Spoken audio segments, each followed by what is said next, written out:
Traveler. It so happens that a friend of yours asked me to pass on a message when I saw you. Someone left a message for us? Who could it be? My beloved retainer, have you noticed that silver thread of which fate is woven, now twisting and twining itself around you? The Aug der Verurteilung das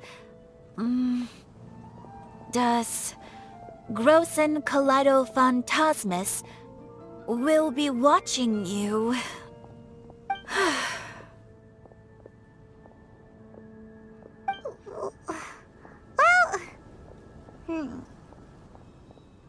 Apologies.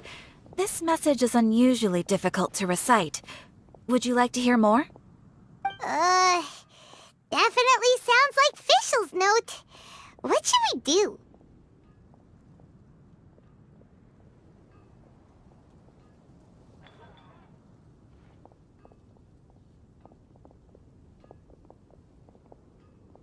Anyway, to summarize, Miss Fischl asked me to ask you to go to the plaza in front of the cathedral. Please meet her there when you have the time. She said that she will be waiting for you. Oh, Fischl. Such a mystifying message for such a plain and simple request. Well, if Fischl's expecting us, then let's not keep her waiting. Let's head towards the cathedral plaza.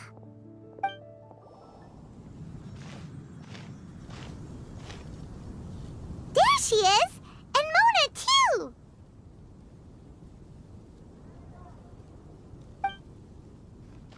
Ah, welcome, welcome, most loyal attendants of the Prinzessin.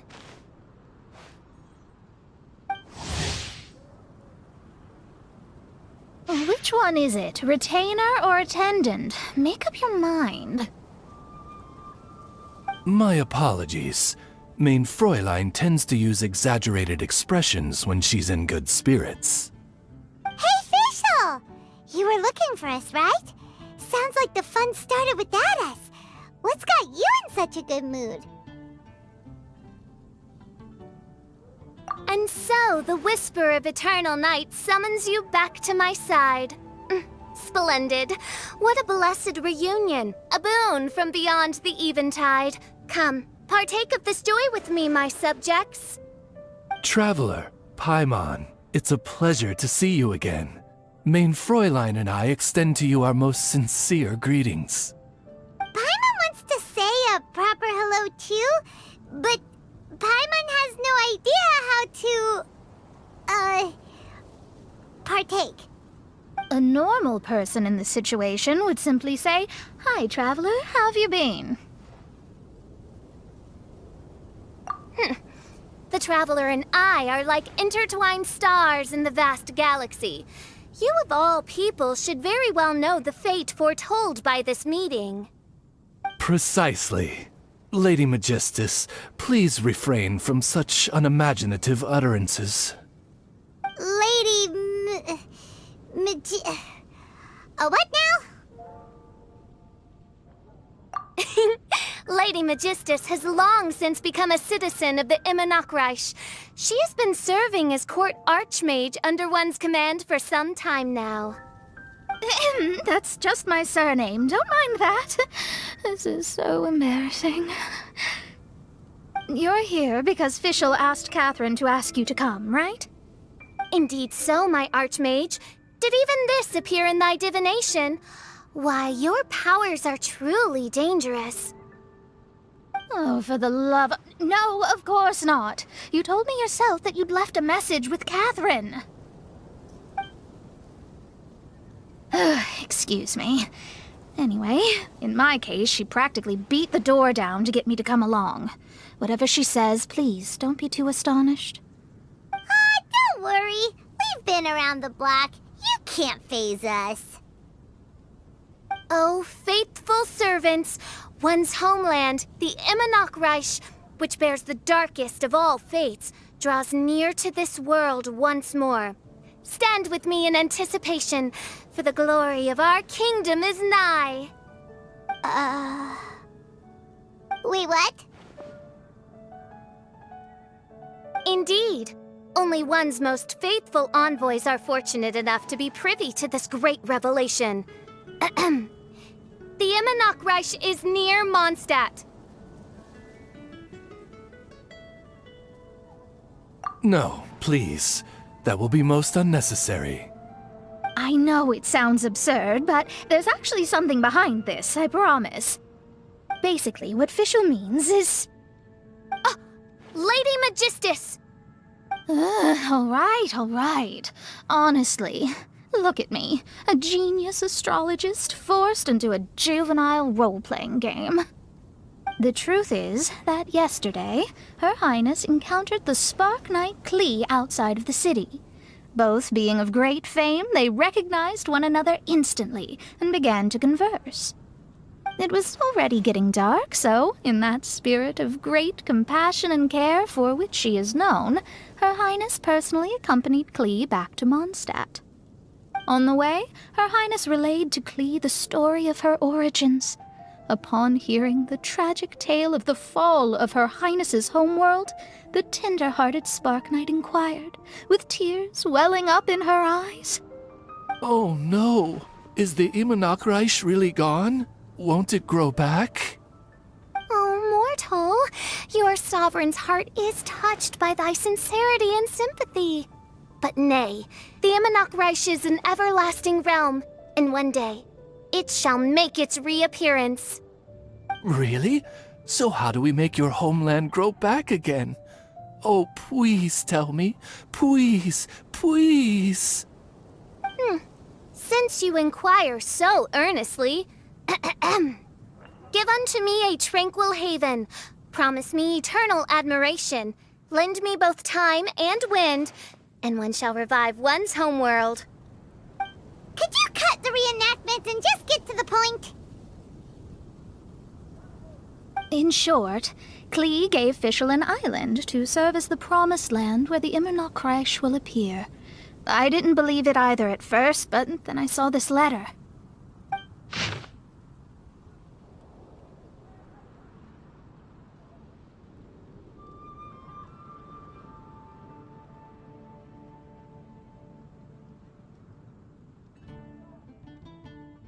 Providence has gifted Main Fräulein with an excellent opportunity. Esteemed traveler, as Main Fräulein's cherished retainer, you deserve to bear witness to this grand moment with us. This island looks kinda familiar. Traveler, curtail thy umming and awing at once. The throne of the Immernachtreich calls for me. Come, be my blade, clear the way, and witness what is to come. I think she just wants to invite you along to the island with her. That being said, I have a feeling that I'll be better off not performing any divination where that island's concerned. Huh? Why not? Klee is involved in this, which means her mother is probably involved, which means that old hag is involved. Thanks, but no thanks. You, who have traveled to the farthest reaches of the world, fathom the celestial path of stardust in the palm of your hand, and witness raindrops converge and become one with the undercurrent of destiny. You, yes you... Must chart the course that leads the way to the land promised to Main Fräulein by fate. Oh, Fischl doesn't know the way there. Since thou asketh for our help, Paimon can telleth you that we are good friends with the Spark Knight Klee, the Guides of Destiny.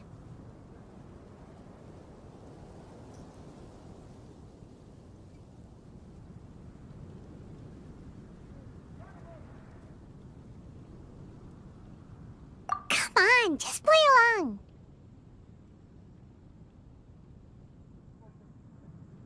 Behold, the Watcher, the Guide, the Weaver of Dreams, the Traveler.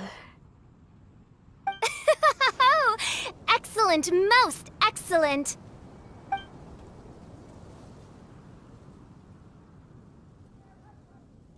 To sum up, Traveler, since you say you know the way, we'll let you take us to the island. I mean, the Promised Land.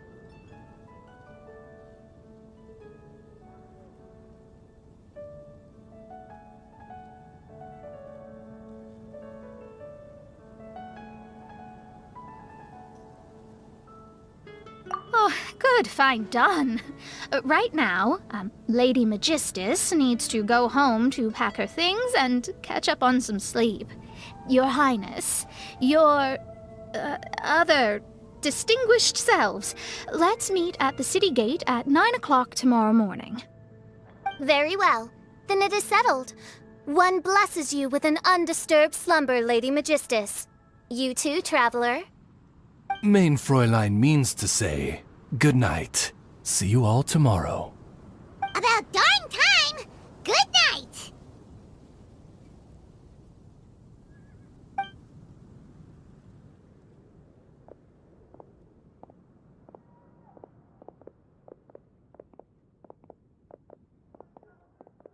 Oh, Paimon's exhausted!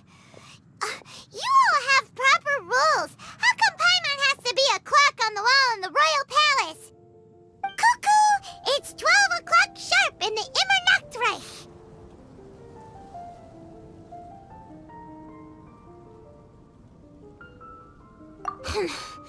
Anyway, since those islands are a pretty mind-blowing place, why don't we get some people with mind-boggling ideas to help us out? Kaya's mind works in mysterious ways.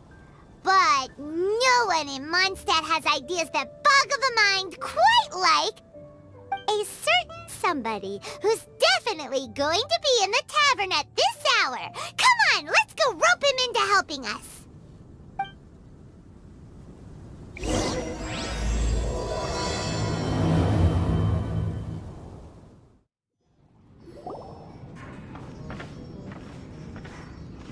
We're here, Tone-Deaf Bard!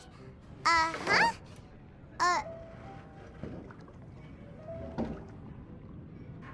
What are they doing in Mondstadt? Well, look at that! You're really here. Come on, take a seat and join our delightful conversation. Wow, Traveler, Paimon! Speak of the devil, we were literally just talking about you. Truly a curious coincidence. Kazuha? Shinyan? What are you doing here in a Mondstadt tavern? And how'd you end up having to share a table with the Tone-Deaf Bard? Tone-Deaf Bard? Now that's a fun stage name.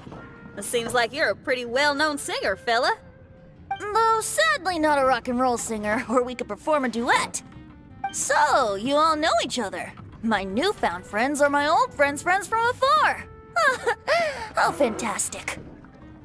This is a rare opportunity indeed. Oh, we should form a poetry club and call it, the Free Poet Society, or something like that. Yeah, I felt like getting out and finding some new inspiration for my songwriting. Kazuha felt like going on a trip too, so we figured we'd travel together. Last month, Beto held a big booze-filled party called the Drink Till You Sink Championship, and she put me in charge of the music. And that's where I met Kazuha. Although Shinyen can come across as unruly at times, her musical understanding is highly nuanced and original. Safe to say, our shared appreciation for music struck a chord in us both. Oh, you can say that again. In Kazuha's hands, even a leaf becomes an instrument. That makes him an expert among my friends. Starting from Liyue, we passed through Stone Gate and kept going till we came into Mondstadt. Then along the way, we saw this really awesome manor. It was something else. Oh yeah, we know the one. Our friend owns that place.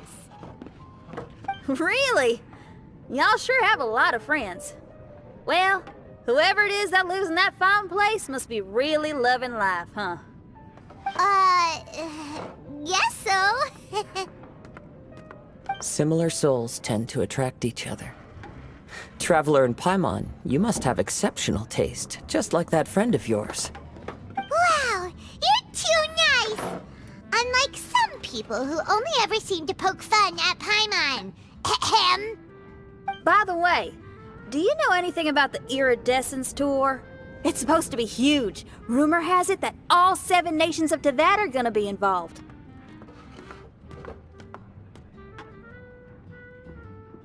Well, so far it's mostly just empty promises. Anyway, it's supposed to be a music festival. The organizer really did a number on me last time. They canceled on me. But I hear that they're still active. I'd love to give the festival another shot. But wouldn't you know it, the plans fell through again. How can they mess up this bad twice in a row? Music is all about inspiration. Maybe the organizers canceled the show because theirs dried up. But fear not, weary travelers, for your journey was not in vain. It has, after all, brought you here, to me, to the Temple of Music. Your Temple of Music must have more than just good tunes. You're a bard, ain't ya? A song's gotta have a good story or it doesn't make the cut, right? Exactly. You understand the meaning of being a bard so well. To express my gratitude, I will even share one of these stories with you. Oh, you're a funny fella. Are all bards like you? I've met many bards during my travels, but none of them are as entertaining as you. I'm sure it all comes down to the richness of my imagination and, by extension, the poverty of theirs. And on that note, here is a fantastical tale that is sure to delight you all.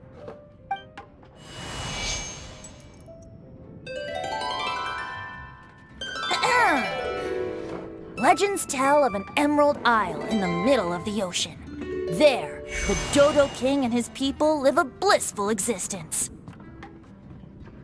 When a Dodoko is born, it dives into the water. Some learn to swim. Others are carried away by the waves, all the way to Mondstadt, where they befriend the children there. One Dodoko made a new friend in Mondstadt, the little Spark Knight. But the Dodo King did not approve. He demanded that the little knight come to the island and prove herself to him. So the little knight, together with her most important friend in the world, braved the wind and waves, finally reaching the middle of the ocean. But Dodo King was not there. Dodo King had lied.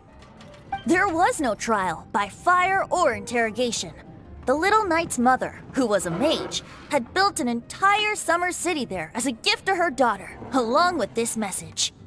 Summer is the season of love. It is the time for freedom and fun. So everyone, please sing, dance, and enjoy yourselves here.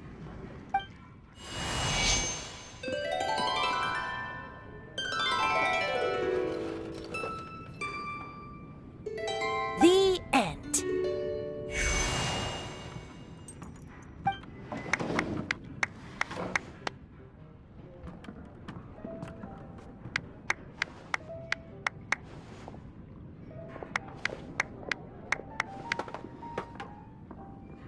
How interesting.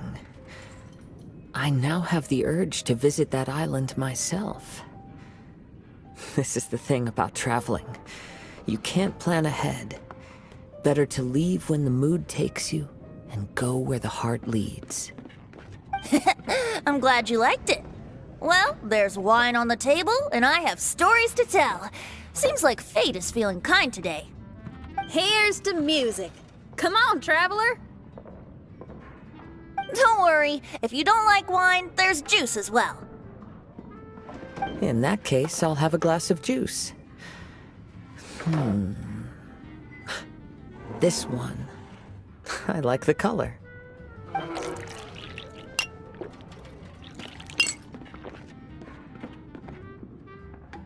Oh no! Kazuha! Uh-oh, this fella's drunk. But, wasn't he drinking fruit juice? More.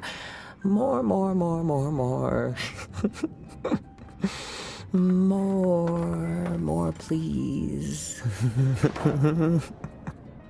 Oops, I think I accidentally placed some fruity cocktails out there. My bad. Seriously? Anyway, guess it's time to talk about business after all that drinking. You came here because you need my help, I presume? Oh yeah, that's a good point. We didn't come here to drink.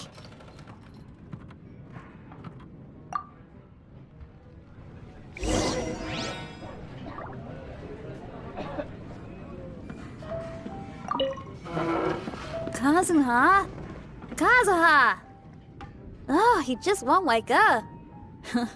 Looks like we're staying in the tavern tonight.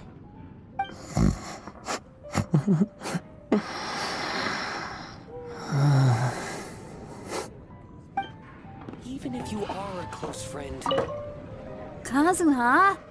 Kazuha!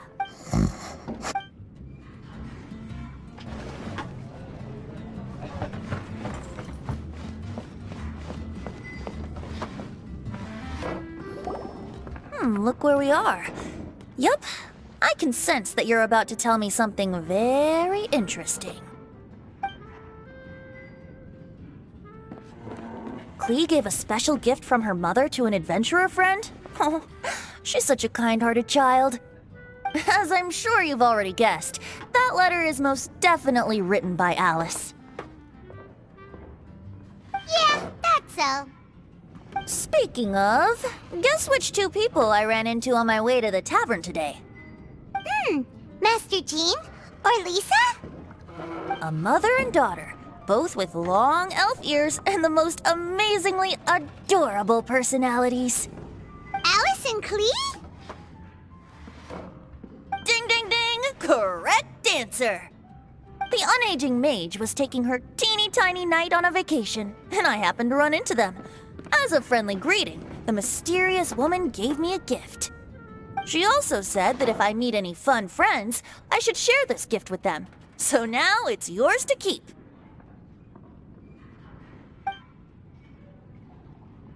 Ah! It's a bomb!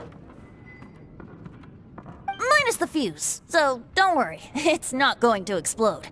Come on, take it. This way we can talk to each other just like this, even when we're apart. It's called a Dodo communication device, and it allows people to stay in touch over vast distances.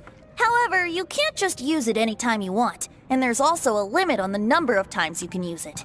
That's why it's currently only available to a certain select few. I heard that the inspiration for this comes from another world. Alice is always full of surprises. She and Klee asked me to tell you.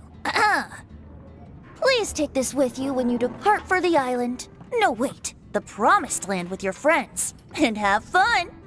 Don't worry about how to get there. The organizers of this vacation have made arrangements. Turn right after you exit the city gates, and you'll see something that will make you very happy. Sounds like the two of you are in cahoots over this. Of course not. Is that really the sort of person you think I am? Traveler, you're my friend. And as your friend, I just want to give you something that'll make you happy. How can you think this of me? Fair enough. The tone-deaf bard does like to joke around, but he's still one of our best friends. Besides, a vacation sounds great! Actually, Kazuha and Shinyan seemed pretty interested in coming on this trip too. Let's ask them if they want to join us.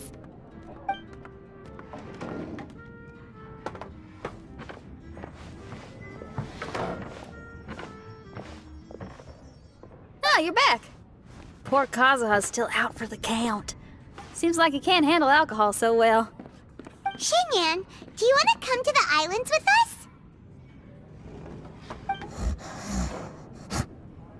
Adventure.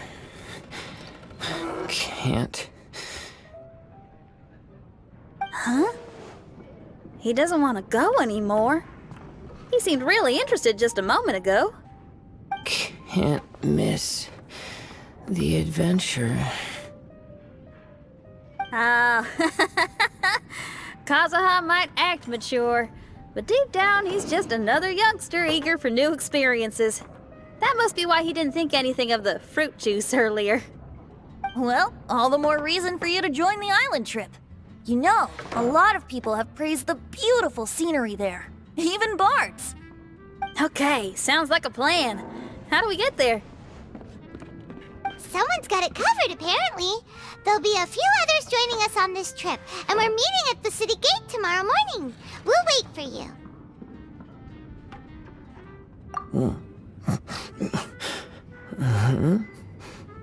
Traveler?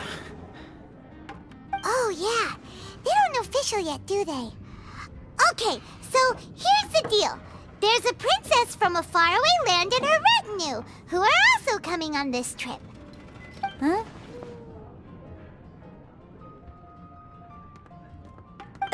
Paimon, don't get me wrong. I'm just asking to make sure. But from the way you're plugging this trip so hard, did the Iridescence Tour folks put you up to this? After all, canceling the Iridescence Tour after people already made the trip, that's kind of the same thing as tricking people into going traveling, ain't it? Ugh! Why won't anyone believe Paimon? Don't worry about that for now. You'll all have the chance to get acquainted with each other tomorrow morning.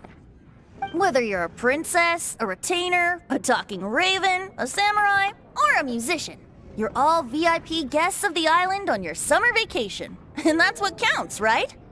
I'm sure looking forward to it.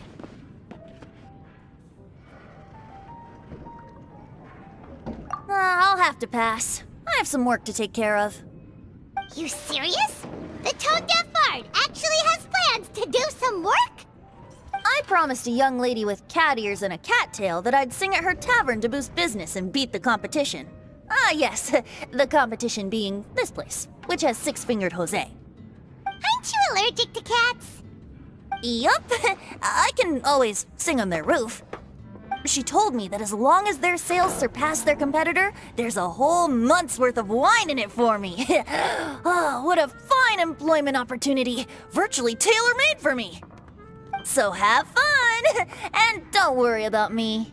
I feel like this summer is going to be a very interesting one. Today is the day of one's reckoning with fate, as foretold by the night sky. Humiliation suffered in the past, the shame we have carried all these years. One bids you adieu, for today it is time for retribution. Mein Fräulein, if I may be so bold, that final phrase did not sound like one of your own. Of course it wasn't. I just overheard it from someone in the city. I mean, thy prinzessin is merely drawing on the wisest and courageous saying she has heard in the land to signify the importance of this day. Let me see. Huh. It really is someone else's catchphrase.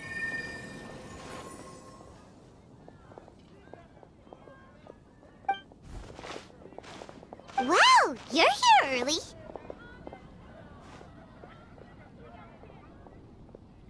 Hi. Who have you brought with you? Oh, ahem. Allow Paimon to introduce to you a fabled wandering swordsman of Inazuma and an enchanting musical talent of Liyue. Hey, I'm Xinyan from Liyue.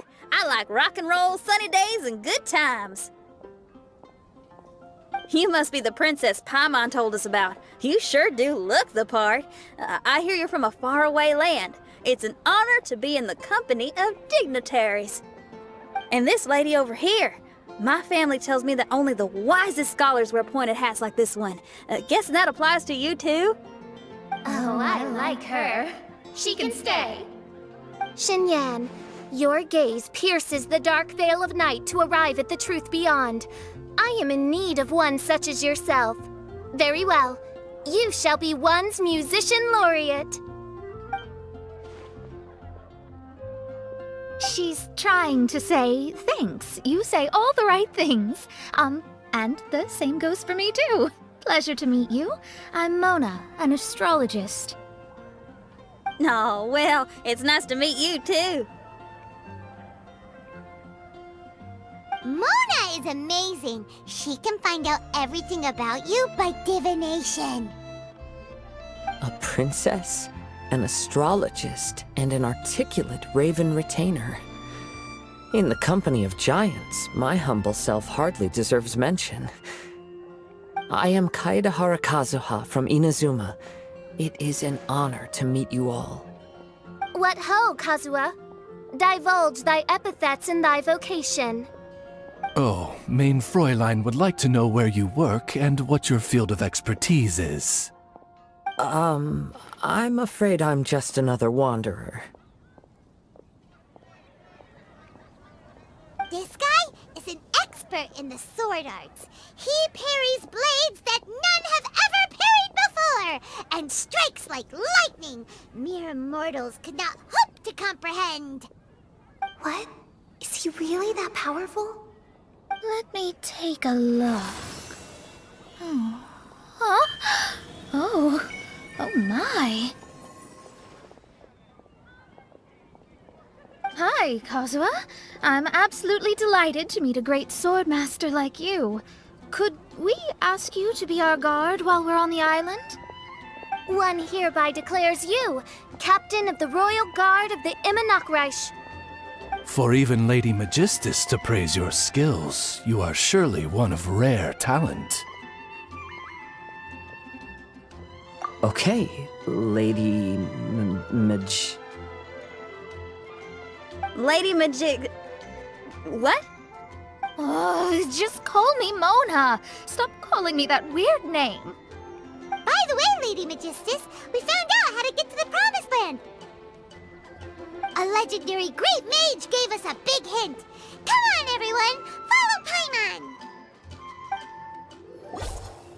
Look, everyone! Here's our vehicle!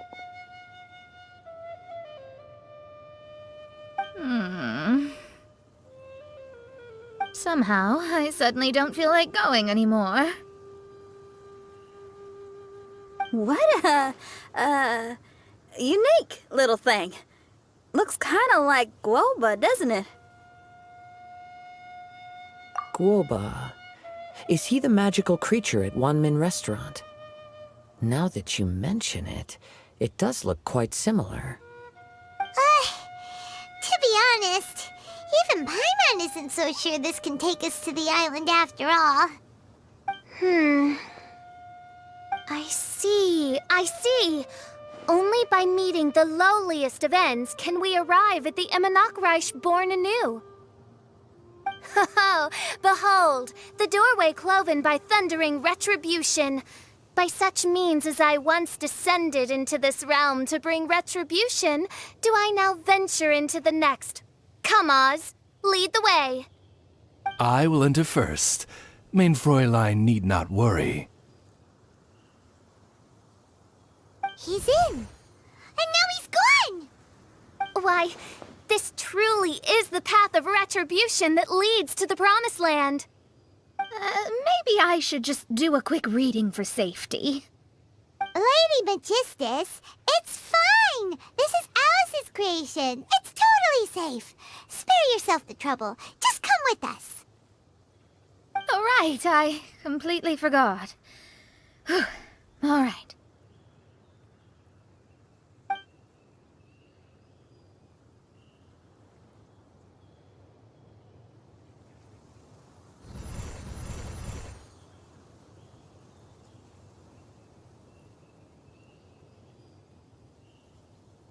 It's so dark in here.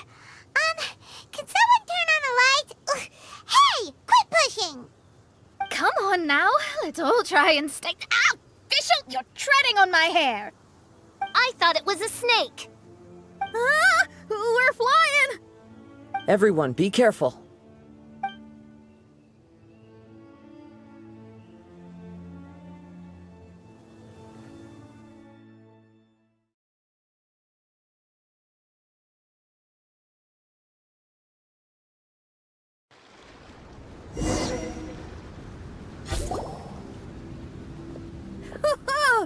We finally landed.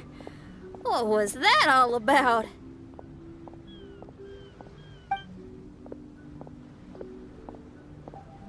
What a beautiful place. The wind is soft and the ocean is calm. and a pleasant scent blows on the breeze.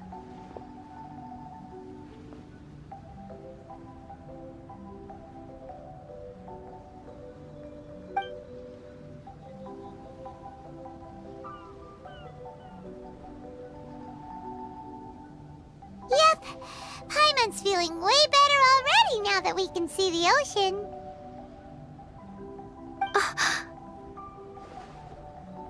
An ocean of life, and a land filled with flora. Mein Fräulein, we have finally arrived at the Promised Land, whence we shall revive the Imanakreich.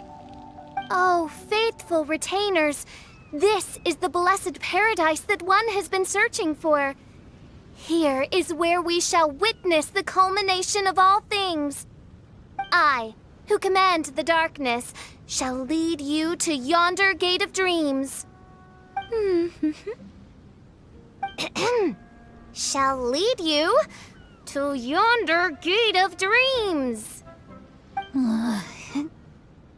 Your Archmage Magistus thanks you for your kindness, Your Highness. In this moment, I offer my blessings to the Imanakreich. Mona, what are you, Don't ask, just follow my lead. Oh, right. Praise be to the Prinzessin, who has led us here to this sacred place. My sincere gratitude to you for inviting me to join you on this trip, Your Highness. Your happiness gladdens one's heart. How it delights me to bring us all together here at this most monumentally fateful of moments. Now, as I take my first step on this pilgrimage, I shall perceive this ocean of life with my own earthly vessel. After all, this is where my soul belongs. On the contrary, Lady Magistus, blessed as you are with the great power of Hydro, one yet finds too many impurities in thy soul. Mein Fräulein means Lady Magistus is perhaps not the most talented swimmer. Oh, Fischl, that's enough. I'm happy enough to join in with the play acting without complaining, but how dare you ridicule my genius? Think you can swim better than me? Ha! I'll bring you to your knees, young lady. Oh my, Mein Fräulein.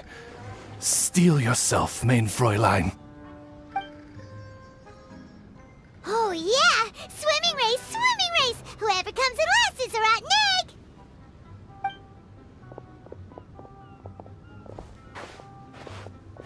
Challenge accepted! Heed my words, lowly Lady Magistus! You shall pay for your foolishness for as long as you live! Ridiculous. I've never lost a single swimming race in my life. Bring it on. First one to run to the beach wins.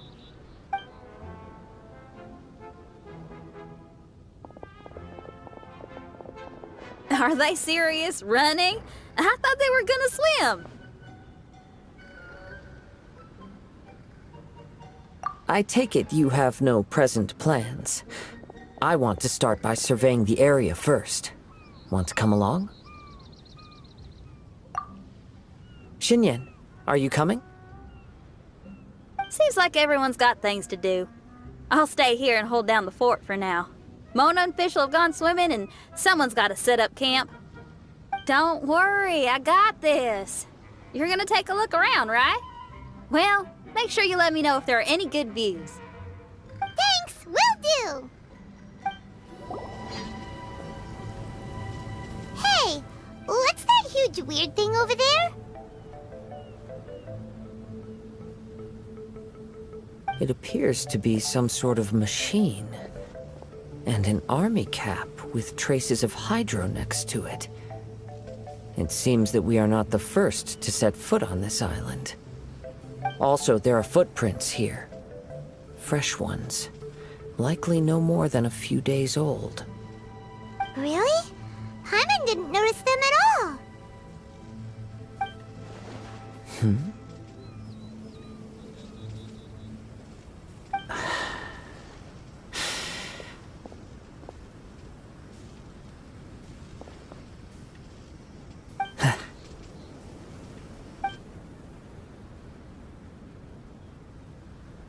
Traveler, Paimon, stay alert. Why? Did you see something? Someone was here, and they're still nearby. Judging from the scent, they're visitors here like us. There's other people here? Oh, Paimon's scared now. Come on, we need to track him down.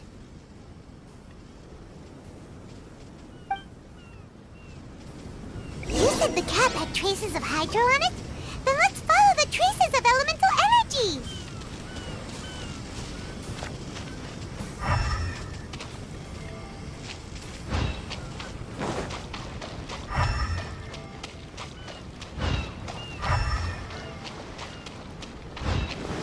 We're close. Watch out.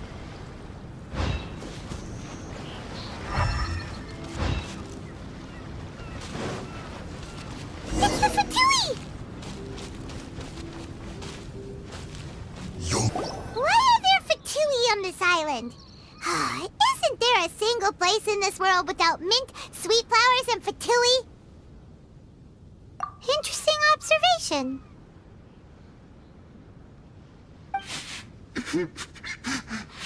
Cappy Cap's gone. Where's Cappy Cap? Are you looking for something? A cap! I can't lose it! I don't know anything! Give me back Cappy Cap! Is this the cap you're looking for? My brother's Cappy Cap! Gimme, gimme, gimme!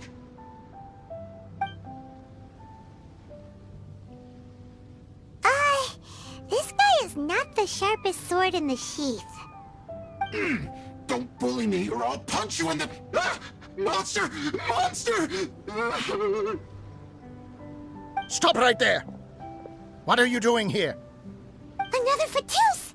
We can ask you the same question! What are you doing here? Protect Cappy Cap or brother will get mad at me. Forget the cap. It's your brother we're looking for. What happened to him? Nothing. He has a fever. He's just a little delirious, that's all. I don't have to tell you anything. Go bother someone else. This island belongs to our friend. You better watch what you say, mister. What? I thought this island was uninhabited. That's why we came here to... Never mind. Fine. I'll tell you, but then you need to leave me alone. It's a new kind of energy generator that I invented. We were simply looking for a deserted island to test it out on. There. Satisfied?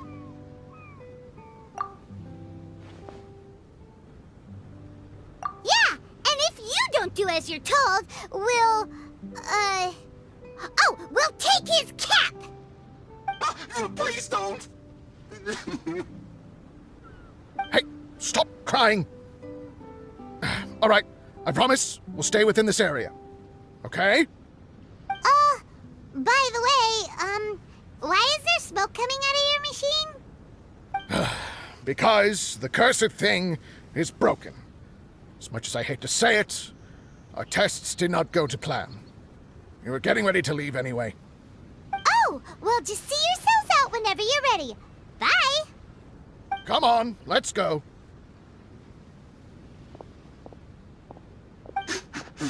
Oh, okay. Paimon can't believe we have to deal with the Fatui during our vacation! Why would the Fatui appear in such an isolated corner of the world? Whatever their reasons, it's likely more complicated than we might think. Even though we're on vacation, we should stay vigilant. Also, in the interests of keeping the ladies in good spirits, I have a suggestion. Let's keep this between us for now. Let them enjoy their vacation, while the Traveler and I deal with any potential threats. What do you think? You're so considerate, Kazuha. Paimon, you flatter me. I simply don't think it's worth ruining anyone's vacation over a trivial matter like this. The scenery is beautiful. I hope all of us can enjoy ourselves here. We're back! Just in time. So, Traveler, Paimon, who do you think the real swimming champion is? Me or Fischl? Utter my supreme name and see how Lady Magistus the Presumptuous is reduced to bitter tears. Oh, no you don't! Don't put this on Paimon! Oh, wise Paimon. Surely you can discern who the true winner is. Lady Paimon, the time to show your loyalty is nigh. Wait. Shouldn't Paimon get some food in her first? Poor thing looks starving after such a long trek out. Oh, thank you, Xinyan. Yes, we did walk quite a long way. Right? While you were off doing your own things, I caught us some seafood and picked us a few fruits. They taste real good barbecued. Now that you mention it, I'm getting a little peckish myself. I, too. Well, there's plenty to go around, so dig in. I can't say I've got the culinary skills of my chef friend, but I promise you'll at least eat your fill. Time to eat. Inviting Lady Xinyan here was an astute decision indeed. Paimon's done talking. You guys carry on if you want to go hungry.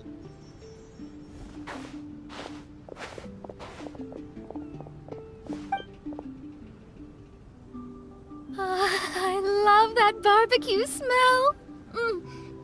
This tastes amazing. Impressive. Since Xinyan made dinner for us, allow me to take charge of breakfast tomorrow. Paimon too! Oh, Traveler, you forgot about something. Let's talk over there.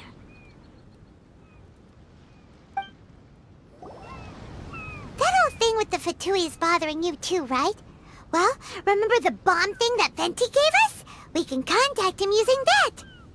Wait, no, not a bomb.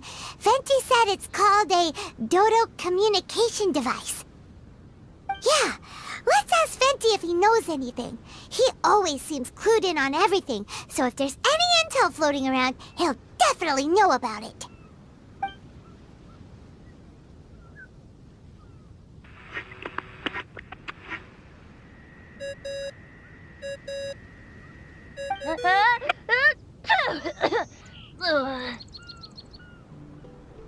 Hey, miss me already?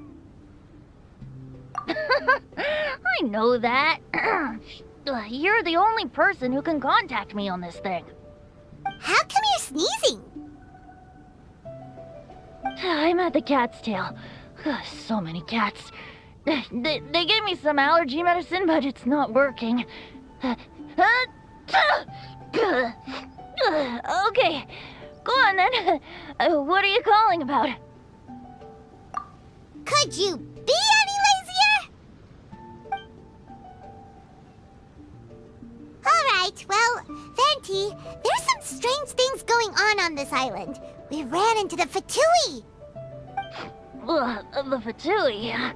Yeah, they're everywhere, aren't they? The Cryo-Archon's minions are a capable crew. I'd be more surprised if they hadn't shown up yet. But they're ruining our vacation! Really? But, you sound fine. They can't have caused you too much trouble, surely. Or, if they did, I'm sure you have everything under control by now. Yeah, but something just doesn't feel right. That's why we came to you. Don't you have any information for us? I haven't heard anything new about the Fatui. But don't worry. I may be a lowly tone-deaf bard, but you may contact me whenever you need me. I mean, I can't promise I'll be of much help, but at least you'll have someone to talk to, right? Sometimes just talking things through is enough to calm a worried mind. Ugh, honestly. Adventuring is what you do best. It's only natural to encounter a few surprises when you head somewhere new, but just remember, not all unexpected encounters are dangerous. The same wind graces the seaside as that which wafts over pastures green. Whenever you see clouds, it was the wind that carried them there. Don't worry, my friends. The wind will always be with you. Okay then, I have to go now. My performance in the Cat's Tail is starting any second. Okay, bye. So, he means we don't need to worry too much about the Fatui, right? Well, if that's what the tone-deaf bard says, then fingers crossed we'll have a peaceful and relaxing vacation where nothing weird happens at all. When you go off on a long trip with your friends, the important thing is to have fun.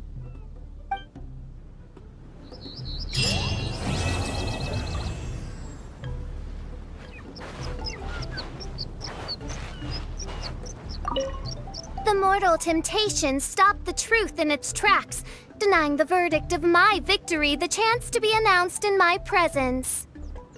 Wow, I'm surprised you have the nerve to bring that up again. You and Oz are like two peas in a pod, trying desperately to convince the Traveler and Paimon that you were the victor. I hardly see how that's fair. Besides, only the loser would want to get... Say that again? Main Fräulein, she means to say that you are the loser. Silence, Oz. Lady Magistus, let us put aside the sacred matter of our trial for now. Once I have reclaimed my throne in the Immanakreich, we shall settle this for good in the Garden Sanssouci. Oh, that's fine by me. I'll beat you no matter how many times you ask for a rematch. Wait, what is that place exactly?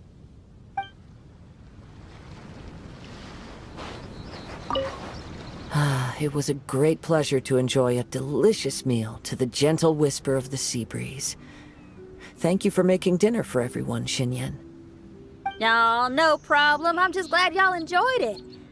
I was real worried that I hadn't made enough for everyone, or that I'd made too much. And by the way, how was your walk today? Find any high-up spots with a good view? Yes. The bard's description of an emerald isle describes this place perfectly. Oh? So what about the rest of the story? Is that true as well? It's hard to say, but I do believe it. Well then, let's hope we wake up tomorrow morning to the sight of the Dodo King. Oh, or a Dodoko. That'd be fun.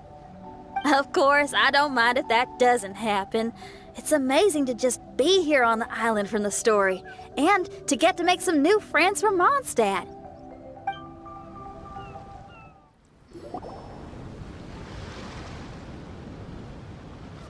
Wake up! Traveler, wake up!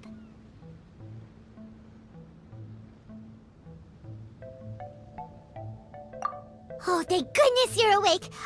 Paimon has good news and bad news. Which one do you want to hear first? Okay, Paimon, sorry. Wake up, something's happened. Okay, bad news first. The bad news is something weird's going on with this island. And the good news is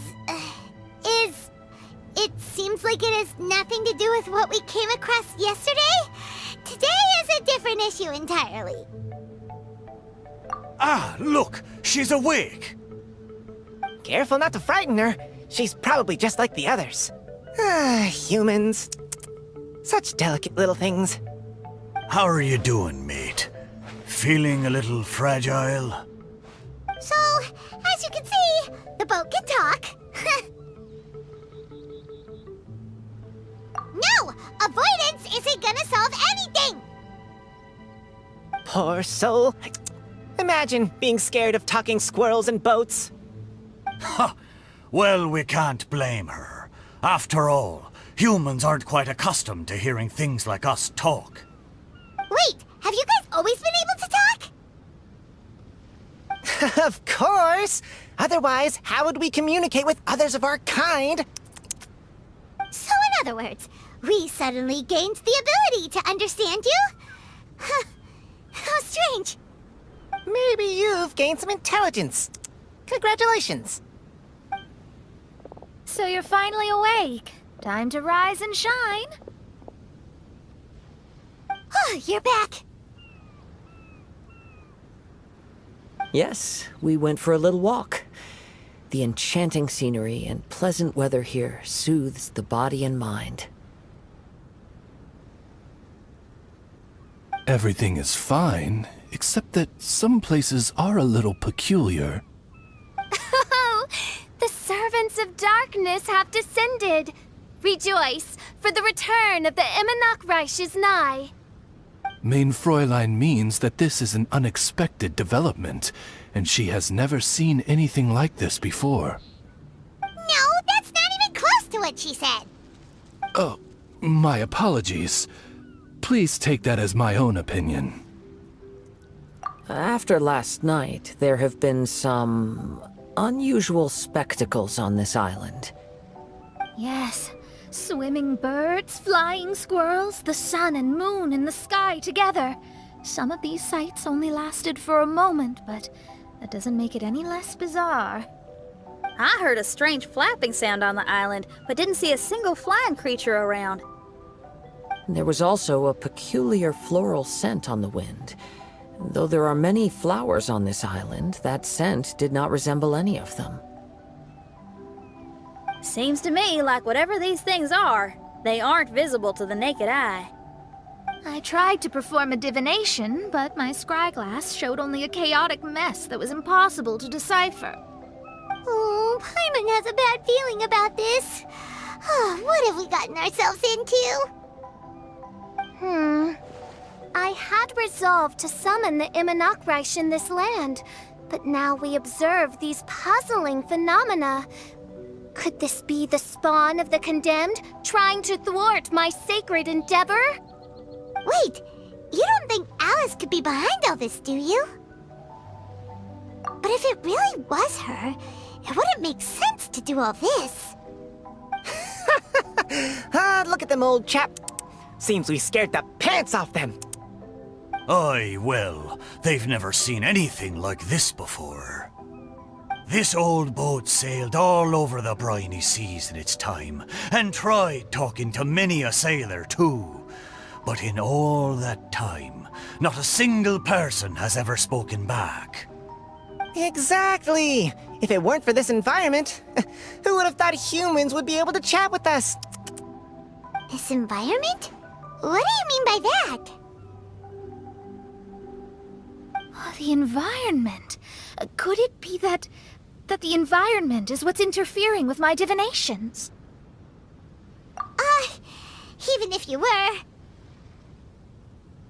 Dreams aren't supposed to become reality, right? And a dream won't make you suddenly understand boats and squirrels.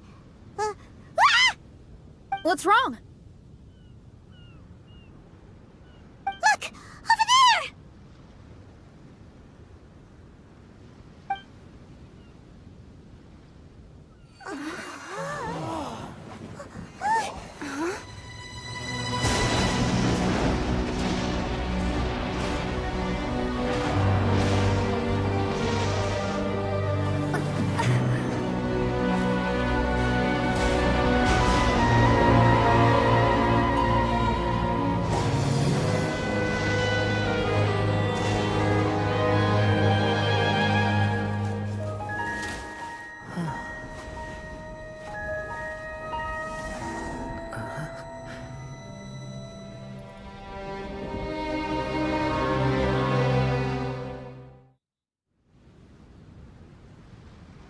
An illusion?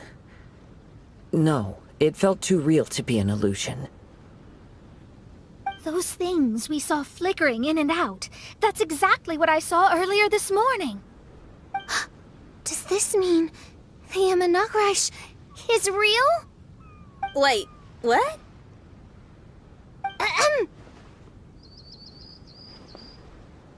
Oh, behold! The Imanakrish has come, just as your Prinzessin had prophesied. Come, my people, a new chapter awaits us. Indeed, Main Fräulein. We all have witnessed this miracle with our own eyes, and now is the time to celebrate the creation of a new world. Rejoice. Welcome to the Imanakrish. She looks so happy. Paimon doesn't have the heart to interrupt her right now. Oh, she doesn't seem surprised in the slightest. Does that just come with being an experienced adventurer, or...? If this isn't an illusion, we ought to go and investigate. I got an idea. If you hurt yourself in a dream, you wake up right away, don't you? Yes, you have a point. Right? So come on, Kazuha, hit me. I'd rather not. How about you hit me instead? But that'll hurt real bad. Hey, there'll be no need for any of that. Just leave it to us. Hey, Traveler, can Paimon hit you? I like your senses of humor, me hearties. An illusion. So, talking boats and squirrels are just an illusion to humans, huh? Now, it's understandable, old chap. Haven't you heard? As humans grow older, they forget many important things and lose many of their abilities. Aye, so they do. A pity, to be sure. Thinking back, in all those years I spent sailing with the fleet, I would have never imagined that one day I'd be laughing over something like this. Well then, me lads and lasses, don't you want to take a wee gander at all the places you're so curious about? Of course, but how do we get there? Look, here. At what?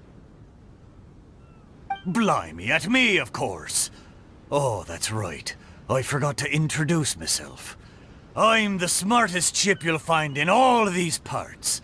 The name's... just call me whatever takes your fancy. Don't you have a name? That I do. I just can't remember it. All I know is that I came here from Inazuma. In that case, Paimon shall name you... Mitaboru! How's that? All the other ships in Inazuma seem to have names ending in Ru, too. Mitaboru. Ha! That'll do nicely. You're lucky to have met me. I can sail through the choppiest seas with ease.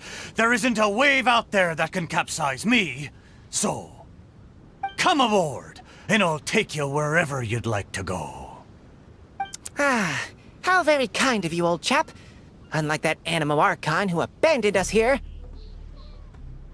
You know, the Animo Archon of Mondstadt. Don't you know, some of these islands used to be Mondstadt's mountaintops. Once upon a time, the Animo Archon sliced them off to neaten the place up and chucked them into the ocean. My great-grandfather was on one of the mountaintops and got sent flying here along with it. Wretched Animo Archon. How could that happen? And we've been living here for generations since then. Fortunately, there were a few other squirrel families that got stranded on these islands as well, so we built ourselves a kingdom here. The good thing is that there are no predators or competitors around. All the pine cones on this island are ours for the taking. The bad thing is, we're stuck here. Didn't see that coming. Sounds like the Imanakrish is a kingdom of squirrels. Hold thy tongue! Paimon, please do not make such slanderous statements. The Imanakrish is, of course, a kingdom of night ravens. Hey, lad. Yes, you. You're from Inazuma, aye? That makes us brothers, ha! Every young lad of Inazuma has to pluck up the courage to set sail on an adventure one day. So, are you coming? To set sail is to leave one's homeland and travel far away. Aye. You need lots of courage and just a dash of heartlessness. 'Cause once you leave, you may never return. But if you stay, you're forever a prisoner in your own heart. Inspiring words, Mitoboru. And you're right. The Wanderer's spirit runs in my blood. I'll go with you. My friends, are you coming too? I want to take a look at the strange phenomena on that island. Also, I smell ancient timber and waterproof varnish on this boat. The scent is indeed from Inazuma, so I believe he speaks the truth. Huh. Well, what does everyone think? Oz, lay down the gangplank. Thy princessin shall take to the seas. Let's all go. It'll definitely be an experience. Ha! Great! And we're off! Safe travels!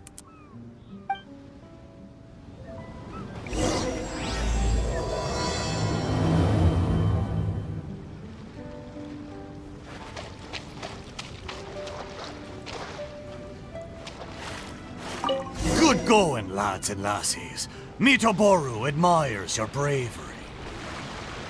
How long have you been here? Oh, it's not your first time. Ha!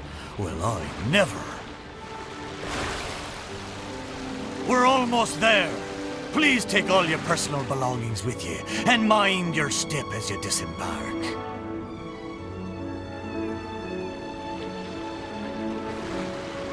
Look! There's something over there! Wow. It's... Let's take a closer look.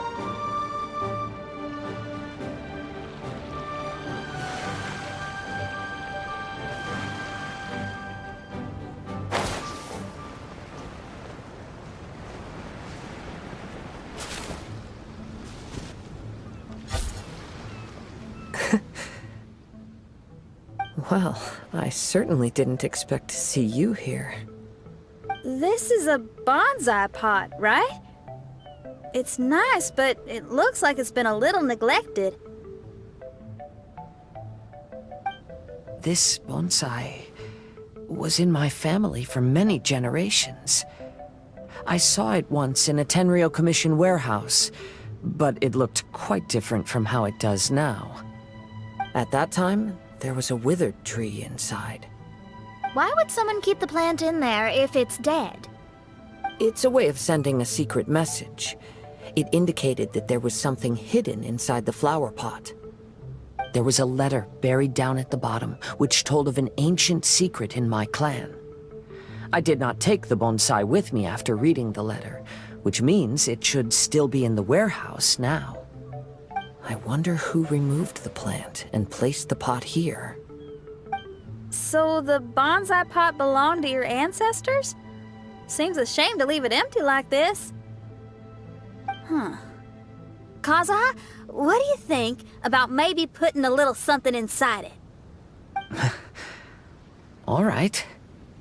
Though I still don't understand why it has appeared here, I can give that a try.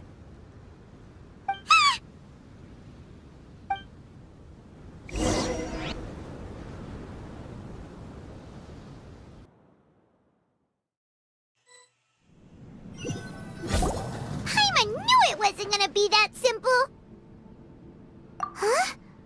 Oh, yeah! Everyone's here, except for Kazuha! Kazuha! Where are you? Are you okay? No response. Well, let's keep an eye out for him. Look at the decor here. It's like the inside of a grand mansion. I don't think this is a perilous maze. It's somebody's home. Most curious. What secrets lie within this place I shall surely uncover.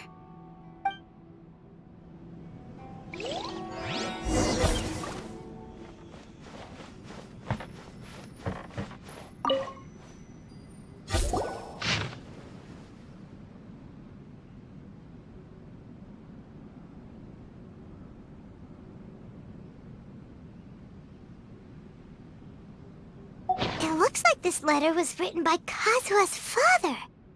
So keeping bonsai plants really does run in the family. But the fact that we're even here and could see his father's notes, it just seems so unbelievable.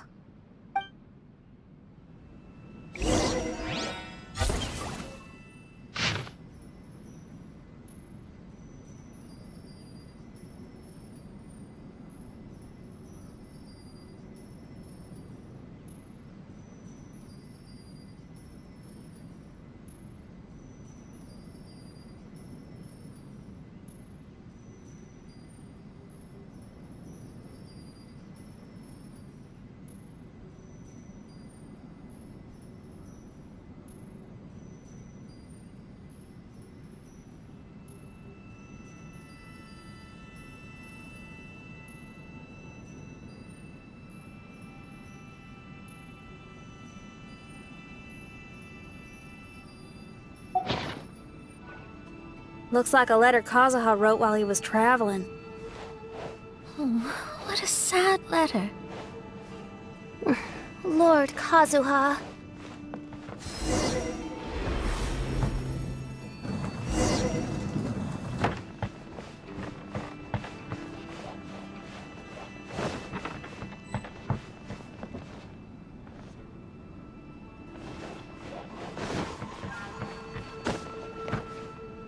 The flesh resides in society, while the heart yearns for the natural world. Such has been the way of the Kaidaharas for many generations. Kazuha, the future of this clan will one day be in your hands. When that time comes, remember to always stay true to yourself. I heard an old man say something about the Kaidaharas. Sounds like it might be Kazuha's grandfather.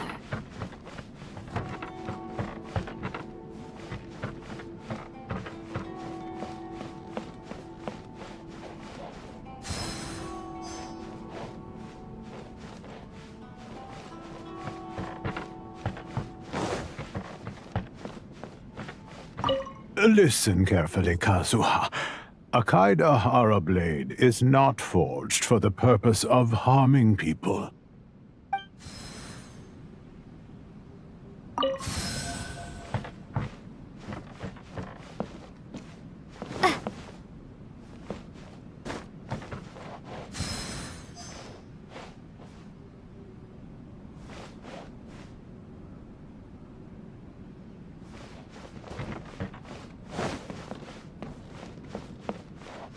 Father, what are you carving?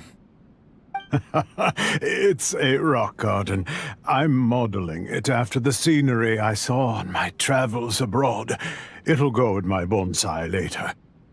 Work has been so busy these years, I've barely had a moment to spend with my grandson. I hope he doesn't take after me. When he's older, he should get out there and see more of the world. I believe the other voice belongs to Lord Kazuha's father. Oh, I see. We have ventured into Lord Kazuha's memory.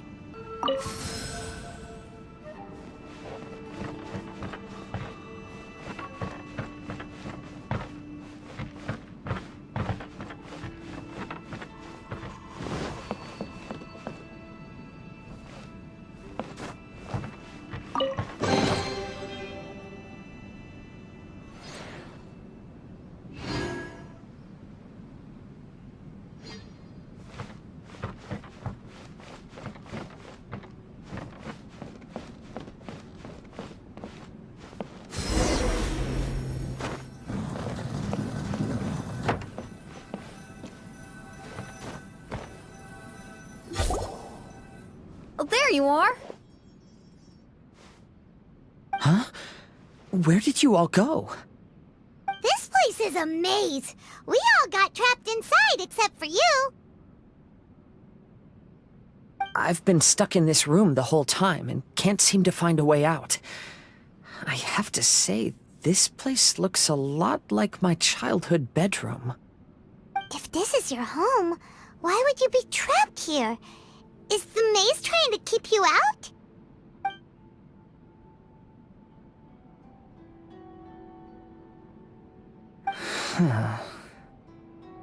It appears that this whole maze is modeled after my family home.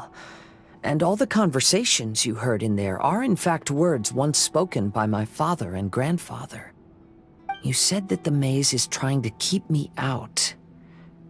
Indeed, I'm the only one unable to explore this place. I think these unusual structures are some kind of mirage. According to what Kazuha said, all this seems to be constructed based on Kazuha's memory. But why should Lord Kazuha be the only one excluded? Maybe that comes from me too. To me, what is past is gone.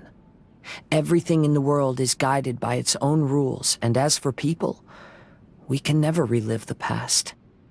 I think that this belief is the reason why the mirage was keeping me out. Oh, I can get behind that. It's a very sensible way of looking at things.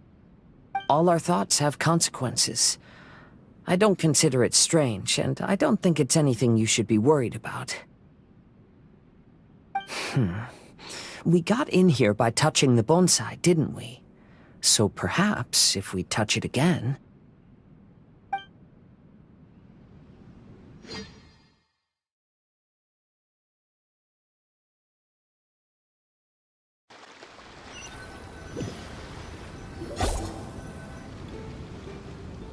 We're back! Hey, look! That whole mountain's changed completely. Wait. Everyone, I might have an explanation. The changes in the mirage could be related to the bonsai. My father once mentioned that this pot was originally part of a collection belonging to my great-grandfather. He adored his bonsai and always took great care of them. When our family fell upon hard times, my grandfather traveled far and wide looking for a way to save the clan. However, during that time, my great-grandfather became gravely ill. He knew my grandfather had no interest in bonsai, so before his death, he gave most of his carefully crafted bonsai away. This is the only one he retained. To hide the letter with that secret in it, right? Yes, and to give his son something to remember him by. My grandfather returned quickly as he could, but my great-grandfather had already passed away. They never got the chance to say goodbye to each other before the end. After that, my grandfather would spend long periods of time standing in front of this bonsai, lost in thought. Eventually, he started to make his own bonsai. Unlike his father, he preferred arranging rock gardens instead of plants. Perhaps influenced by my grandfather, my father also took a liking to crafting bonsai. Back then, our courtyard was filled with all kinds of them. And this flower pot was passed down to me as a family treasure. It's certainly no coincidence that it appeared here and became the entrance to the mirage. It's almost as if it's giving me a chance to make up for past regrets. There was once a time when the Kaidaharas were an illustrious clan in Inazuma. After the Raiden Gokaden incident, our clan's fortunes took a turn for the worse. By the time of my generation, our downfall was complete. Later, I fled Inazuma as I didn't want to be arrested. With no one left in the Kaidahara clan, the authorities confiscated everything in our home, including this bonsai. Like my ancestors before me, I think I'd like to try it out for myself. recreate a favorite scene from my travels, and place it into this pot. Oh. Since the contents of this bonsai affect the mirage, I'd at least like to try my hand at making something. But what style? Should I use plants for the bonsai, like my great-grandfather? Or rocks, like my father and grandfather? Perhaps a rock garden would suit me better. So do you need any supplies to make this bonsai? I think I'll need a set of tools and some rocks that can be carved and made into decorations. Got it. We'll help you look. We might just get lucky. If the pot's here, then surely other stuff related to crafting bonsai can't be far away. I concur. Lord Kazuha, take heart in your search. For my retinue and I shall help you retrieve your missing treasures. Thank you, everyone.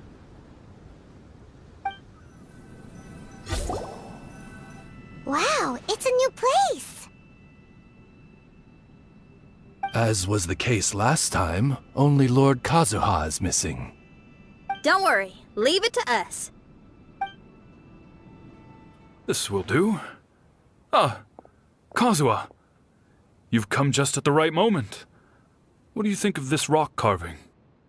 It's very intricate. I based it on a mountain scene I saw in a book. You know, there are nations in this world where the mountains reach all the way up into the clouds. If only I had the chance to see them with my own eyes. Father, you can go anywhere whenever you want. That's not true. Though the Kaedehara clan is far from what it used to be, I still bear all the same responsibilities as the clan heads before me. But then again, continuing in the way of our forefathers, sacrificing everything for our declining clan, is it really worth it? But I don't understand. Kazuha, there's one thing I want you to always remember. Family ties are important, but you ought to not let them hold you back. Family only exists because of the people in it. If we are unhappy, how can we hope to build a joyful one? The events of the past have had a profound impact on our family, but they are not your burden to carry. If you ever grow tired of this tedious life, just drop everything and go off on a journey. See the world. Remember, Kazuha, don't let yourself get tied down in life. Yes, Father.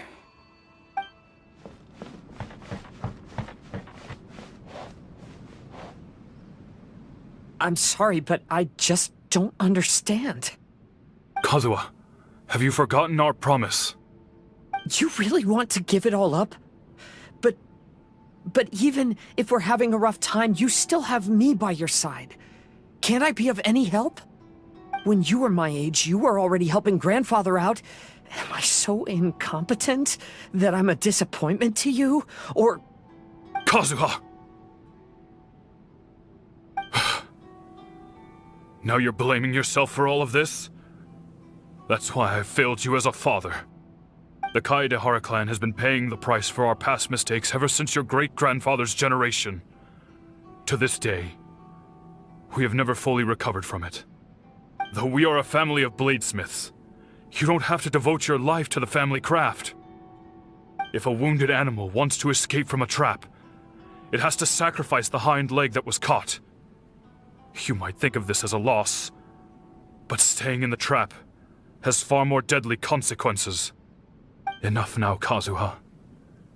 As the head of the family, I failed to revitalize our clan. You never blamed me for not giving you the life promised to you by our heritage, and I'm grateful enough for that. All these generations of suffering, let's end them today. From now on, live your life with no burdens.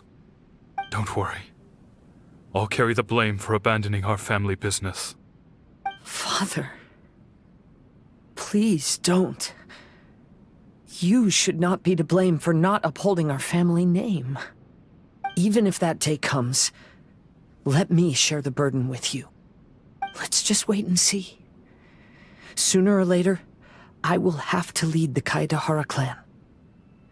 When the time comes, I'll deal with all our problems.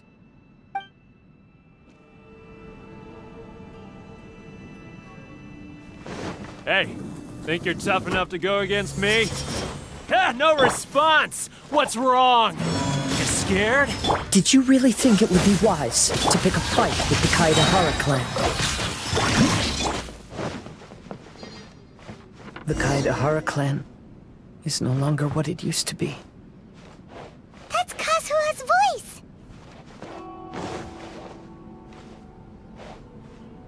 But why can't he hear us? Looks like it's just an illusion. This isn't the Kazuha who came here with us.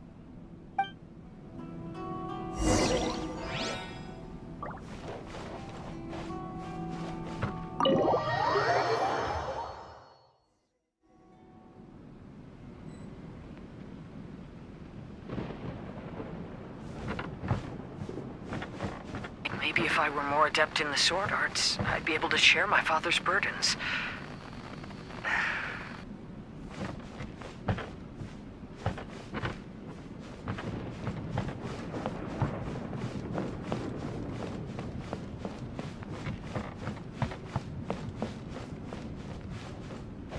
This won't do. I'm getting distracted by family matters and making too many mistakes.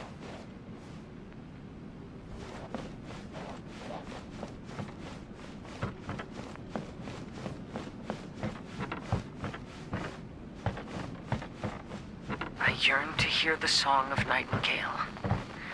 My patient ears ready to attend. A veil of mist obscures the western skies. Into its midst, a silver moon descends.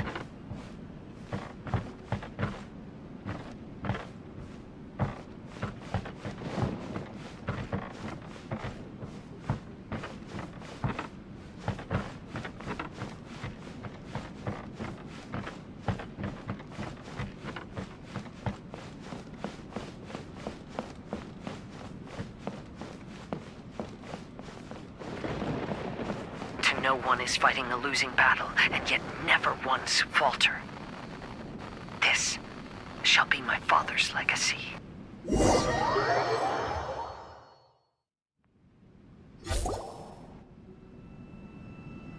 Thought we might find you trapped here again. Yeah, it seems those are the rules. We entered that maze in the Mirage again, but the scene was different this time.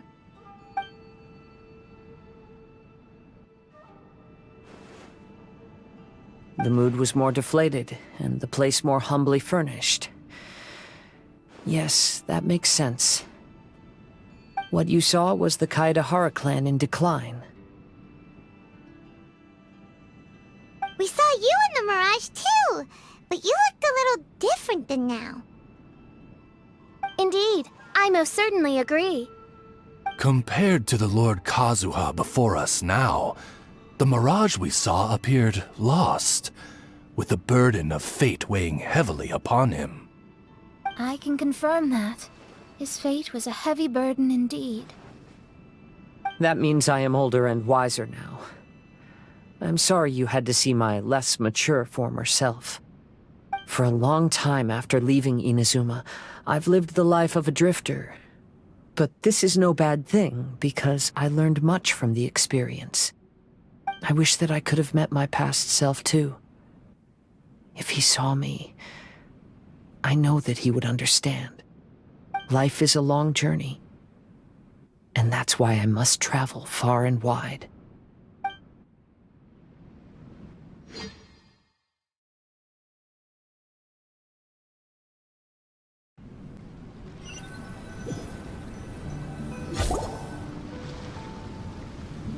Just as I thought. The bonsai is the key to entering the Mirage. Come on, let's continue looking for the rock garden.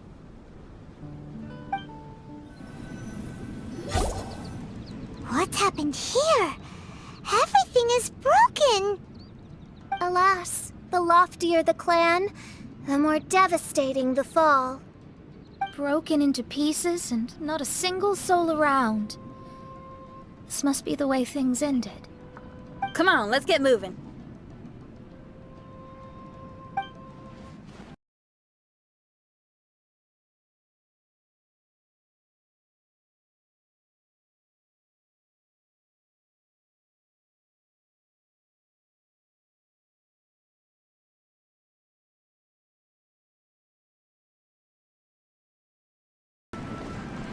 Master, we're the only servants left.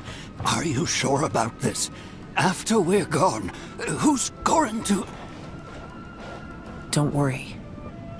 I'll be fine. Your mother died early, and now that your father has left you, you're all that remains of this clan now. I suppose that this is the last time we will ever see each other. Master, please take care of yourself. Everyone, on board! Farewell.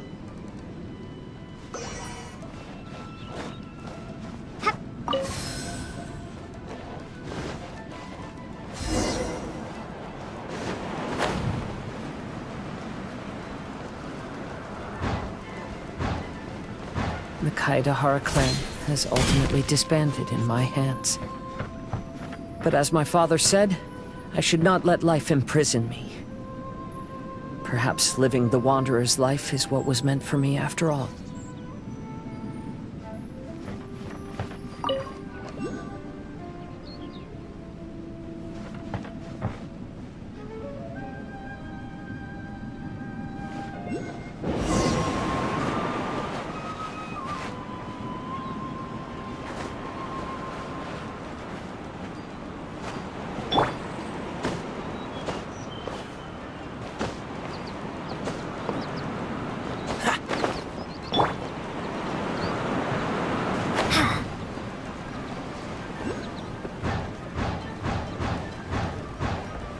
You know, they say that visions represent the Archon's gaze. But is being under an Archon's gaze really a blessing? I don't know. Maybe?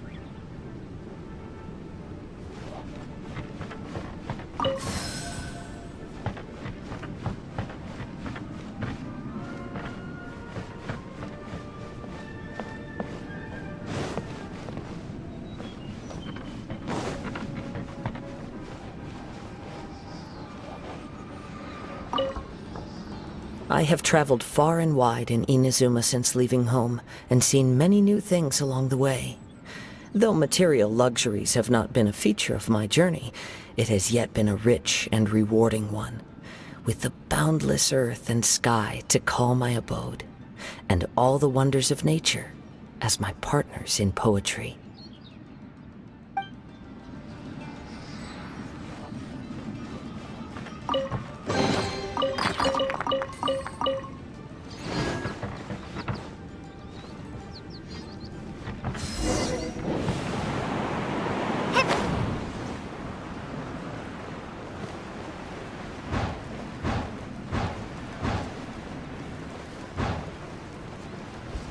Vision Hunt Decree!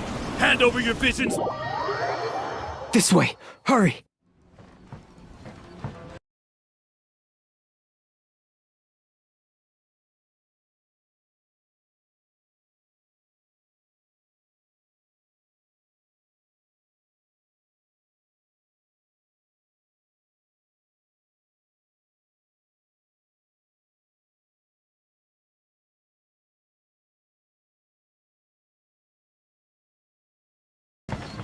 I know very well why people resist against the Vision Hunt Decree. Ambition is our power in its rawest form. We cannot live without it.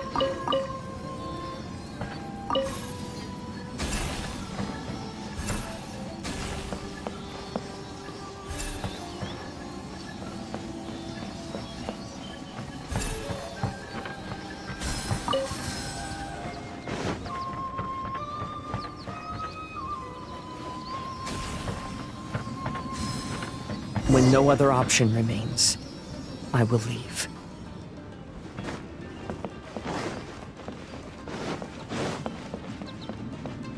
The almighty Shogun is holding a duel before the throne. Unauthorized personnel are strictly forbidden from coming near. Wait, the kid has a vision? Get him! Don't let him get away!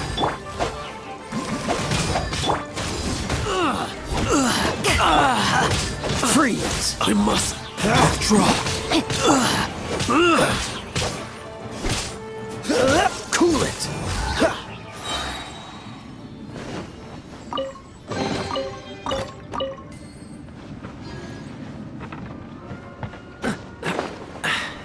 Catch the wind.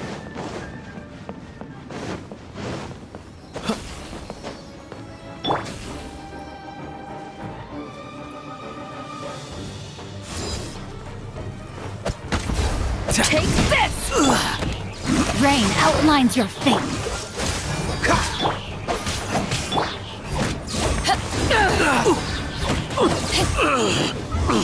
Freeze!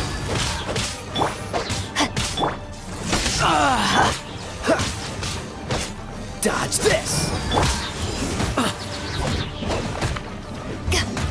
I must withdraw.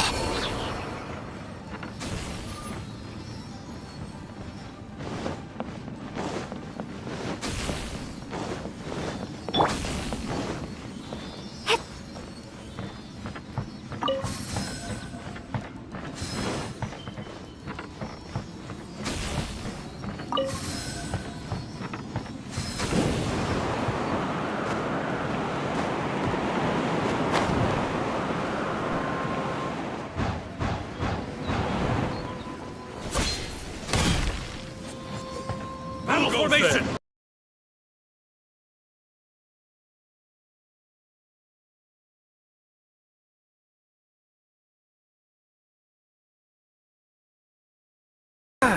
Train harder. The life of a wanderer is full of hardships. I have asked myself these questions many times. Should I go? If so, where to? And by what means?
Kaidahara, that's you, right?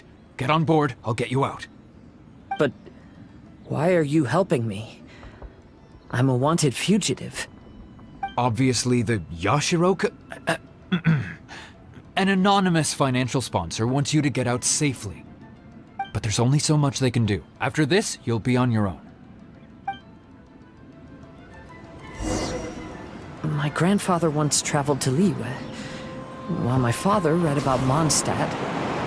But where is the right place for me? The sky's getting dark. It looks like it's going to rain. Will the rain ever stop? Stop!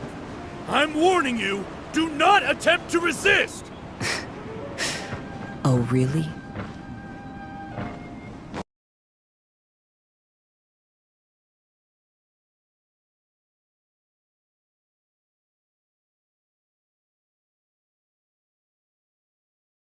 Hey, buddy.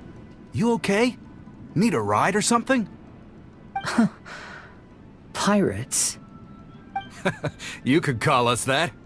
So, you coming or not?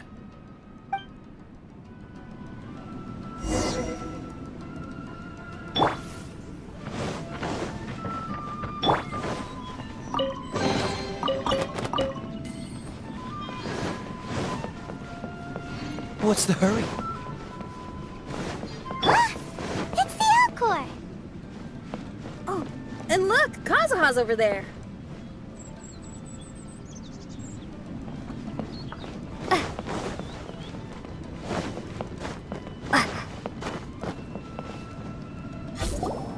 Kazuha! We found you! Good timing. I was just reflecting on my life so far, and I think I'm all up to date. So, what do you think of the Kaidahara clan's bonsai?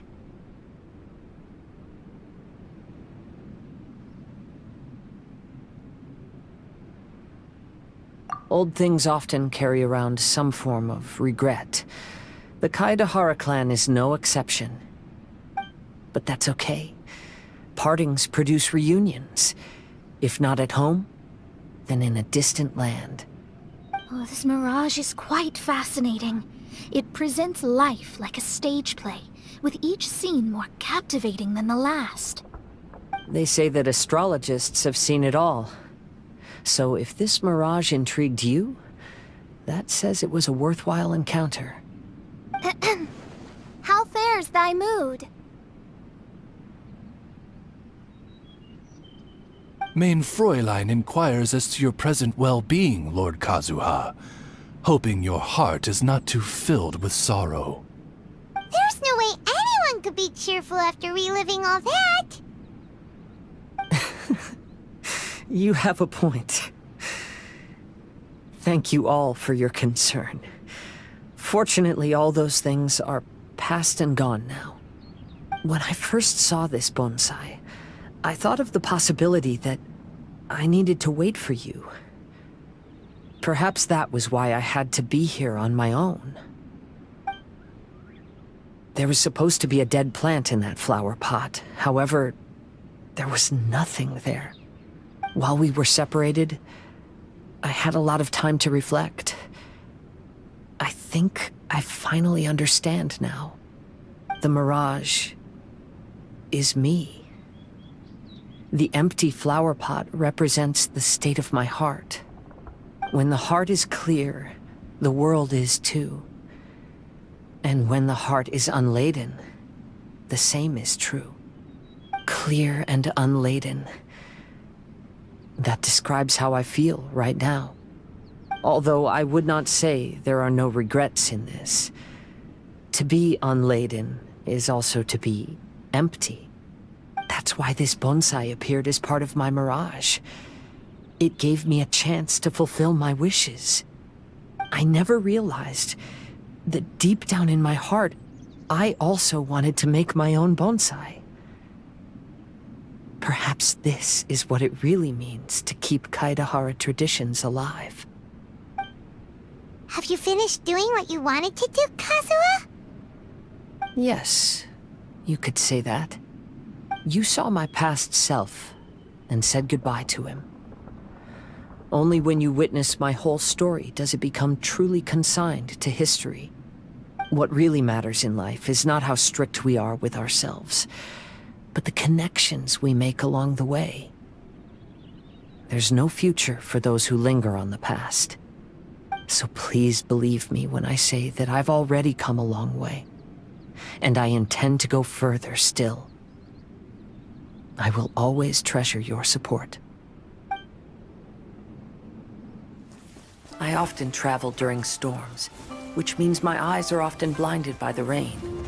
Many times, I couldn't even see what was right in front of me. One day, I finally reached the top of the mountain.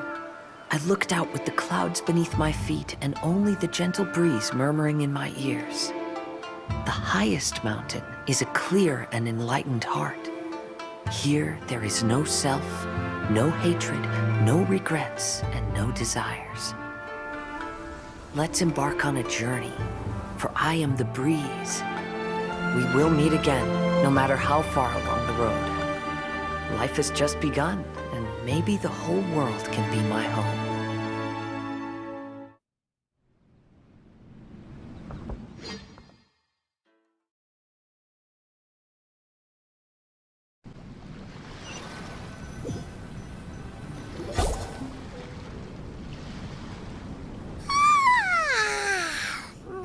It's been a long trip today. Paimon's getting kind of sleepy. Everyone must be exhausted. Let's call it a day. What's wrong? You don't look too good. Nothing. Perhaps today's arduous journey is making me feel slightly out of sorts. Main Fräulein, are you alright? Oz, curb thy curiosity. Yes, Main Fräulein.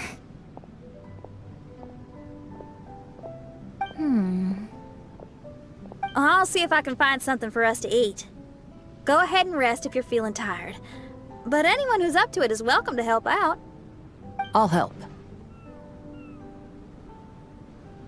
Oh, me too. Everyone's volunteering to help. Maybe we should too. Whoa, hey! I appreciate the enthusiasm, but, Her Highness looks kinda gloomy. Mona, you two seem close. Why don't you keep her company for a while? You noticed it too. I was going to bring it up with you while we were preparing the food. In that case, yes, just leave it to me. All right, we'll prepare the food.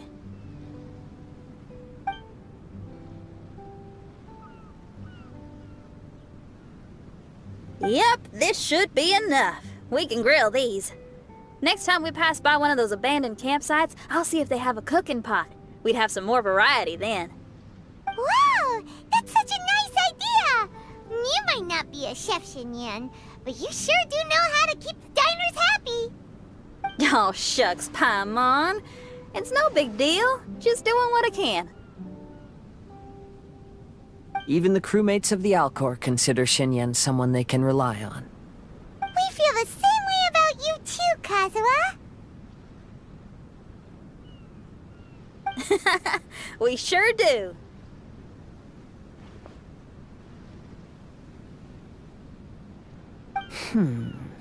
Well, then, as a trusted friend, I have something I'd like to talk about. From what you've been saying, that miraculous mirage seems to have been based on my life story to date. It felt just like a dream to me. In other words, you've always wanted to make your own bonsai? Could that be it? All that was a means of granting me something I wished for? And since this happened to me, does that mean it could happen to everyone else too? I agree, but I wonder whose mirage we'll encounter next. I'm actually kind of looking forward to my own mirage if it's a dream come true like you say. Wait, you actually want something like this to happen with you too? Oh, heck. Any mirage to do with me would probably be music related. It'd be a good chance to showcase a few tunes. You mean you'd want to do a performance in there? Why not? I don't think any self-respecting musician could stay silent on these islands. Just look at this place. So much confidence and optimism! Xinyan rocks! Oh, Traveler! Paimon wants to try some of the fruit growing on that cliff over there. Let's go pick some.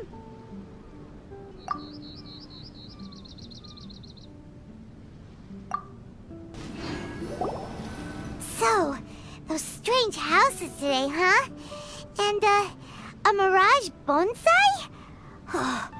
Basically, lots of weird stuff today. Do you think we should tell Venti about it?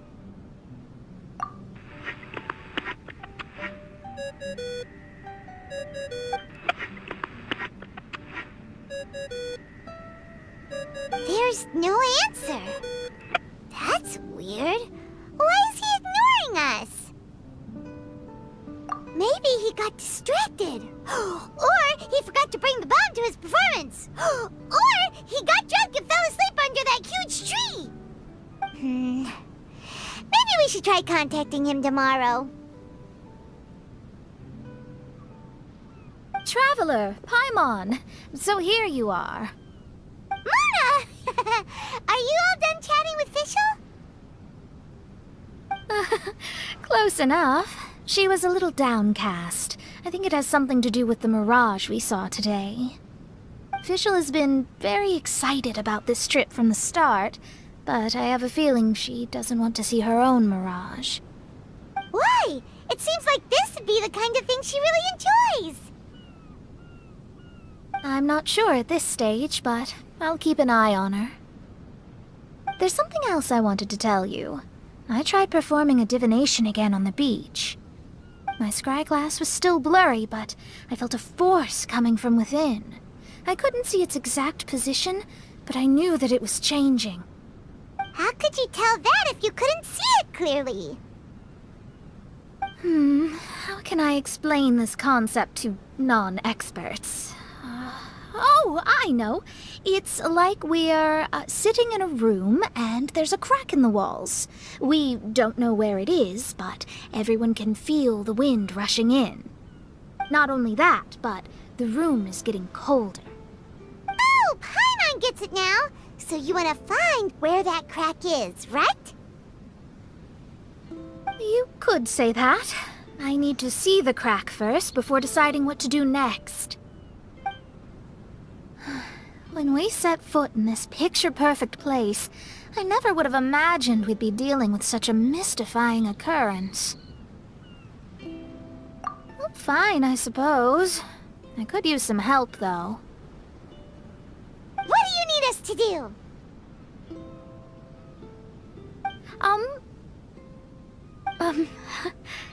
Nothing, actually. What? Are you underestimating us?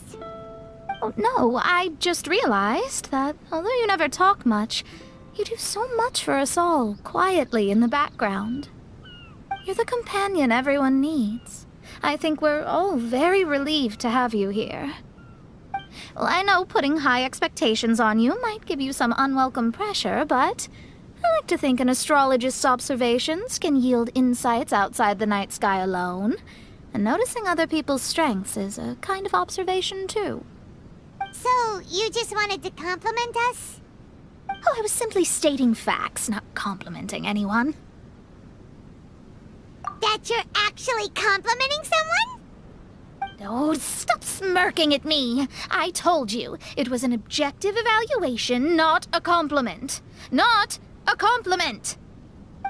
I'll keep observing the stars. Stay in touch, traveler.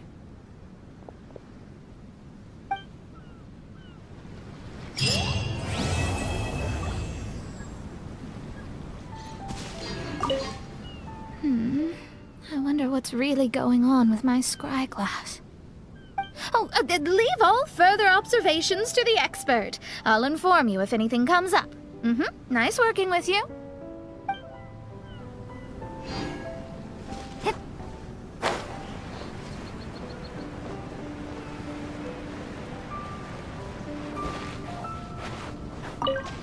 I wander like the autumn leaves that float to the mountains and seas afar. Though I am still on my journey, my perspective has changed greatly since I first wrote that poem.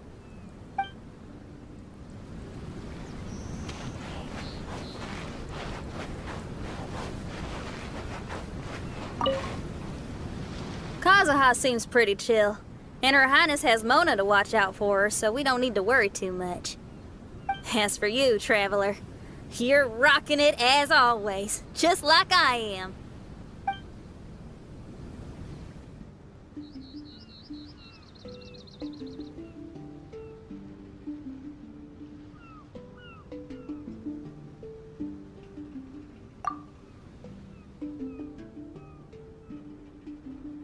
Yeah, that's why you couldn't see that the sun's in your eyes!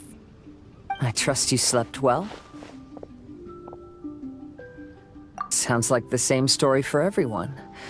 I got up first today, so I took a walk around and picked some fruits for our breakfast. And Paimon's been waiting for you to get up so she can finally dig in!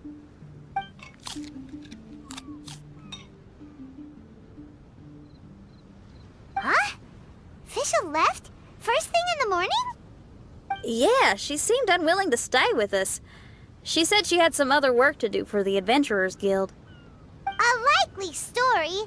What happened to coming here to restore the glory of the Immernachtreich?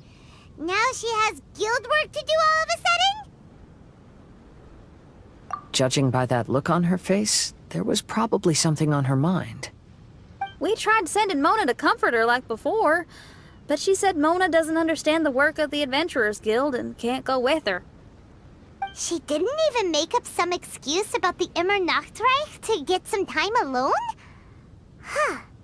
That's out of character for her. Then she must be feeling quite troubled. I'd love to help her as a friend, but she was right about one thing. We're going to explore another island today. Yep. Votes are in. It's unanimous. Oh, yeah, about that. Paimon went ahead and voted for you. She said since you're always together, her opinion counts as yours and vice versa. Well, you're an adventurer after all. Paimon knew you'd want to go exploring.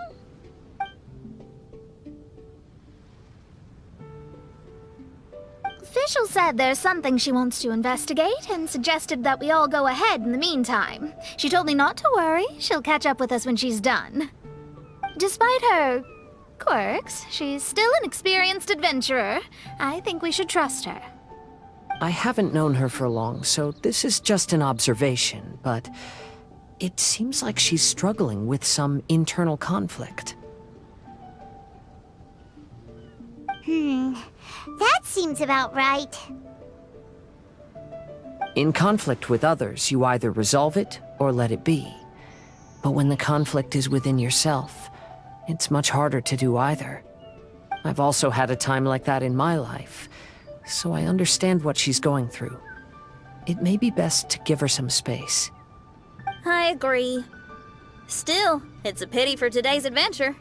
Adventuring is always more fun when everyone's together. Xinyan always has great team spirit. Oh, one other thing. This morning, we saw a mirage on the island in the north. We can go take a look once you're done with your breakfast, traveler.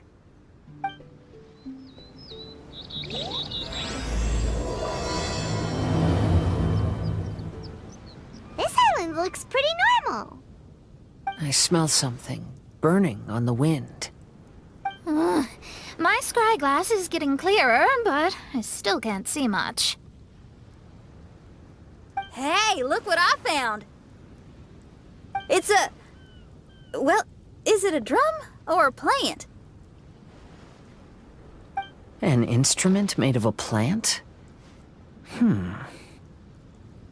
Xinyan, do you think this could be your island? Oh, you mean this instrument could have been put here just for me? Okay, let me give it a try. Hold on. When I touched the rock garden in the bonsai yesterday, we were all transported to another space. Xinyan, do you want to take some time first to get ready? Well, you're right, but it's all good. I'm always ready to make some music.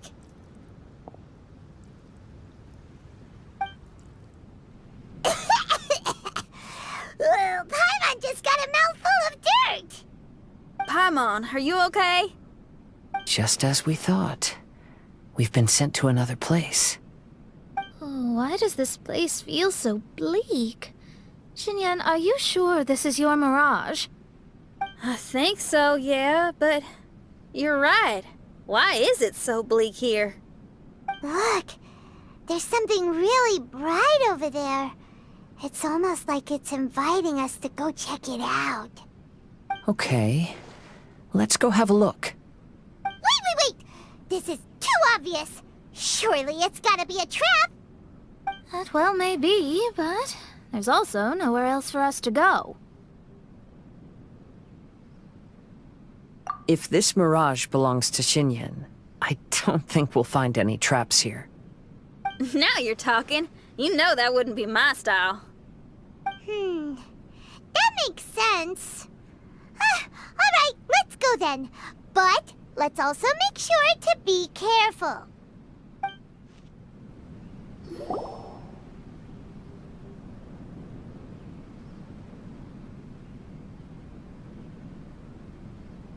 The door is locked.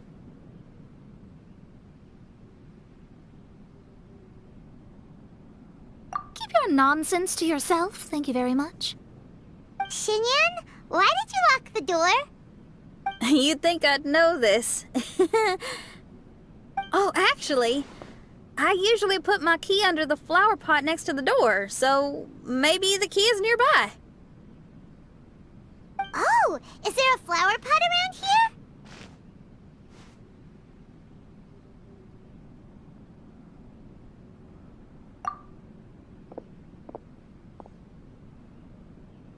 I guess it's worth a shot.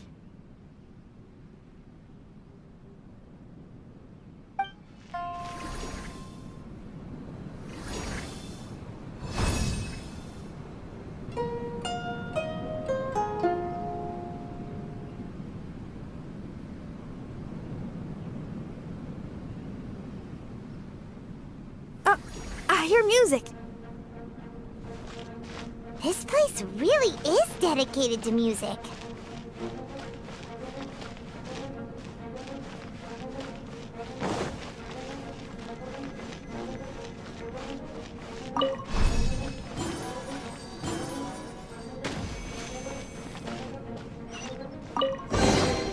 Wow, so we did get the key from the plant. Oh, the puzzles in Xinyan's Mirage seem way easier than Kazua's. Well, his life experiences are far richer than mine. You flatter me.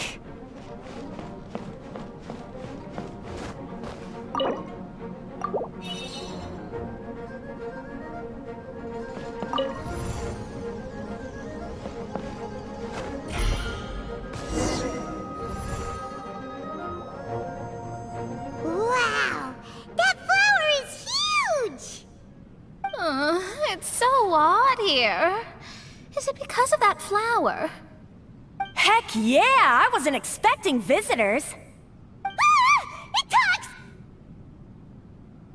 Paimon knows, but this is different! Hi! We touched those drum-like plants growing on the beach outside, and we're transported here. Are you the owner of this place? This is the Hall of Music, and I'm merely its gatekeeper. Tell me, my friends, are you here to pursue the ultimate expression of music? Oh, you betcha. Then tell me, what do you hope to express with music? The spirit of resistance. Right on, great answer. I'm so glad to hear that. I consider myself very lucky to meet another musician with the same ideals. Even giant flowers get along well with Xinyan. People who are easy to get along with make friends wherever they go. Well, if you've made it this far, you must wish to venture deeper into the Hall of Music. However, I must apologize. My singing voice is required for entry, but unfortunately my pipes are a little dry. Are you alright? Do you need, some cold medicine or something? It's just that I haven't had any glacial spring water in a very long time. If I could drink some of that, my voice would be rocked and loaded and ready to clear your path. Glacial spring water? Yeah, with one sip of that, anyone could sing the most beautiful song, no matter if they were a weary adult, a sleepy bird, or even an ignorant child. Oh. Okay, I'll find some for you. Where is this spring? Ah, thanks, you're the best. Well, spring water helps plants grow up strong so they can scale the mountains that lie in their way, so I imagine the spring can be found somewhere on the mountain range protected by plants. You mean we have to go hiking? Oh, Paimon thought some seawater would be enough. Spring water and seawater could not be more dissimilar. Oh, but you may need my powers in order to see the spring. Give me your hand, friend, so that you can see through my eyes.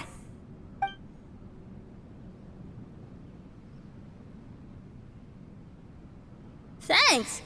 You shook my hand. Guess that makes this friendship official.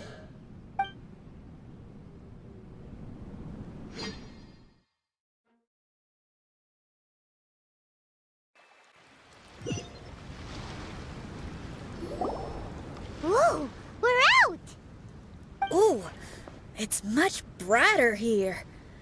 I didn't mind that hot cave, though. Glacial spring water can be found on one of the mountains around here. Let's all look for it. Wait, how can there be light coming from below the ground here? Is this a water vein? Well, according to that flower, the water vein is related to the plants, and the plants will lead us to that spring. So I guess we should follow the water veins.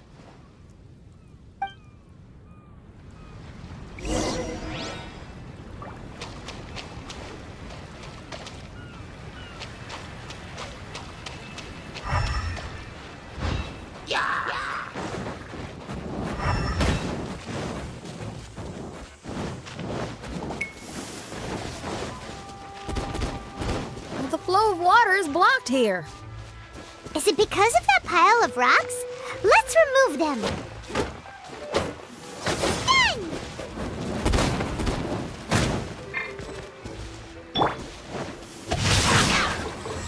Cool it!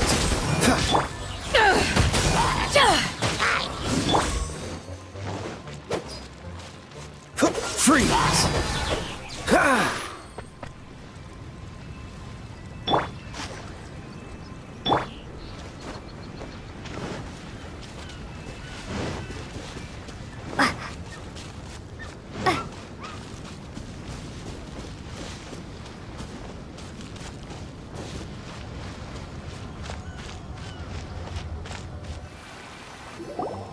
Everyone, I found a note here.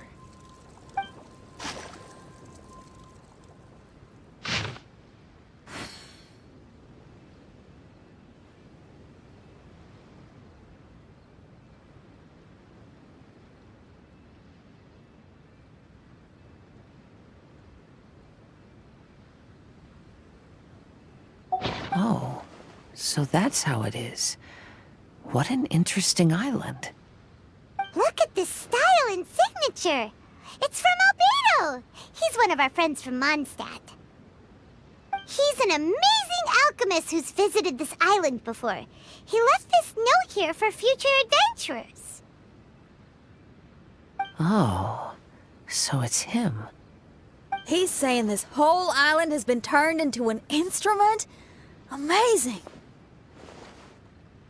And the underground water veins play an important part too. Oh, maybe we need to clear all the water veins to play this island. Ah, clean your instrument before the performance. Makes a lot of sense. This is the glacial spring water you were looking for.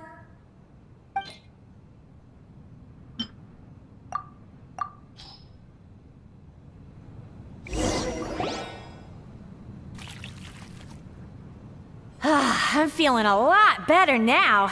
Thank you very much. Now, I'll send you to your destination. Whoa!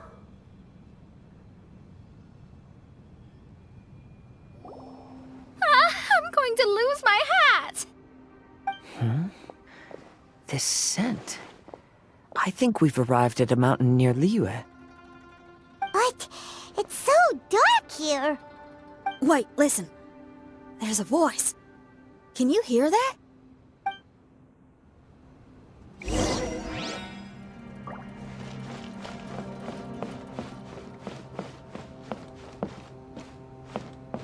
The reason the birds sing so sweetly is because they drink the spring water from up in the mountaintops. Xinyan, we're not singers in this family. None of us are. What makes you think you can be any different? Oh, So I just need to go drink some of this spring water, and then I'll be able to sing? Oh, I'll be right back, Mama.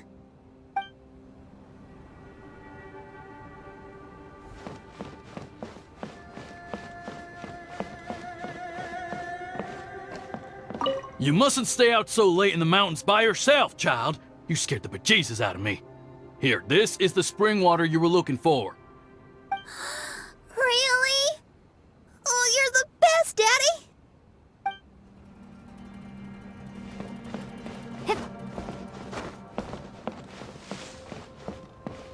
Oh, where did she run off to this time?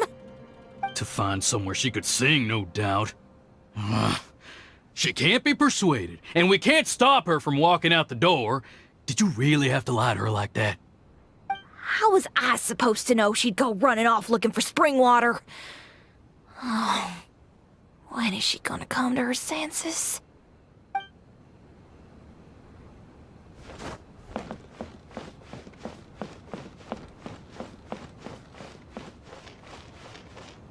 Get down from there! You can't set up a stage here! If you can't sing, you should be keeping your mouth shut, not putting on a public performance. Ugh. Don't tear down the stage!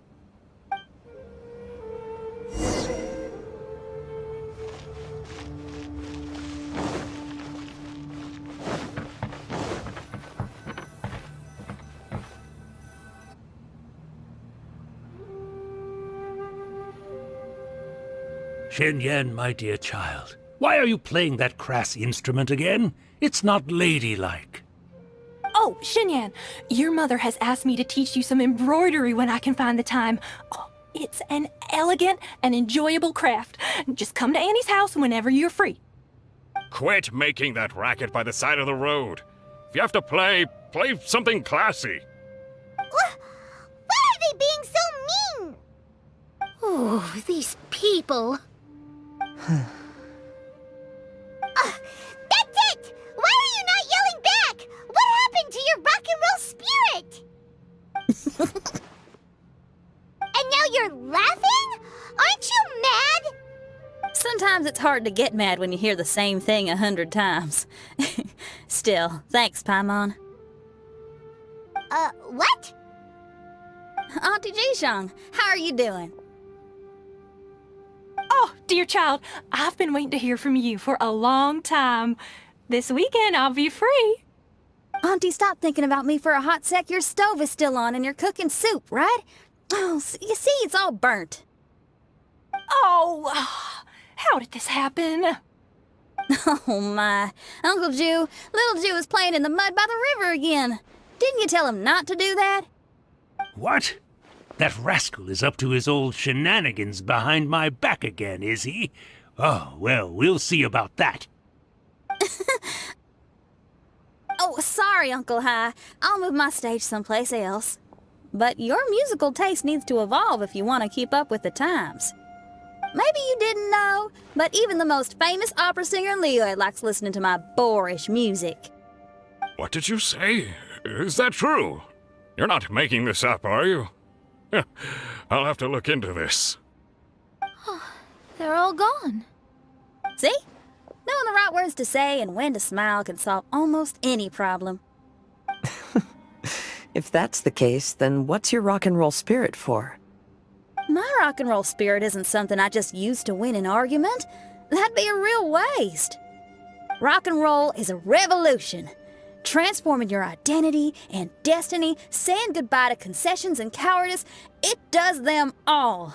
And most importantly, it lets you do it with art rather than words. My rock and roll has an unbreakable spirit, like a flame in a rainstorm that refuses to go out, or the magma that never stops boiling under the surface of the land. Okay, let's go. Let's go that way. There's a side path right there. What a great mindset you have. If anyone ever called me anything less than a genius, I'd be furious. Really? Paimon is tempted to give it a shot. Mona is glaring at me. Paimon, there's a difference between embracing the spirit of rock and roll and playing with fire. To tell you the truth, I'm also starting to develop an interest in rock and roll. Seriously? Oh, this better not be a joke. No, I'm serious. Rock and roll's ability to cultivate such a strong will in people is an incredible thing. Hey, is that?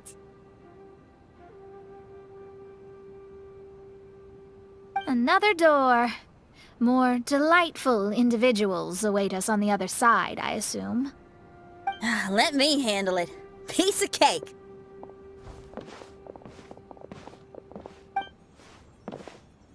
Miss, your hairstyle is really strange. Oh, is that so? I think it looks really cool. Take a closer look if you don't believe me.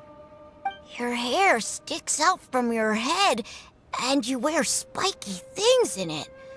Nobody else has hair like that. You're looking at it the wrong way. If I don't look like anybody else, once you've seen me, you won't be able to forget me, even if you try. You'll still recognize me if you ever see me again in the future. Yeah, you're right. Your clothes, hair, even the way you walk and talk. It's not just for the eyes of others. It's your style. So you should go with whatever you like. Really? But if I wore a jacket with a picture of a puppy on it, people would say, "Hey, little Faye likes stupid little puppies." Then you should ignore them. So, you like puppies, huh? I do. What about your friends? Well, yeah, they do too.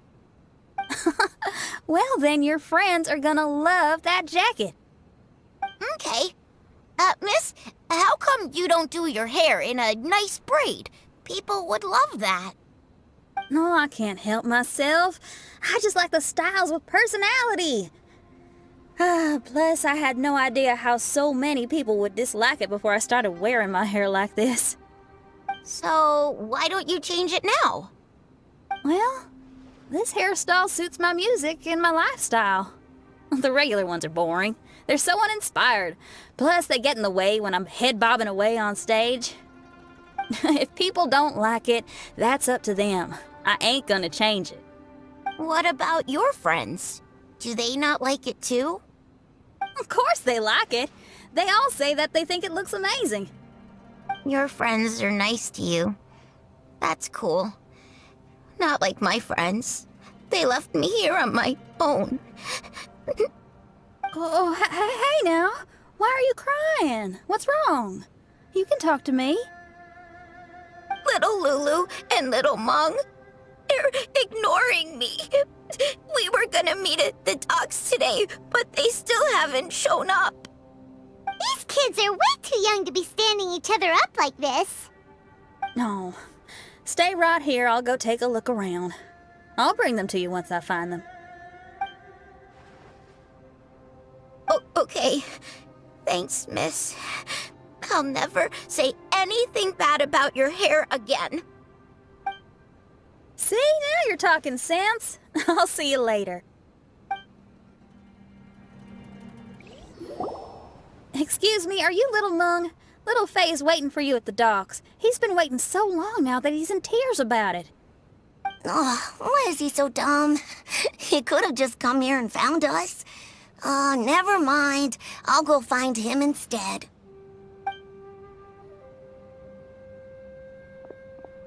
He ran off. We should catch up to him. Excuse me, are you Little Lulu? Are you looking for me, miss? Didn't you promise to meet Little Faye at the docks? Why aren't you going to meet up with him? He's crying because he thinks you've abandoned him. Huh? Oh, that silly dum-dum. Why didn't he just come to look for us? We prepared a surprise gift for him. A surprise gift? How strange. You dum-dum, we were preparing a surprise gift for you. We didn't think that you wouldn't come to try and find us, and definitely didn't think you'd start crying about it. I'm sorry for being such an idiot. No, I'm sorry. You're not an idiot. I guess we shouldn't have been so secretive about it. We didn't come to the docks to meet you because we wanted to give you a big surprise for your birthday.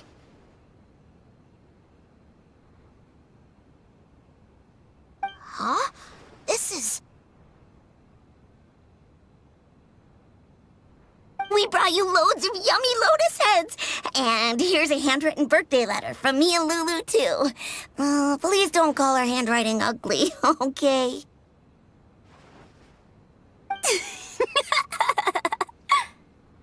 You guys! Thank you.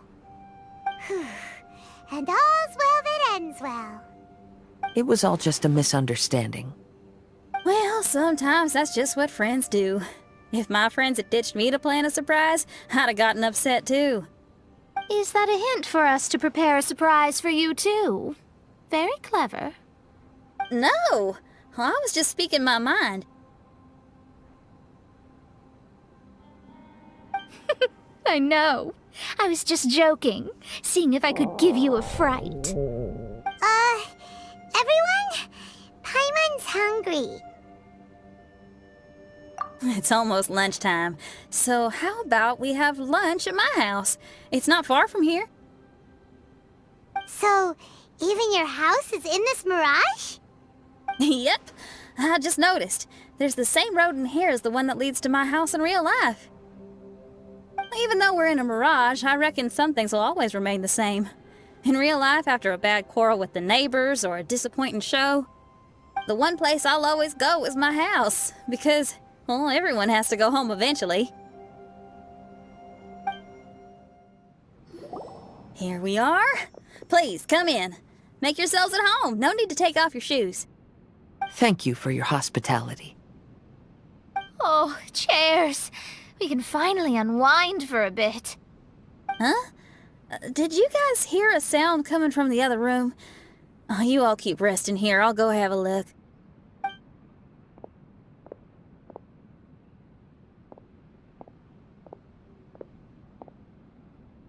No, the lights aren't even on. And there's no one... Whoa! Dun dun dun! Happy birthday! What are you two doing?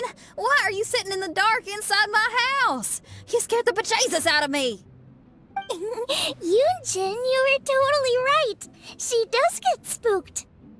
It's your birthday, so we planned a surprise party for you. You girls really shouldn't pull these pranks while pretending to be all sweet and innocent. Huh? Come on now, what's wrong with that?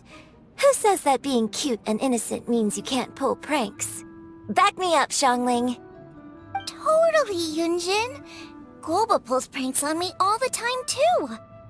All right, you win. Beidou needs to do something today, so she has asked me to deliver her gift to you. So, here they are. A custom-made dagger and the score of a composition from abroad. As for my offerings, I had these gold hairpins and iron hair ties, custom made for you by my family. Iron hair ties? You're telling me that your family used their 1,000 years worth of experience to make hair ties? What's the problem? Hair ties may look simple and unassuming, but they actually require a lot of intricate craftsmanship to make. My gift is one of a kind. A little while ago, I came across a bespectacled blacksmith on the street. The way he worked and talked, it felt almost like he could see right through stones. I was skeptical, so I asked him to help me make a bet. And when the merchant cracked the stone open, there was indeed a piece of raw jade inside. I took the jade on the spot and ground it into a pendant, which I then strung on a cord. You can use it as an accessory. Wow. You made a jade pendant for me? Yeah. Don't wear it around your neck. Put it on your guitar. Every day I see how much you pamper that guitar, so I thought you should jazz it up a bit. I don't know if I can bring myself to hang this thing anywhere except in a display case on an altar. Thank you, Xiangling. You're so thoughtful. Xiangling has always been thoughtful. But the blacksmith you mentioned, who could see through stones, can you tell me more about him? If the story's interesting enough, I might have to put it into my play. I'm not exactly sure, but I hear that he was sick for a while and was so disoriented during that time that he couldn't remember anything and felt as if his body didn't belong to him. And then, all of a sudden, he recovered. He's all fine now, except for some reason, he can now tell the difference between valuable and worthless stones just by looking at them. That's certainly peculiar. No, let's not get into that. The food is getting cold. Let's eat!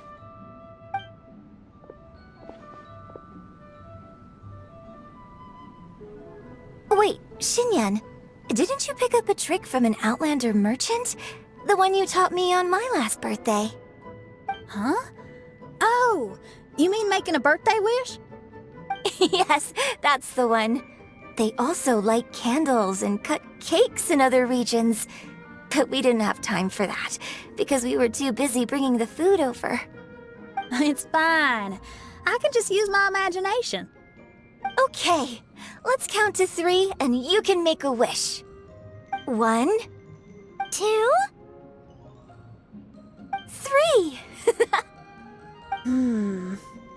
What should I wish for this year? My wish is...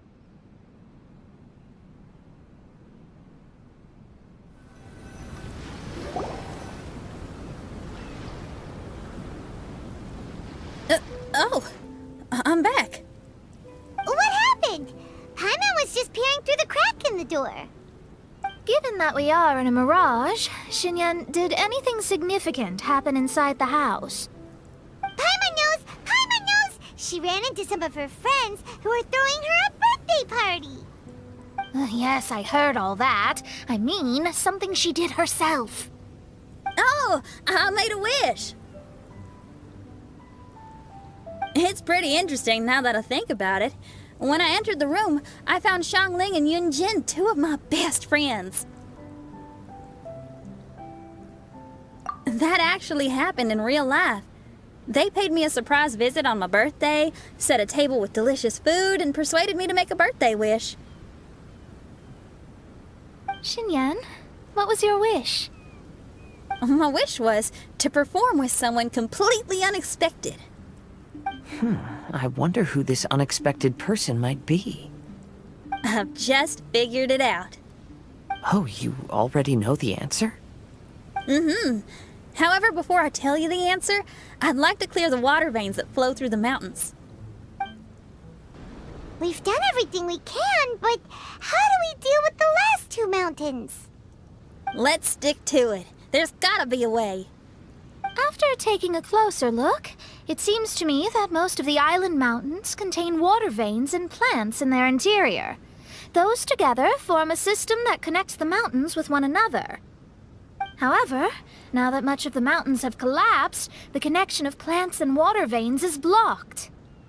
If we can dredge all the blockages, we'll be able to connect the islands to form the giant instrument described in Albedo's notes and play music using the islands themselves. Yep, for me to reach my goal, we gotta do this. But first, I'd like to consult the flower. It should know what to do.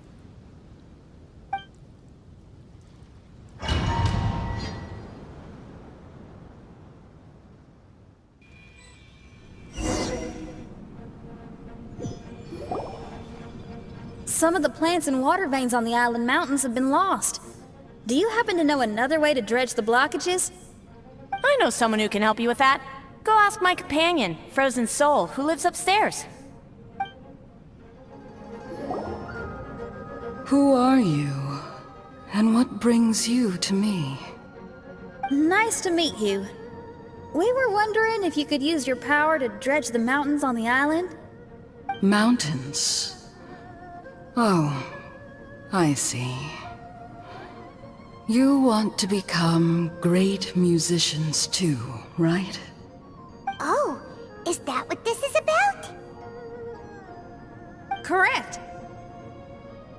In that case, we seek the same thing. Despite my frailty, I feel obligated to share some of my power with you. Plant my petal at the ending point of the intersection of melodies, and what had once sunk into the earth will re-emerge with the music. As long as there is music, life will continue to flourish in this world. Oh, thank you.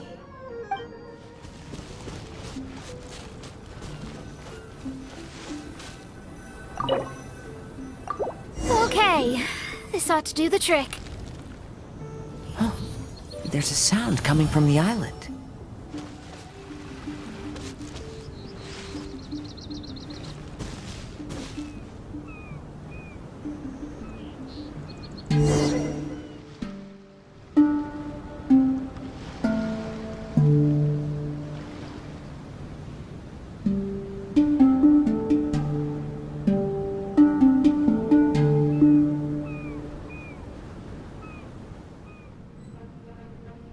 Can you feel anything now that we've planted the petal? Yes, I can feel it. The sun is shining brightly. The sea gleams like a gemstone. The waves lap the milky white beaches. And the grains of sand are pulled into the sea, then pushed back ashore. The seabirds are landing on the rocks, pecking gently and making rhythmic sounds. Da-dum, da-dum, da-dum. It's music. This is indeed music. In fact, this whole island is a giant musical instrument. Since you are a musician, you should be able to understand the meaning behind its original creation. Making music with the tides, waves, and sea breeze as your instruments is the most romantic thing in the world. Let's go, everyone. It's time for my performance.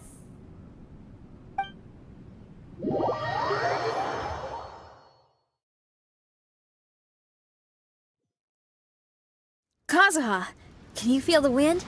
Which direction is it blowing in? It's coming from that direction. I'll take you to a hill where the wind blows. Finally, the time has come. Everyone, I once made a wish to perform with someone no one could have expected. And today, on this island, I found my answer. No one knows the name or appearance of the man who transformed this island into a giant musical instrument so many years ago, but he is unquestionably one of Teyvat's greatest musicians. I never imagined I'd be able to see such an instrument, and I never imagined we'd be able to play it during a high tide. No. Music is the gift one gives to their kindred spirit, so I'll play something that makes for a better duet with the original musician. No rock music for today. Instead, I'm gonna show you something new.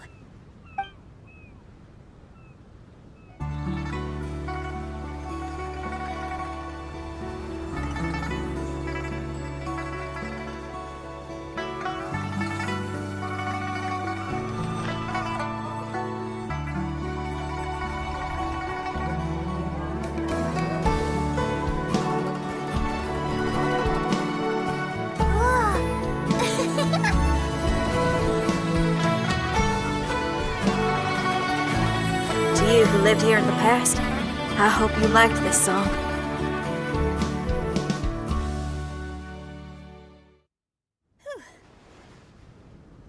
How was it? Not bad, huh? Quite impressive. I've never heard a duet like that before. It was very interesting. And so elegant as well. Paimon's not sure how best to put it, but it was just super unique. Thank you. And now I can say my wish has come true. Is there anything else you'd like to do? No. In fact, I reckon I'll get a good night's sleep tonight. Does this mean everyone is free for the time being? If so, I have a suggestion. I'd like to return to the Fatui camp and see what's going on there. Oh, so you've discovered the Fatui camp as well? Wait, you know about it too? Of course, I'm a genius astrologist. Didn't I mention that my scryglass has recovered a little? I can sense what's going on here through divination. I didn't know the Fatui were here too. Indeed. I also informed Fischl of this when we parted ways today. If she runs into them, she'll stay hidden and out of danger. I see. Then perhaps we should tell everyone what we know.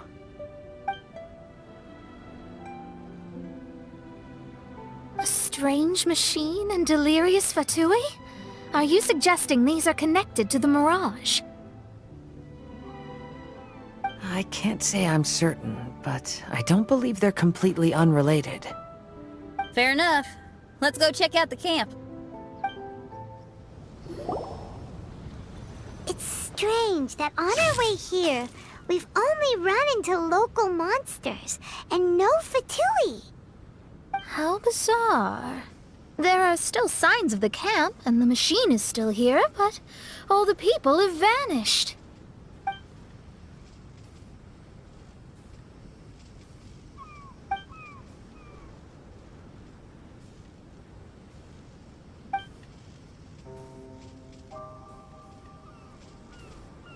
Oh, I give up. I'm just going to divine the answer.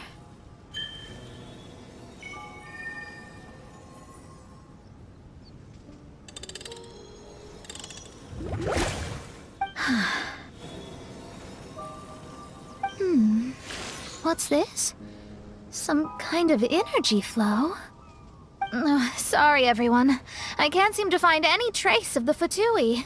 My scryglass has gotten hazy again, but this time I can sense some sort of energy converging and taking physical form. The destination is the island over there. Whose mirage will it be this time? Let's head over and have a look. Maybe we'll be able to find something there.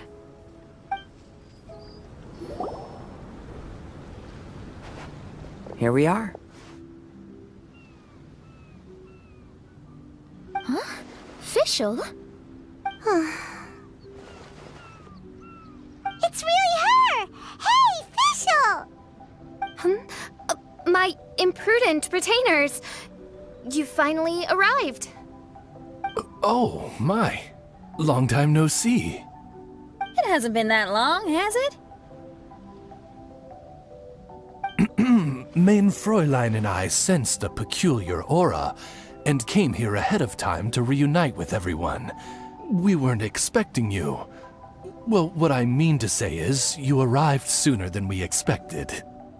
Is it just Paimon, or does Oz seem nervous? The advent of the Immanakreich is imminent, and I still need to prepare for the consecration.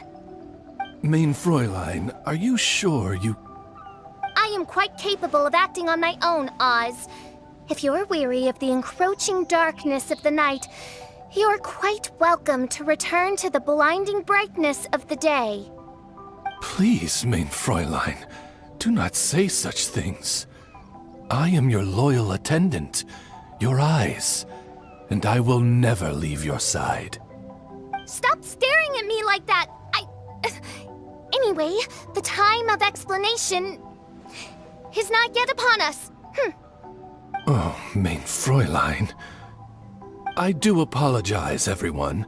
Main Fräulein is having a rough day. Please, do not take it to heart. I must also excuse myself now. Huh. Still no improvement in her mood, even after all this time away from the group. As soon as I saw Fischl, I realized that the mirage that's about to take shape here must have something to do with her. Yes. I, at least, felt a peculiar sense of familiarity when I approached my mirage. Me too. Even though it didn't really make sense, I just had a feeling that something exciting was gonna happen. Exactly. If Fischl and Oz can also sense something, then our suspicions are likely to be right on the Mora. Fischl's probably agitated because she doesn't want to confront her mirage. How come? Maybe her mirage conceals some secrets that she doesn't want anyone to know about. Let's all take a rest here for now. When the mirage appears, we will get to the bottom of this mystery.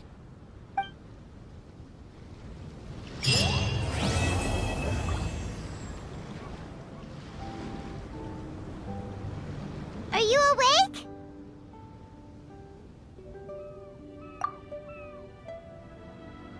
It might sound hard to believe, but no, nothing's happened. You're awake? Then let's bring you up to speed. We've searched everywhere and found nothing unusual at all. Based on the previous 2 mirages, we should have been able to find something that acts as an entrance. Is it possible that the time has not come yet? You mean we should wait a little longer? Yes. Plus, Fischl is still nowhere to be found, and I highly suspect that she's even more eager to find the entrance than we are. So, let's wait. Let's give the Mirage... No, give Fischl some more time.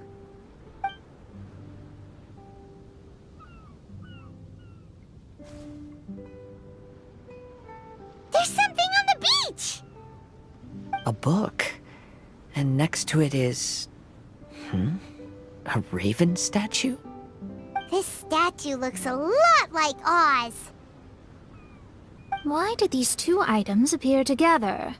Did the raven bring the book here? What's the book about? Is it a diary? Let's see. Hymn of the Holy Land.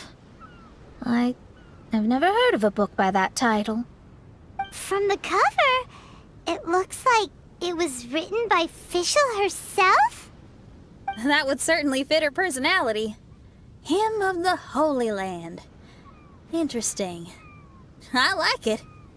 As a title, it has a sacred ring to it. So, what should we do? Should we touch it?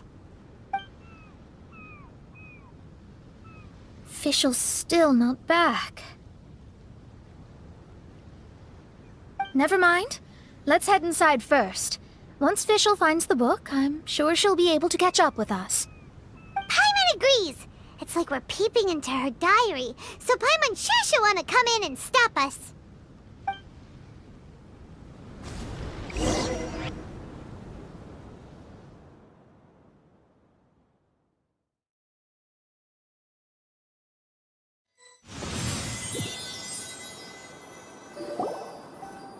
Though this truth has long faded from popular memory, scholars have long known that Prinzessin Fischl von Luftschloss-Norfedort first descended upon the world during the time of chaos, roughly 600 years before the era of the saints. What? A narrator? We really are inside a book, huh? There's even a narrator telling us the story. Oh no! The path has been cut off! We can't go across! Oh, there's a device over there that appears to be waiting for us to approach it. Is it just Paimon?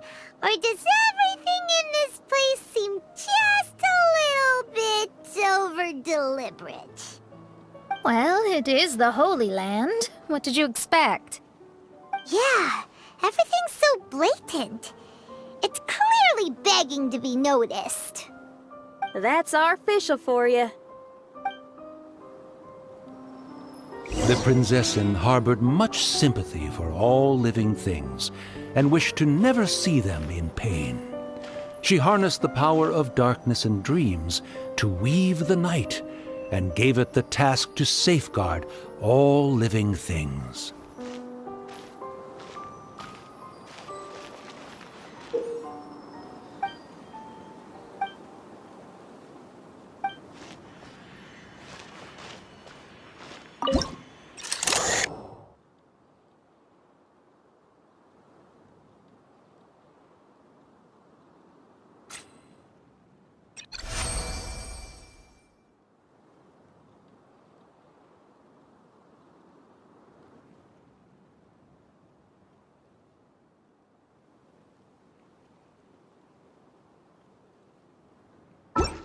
The people celebrated and worshipped the Prinzessin's authority, and followed her call to migrate to the sacred land that would eventually be known as the Immer Nachtreich. It really is the Immer Nachtreich. Really looks the part. I'm quite impressed. We established a nation on the Holy Land, revered the Prinzessin as the absolute one, and introduced poetry, theater, and adventure to the kingdom, laying the groundwork for the Immer Nachtreich. When the rain finally ceased, the Prinzessin descended from the palace steps as to allow all her retainers to behold her unparalleled glory. Help! Help! That was a cry for help! Who could it be? Someone, please help me! Isn't this a statue? Please don't refer to me like that. My name is Leon, and I am a knight of the Immer Nachtreich. A knight? But you don't look like one. You can't tell. Anyway, please don't speak ill of Sire Osvaldo. He personally designed and distributed the armor for Die Nachtrebenritter. Well, you must have heard that one before, surely. That was his full name, Osvaldo Hofnevines. Oh, so Magistus was the easy pronunciation. I agree. Or so it seems. Dear friends, I apologize for interrupting your lovely conversation, but I believe you haven't been informed that the gate ahead has been locked. Yep, that's news to us. I'm hoping you'll be kind enough to save me, and in exchange, I'll gladly teach you how to unlock the gate. Well, I guess we'll have to save you then. Valiant heroes. No words can express how grateful I feel right now. Thank you very much. Remember, this is the password that unlocks the gate. May my people be freed from the shackles of ancient decrees.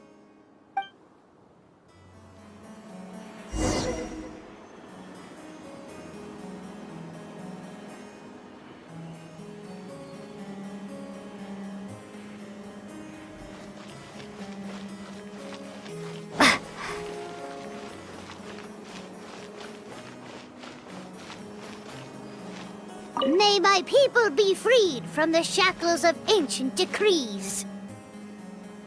The great secretaire, the lords, and the devoted Nachtrebenritter mounted the tower to pledge their allegiance to the Prinzessin, kissing the hem of her exquisite purple dress and taking pride in their loyalty.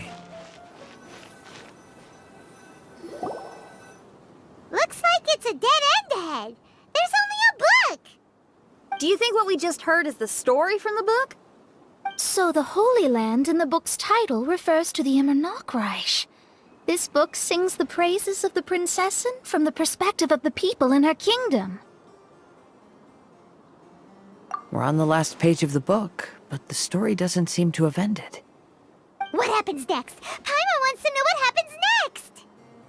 I guess we'll have to keep exploring. As for this book... Wait, I have an idea. Now that we've finished it, let's close it.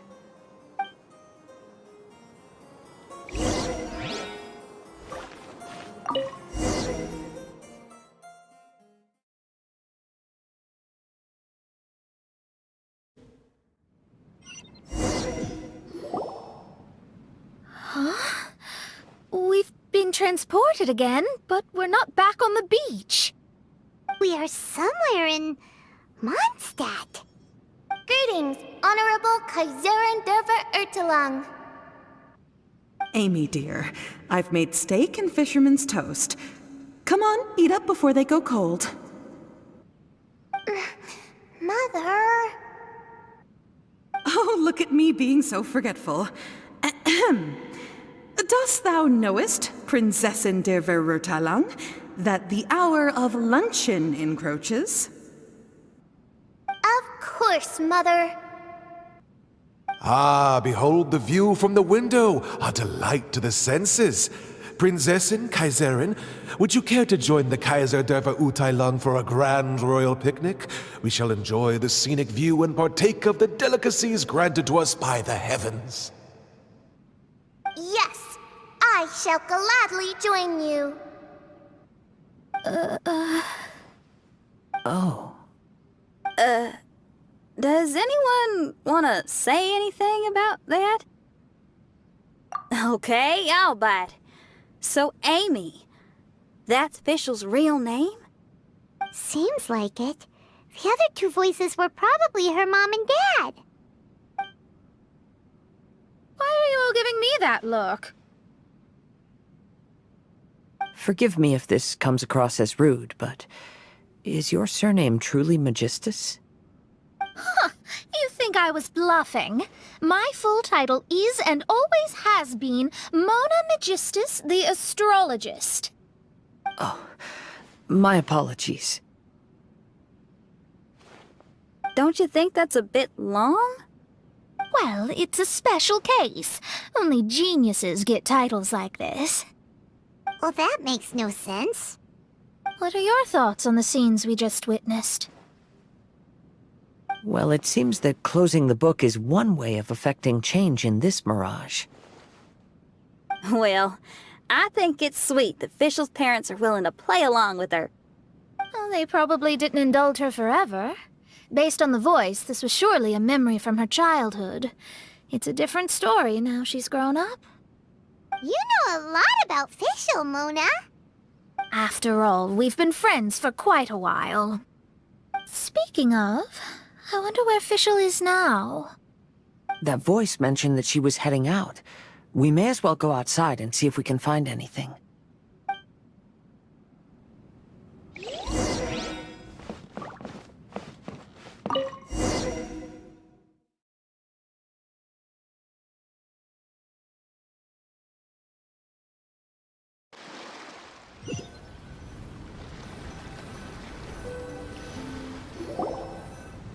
Oh, we're back! Wait, why are we back? We haven't finished the story yet! This feels as awful as purchasing a counterfeit astrology tutorial or realizing you've forgotten your wallet in the middle of dinner.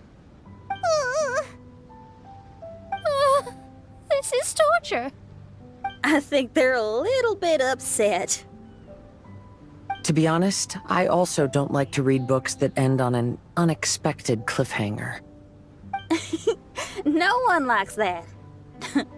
All right, let's enter the mirage again. Good idea! Let's go!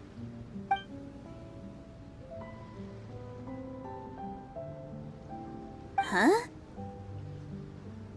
We're still here. It's not working. That's odd. We were able to enter earlier, but now we can't. Why? Why are we being denied the opportunity to finish the book? This is pure sadism. Maybe it's because we've already reached the end of this book. Before leaving the Mirage, we saw that the book had been flipped to the final page. I believe Hymn of the Holy Land is divided into multiple volumes. It's like one of those sneaky light novel marketing schemes. If you want to know what happens next, please buy the next volume. Ugh. I have to see the ending. Yes, the ending! Everyone wants to know how the book ends. Huh? Who's there? Heavens above, she saw me. Stand up straight, stand up straight.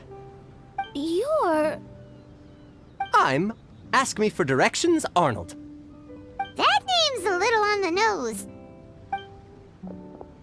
So, Arnold, let me ask you something. It's Ask Me for Directions, Arnold. So, ask me for directions, Arnold. Let me ask you something. Yes, ma'am. Are there other volumes of Hymn of the Holy Land? Where can I find them? Oh, you're asking the right person. Hymn of the Holy Land is the sacred scripture of the Immer Nachreich. There are 3 volumes in total. with the other two stored in 2 high locations in the castle. If you wish to find the second volume, you must climb to the very top floor of the tower.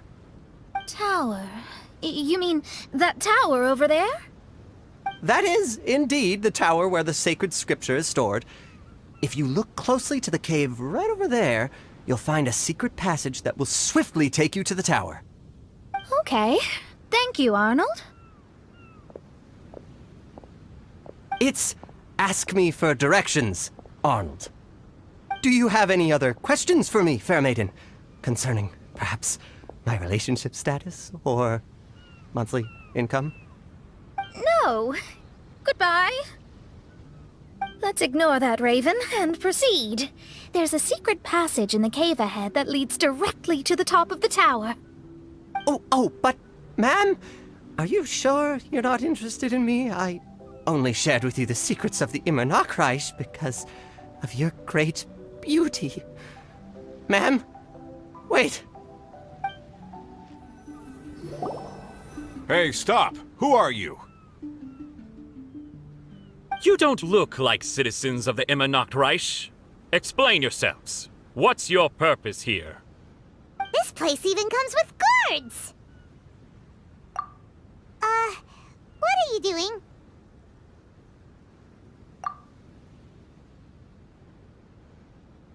How can you prove that you are Her Highness's retainers? Such an absurd question betrays your ignorance. May my people be freed from the shackles of ancient decrees. That's the password of the Immernachtreich. They really are Her Highness's retainers. Oh my goodness, we didn't know. Please, forgive us. Now step down! Yes, we're leaving now. They're gone. This is the second volume of Hymn of the Holy Land. Everyone ready? Bring it on! However, the Immernachtreich soon became plagued by a perpetual nightmare. Tasrak, the wicked dragon, infiltrated the subterranean, crossed the bottom of the sea, and eventually came to roam above the capital. Huh? A dragon? The only thing I notice is gloomy weather. Could the dragon be some kind of metaphor? If that's so, her arch-nemesis Tasrak, the wicked dragon, is made up of everything that opposes her and rejects her fantasies. Knowing their peril, the people prayed to the Soteria.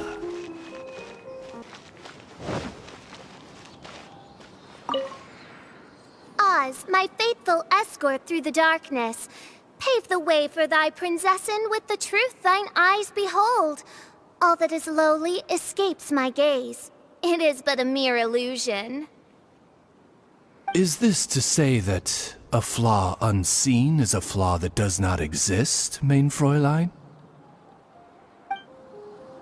The princessen descended to confront the dragon, but the great battle was certain to damage the castle.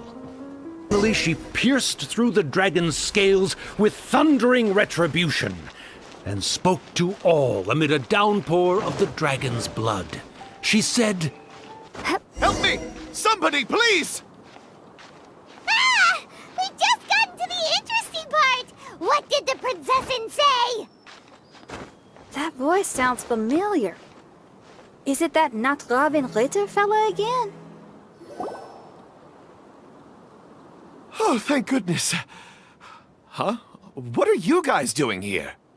We should be the ones asking that. What are you doing here? I'm sorry you have to keep seeing me in such a wretched state. I suppose I'm still not good enough to play the role of a qualified Nachtravin. Play the role? I'm ashamed to admit it, but I'm not a real knight. Rather, I'm a new actor who recently landed a job to play the role of a knight in a theater troupe. That's not really something to be smug about. Ah, well, you see, that's where you're mistaken. Theater is an essential part of Immernachtreich's culture. A fantastic theatrical performance is the greatest tribute we can pay to Her Highness. Oh, So this is your local culture? Exactly. So I'm delighted that I got to play the knight. Why does the princessin enjoy the theater so much? Her Highness once said, "Celebrate me by staging a play in the wilderness. Bow down to me and bring me beautiful dreams in return for everlasting glory within the eternal darkness." I believe it is because Her Highness appreciates true art and can also sense emotions hidden deep within the souls of humankind. The crystallization and sublime expression of emotion is the heart of theater. People who truly understand theater always have a beautiful, sensitive heart, filled with a rich array of emotion. Oh, so that's how it is. Thank you for your answer, Sir Knight. Thank you so much for calling me a knight. So, basking still in this honor, I will be off to my battleground. May we meet again. Hopefully not. Be more careful in the future. Oh, and please remember the password to unlock the gate. Upon my command, spread your wings and take flight.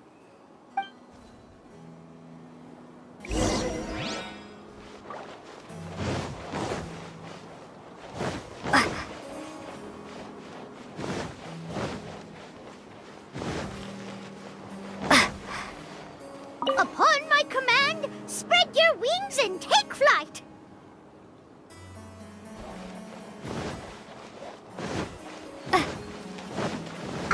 The book has appeared!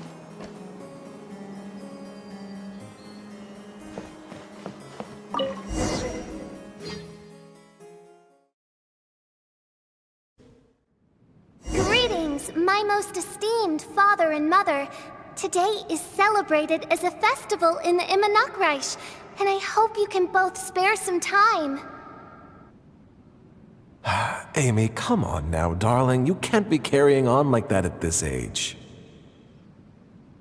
You're a big girl now. It's time to forget the fairy tales. But... Oh, and I almost forgot to mention, I've bought you a new set of music course books. Give them a read, won't you? You should dedicate your time to something more meaningful. Oh. Okay, Mom. I understand.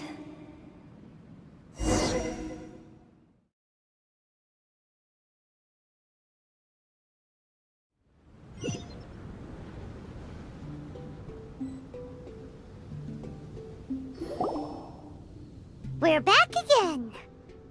I believe we have just witnessed the true nature of the wicked dragon. This is something I am all too familiar with. There are always people who believe that our passions are a waste of time. Huh? You're...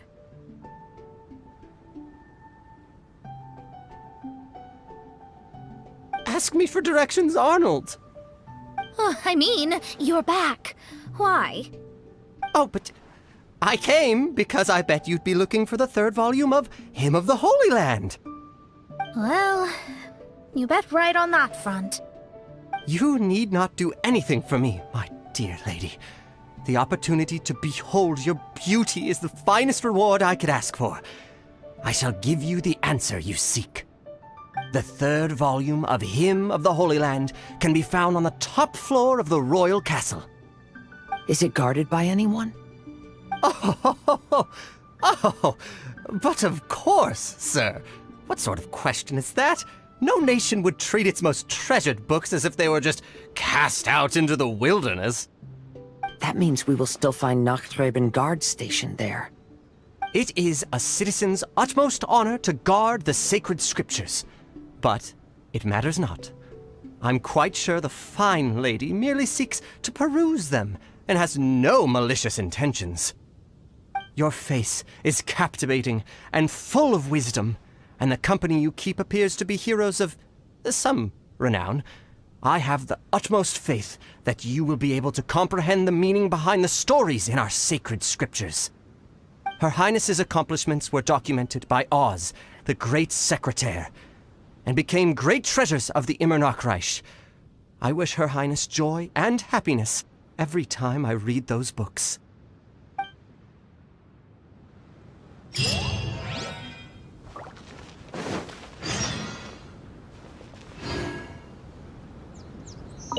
Oh, what should I do?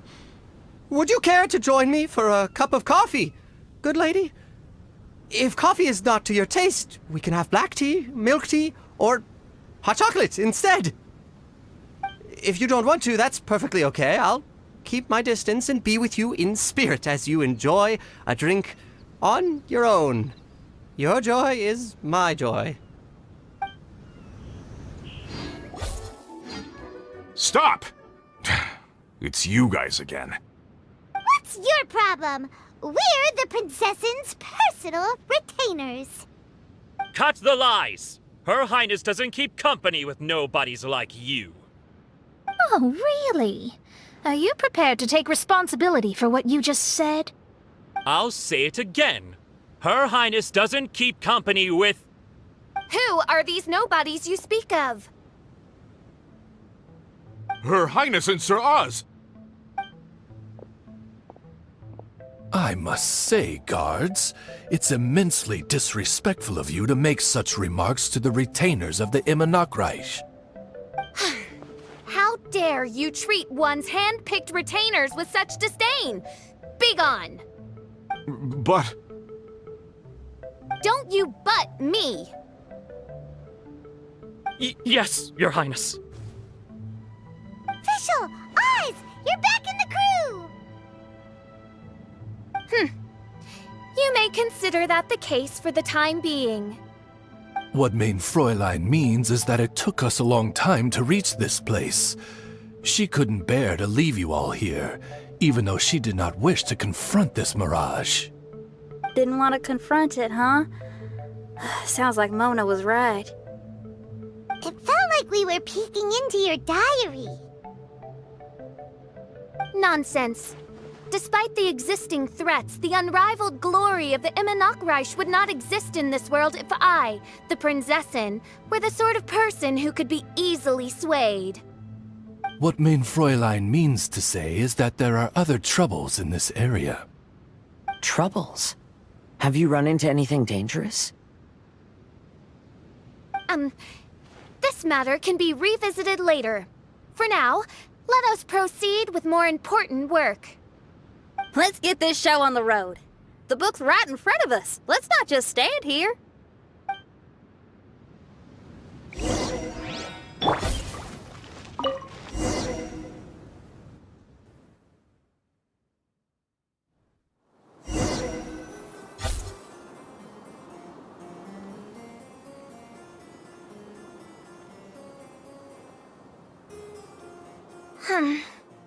Majestic, but fragile. Vast, yet vulnerable. This domain both amazes and sickens me. She means that she has never seen such an extravagant mirage before, and even she is enthralled by it.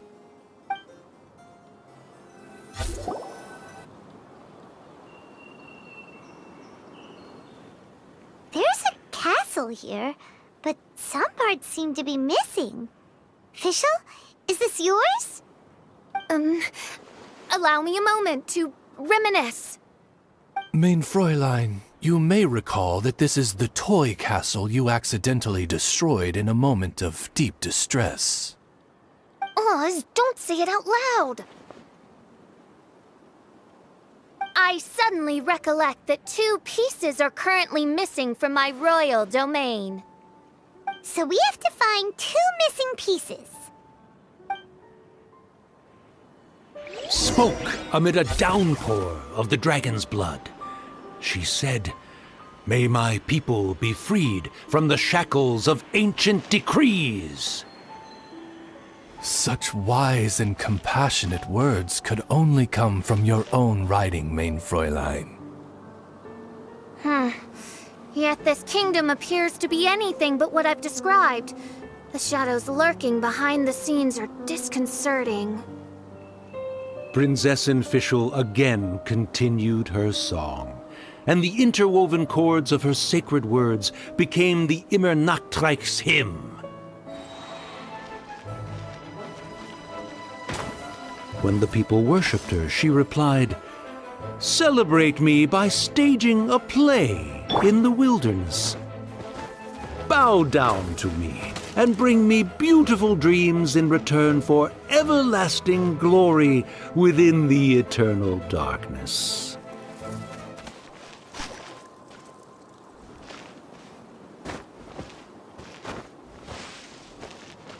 She picked up mere stones to carve out mountains and oceans before bestowing upon her people castles and towns. My magnificent kingdom is a small and forbidden paradise. That sounds like a happy ending to Paimon.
Help me!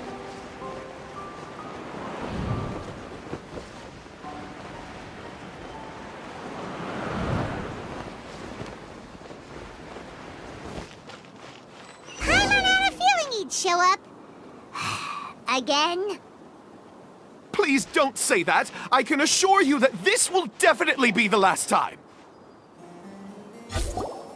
Fella, if you want to survive and thrive, you should be more careful next time. A successful journey requires perseverance, courage, as well as a keen sense of danger. You have the first two, but in the future, please strive to be more vigilant. I shall remember your words for the rest of my life. But it is time to say our final goodbye.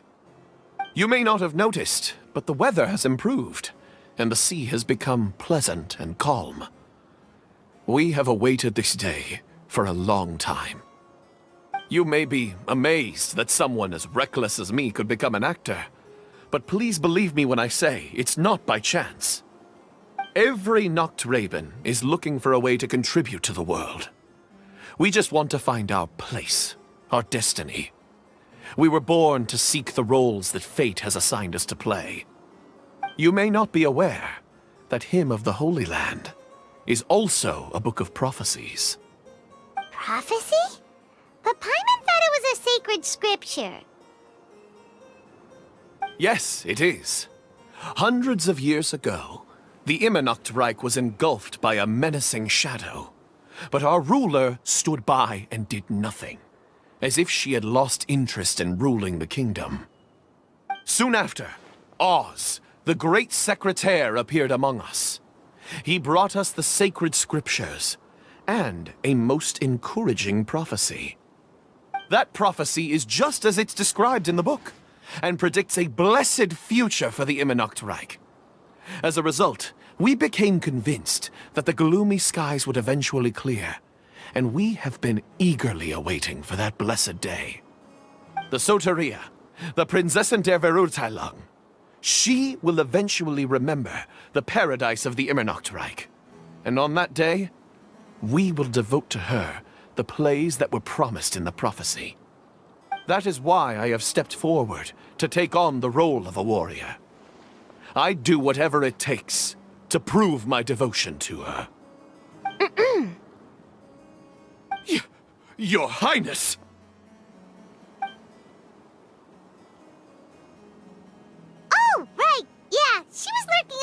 when we rescued you for some reason.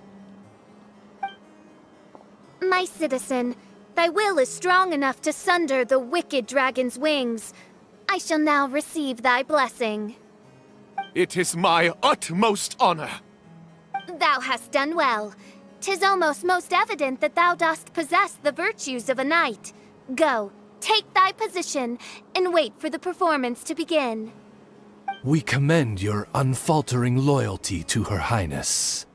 Her Highness will now lead her retainers into battle against the shadow that plagues the Immonachreich. Thank you, Your Highness. And thank you, everyone. In that case, I will take my leave. Oh, by the way, please keep in mind that the password for the gate ahead is Zian, mein Sommernachtgarten. Paimon's confused. What were you guys role-playing just now? Is there not a single one of my lords and ladies who understood my precepts? Fools. What Mein Fräulein means to say is that you are all rather stupid. Yeah, you didn't need to translate that. I suppose this is the important business Her Highness warned us about earlier. Let's get this over with. Huh? Wait, what is it? What's happening?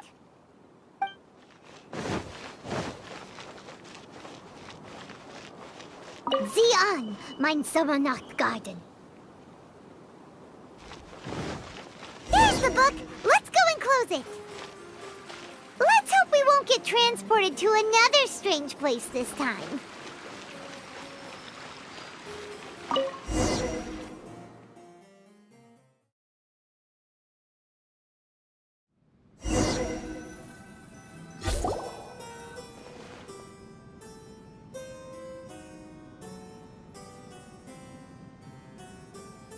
Library? Why are we inside a library? You must be the arch-nemesis I've been looking for. The useless and cowardly so-called Prinzessin. How laughable. What gives you the impression that you can defeat me? You should know over the past few days, I've seen all of your fear and trepidation. Why is there another you? Is it a shadow? Shadow? Yes. I suppose that probably describes our connection aptly enough. So have you come to surrender to me, little Amy? You... And that raven over there.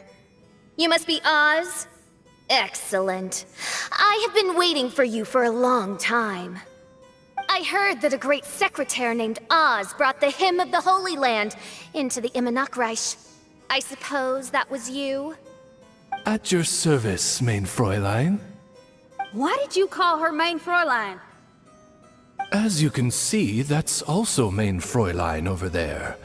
And if she is Mein Fräulein, then does that not make her my master?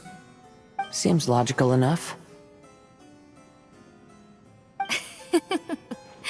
I might as well inform you that the Immonachreich is a place with no way out. Now that you've made it here, I shall crush you and make you my servant! As for Oz, despite bringing over that hideous book of prophecies and causing the foolish citizens to fall to their knees worshipping that piece of nonsense, why don't you come over to my side? After all, Fischl is destined to team up with Oz. Mein Fräulein flatters me. I see no reason to refuse. Oz? Where do you think you're going? Oh, he's actually going over to the other side. Fischl, haven't you taught your raven anything about loyalty? Oh, this is not the time to discuss my shortcomings! Have you been bewitched, Oz? Why should you trust that she's telling the truth? Is not the Immonachreich a sacred land of liberty and theater? You are gravely mistaken if you presume the Immonachreich to be some kind of amusement park. Listen closely. It is a tomb for those who cannot face reality. You will be buried here. And I will take Oz, the product of our imagination, and live forever in the royal castle. A tomb? You of all people should know about this. Why does it always rain in the Immernoch Reich? Why isn't there any music in this so-called paradise? Because of you! It's all because of you! How pathetic. No, dearest Amy, you, not I, are the one responsible for all of this. You dreamed up a vast kingdom, but you can't bear its weight. Swayed by fear, you can't face the very world you've created. You may try to avoid it, but the fact is, you can't change yourself. I came here in your stead precisely because you failed to show up. The Immernoch Reich is now mine, and it is not your place to tell me what to do.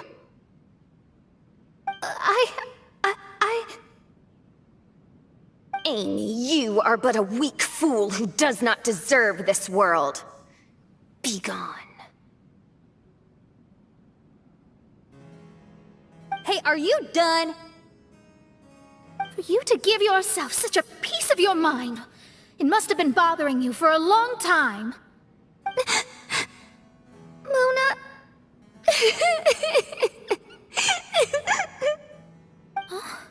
What's that look on your face?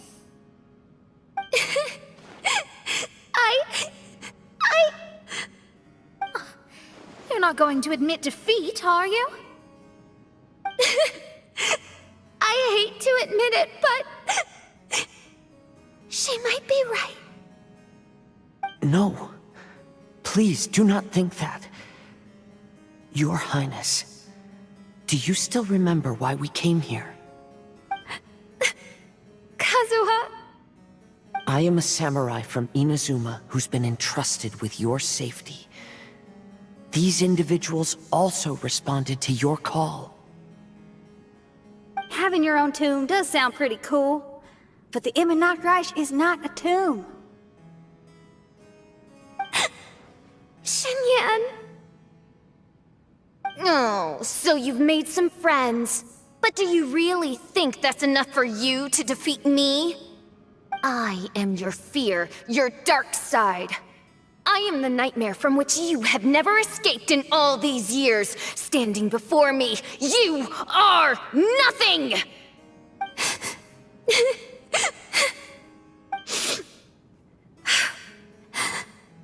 No, I can't. I can't lose. Not now. I will be the one to claim victory. Just you wait.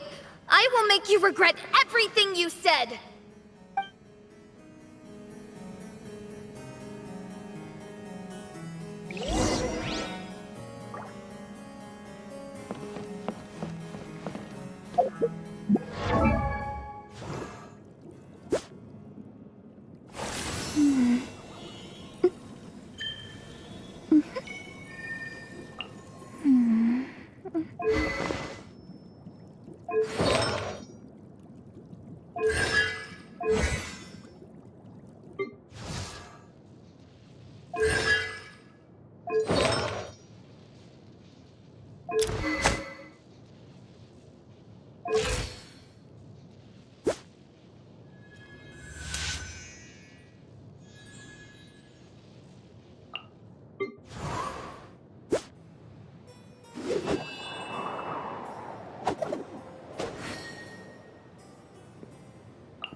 Delve into destiny.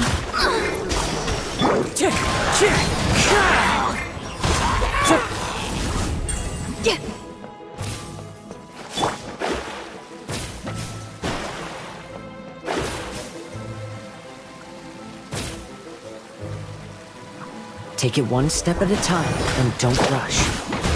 You can win as long as you maintain a level head.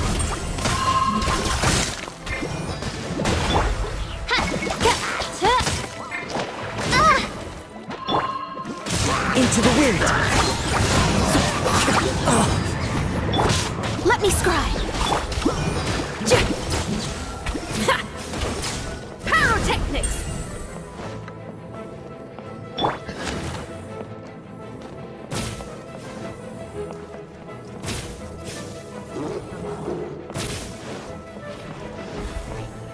The wind knows.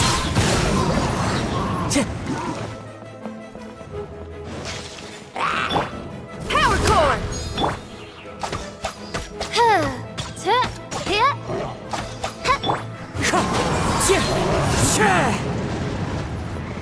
Get it together.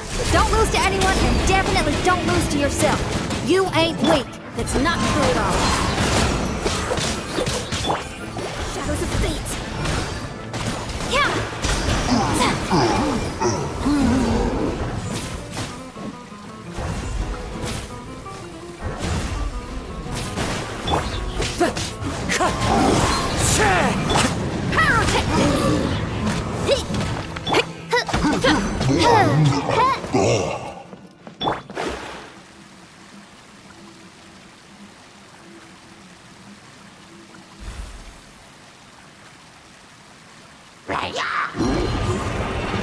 Oh, my divination attempts are working again. And the stars say the Fischl I know will obtain a landslide victory.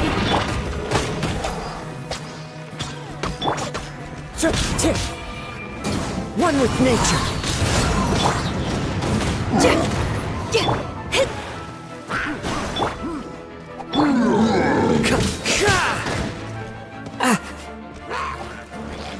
Into the wind.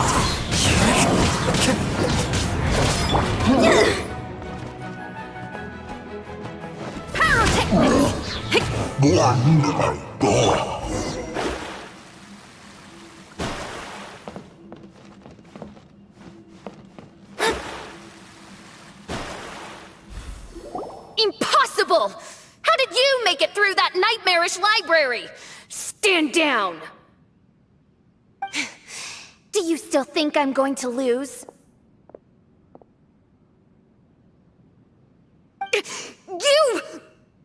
You looked down on me.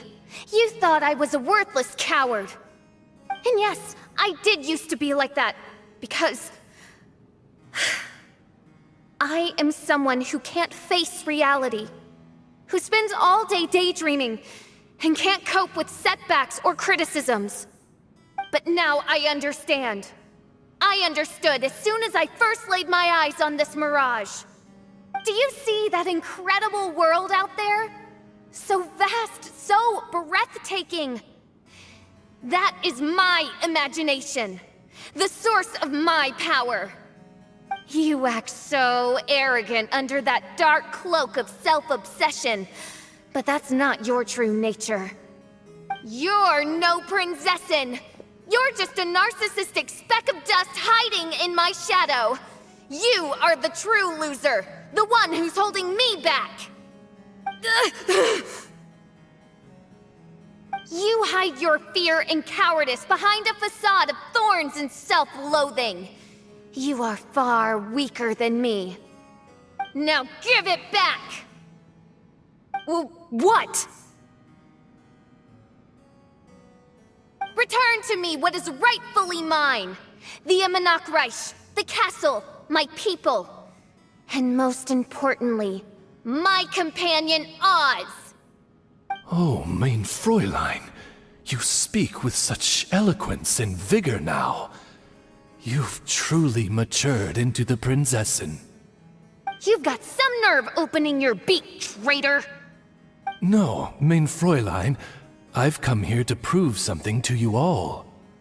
As we all know, Oz will always follow Fischl, the Prinzessin der Verurteilung. It should make no difference whose side I am on, because you're both Fischl. But consider this. When I switched sides, you did not lose your identity, did you? Indeed. These are words of wisdom. What do you mean, my identity? Whom do you suppose Fischl truly is? Huh? This is my question to you, mein Fräulein. Fischl is... Well... Fischl is... She's a loser! A coward who refuses to confront her true self behind the fantasies and lies! No, you are wrong. Fischl... is... me? Ah, you caught on most rapidly. Huh? That's it? Indeed, mein Fräulein. Fischl is sometimes the Prinzessin der Verurteilung, and other times not. She may be courageous and arrogant, but she may also be weak and cowardly. Fischl is you, both noble and humble. She is a first-rate adventurer with few friends and the Prinzessin der Verurteilung, the sovereign of the Immernachtreich. Fischl is both timid and strong. She's afraid of others' gossip, yet yearns for their respect. Most importantly, Fischl is often self-deprecating, beating herself up countless times, yet she always finds a way to rise again. Mein Fräulein, no one merits the name Fischl more than you do. It's a complex yet simple name that represents the beauty of dreams and liberty. With or without loyal admirers, Amy will always be Fischl. You are Fischl, the enlightened one, who has always carried that belief in her heart. May my people be freed from the shackles of ancient decrees! Thank you for creating the Immernachtreich and giving us a homeland, for authoring the hymn of the Holy Land in your subconscious, which offered us hope for a bright future. Please, embrace your darkness and return to your true form, Your Highness.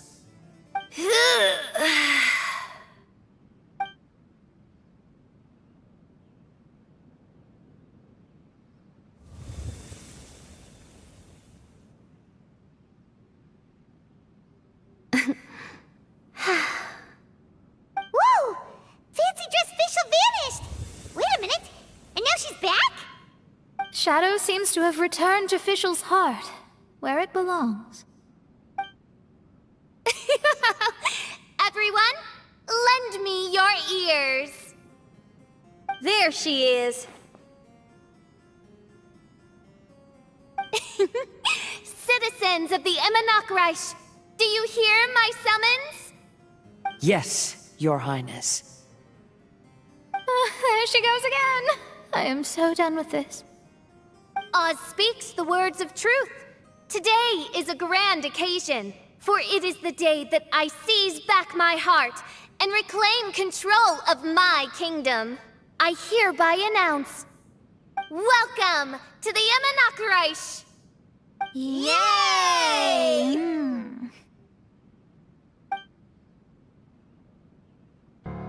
One stormy night, a girl found a way to the future in the library.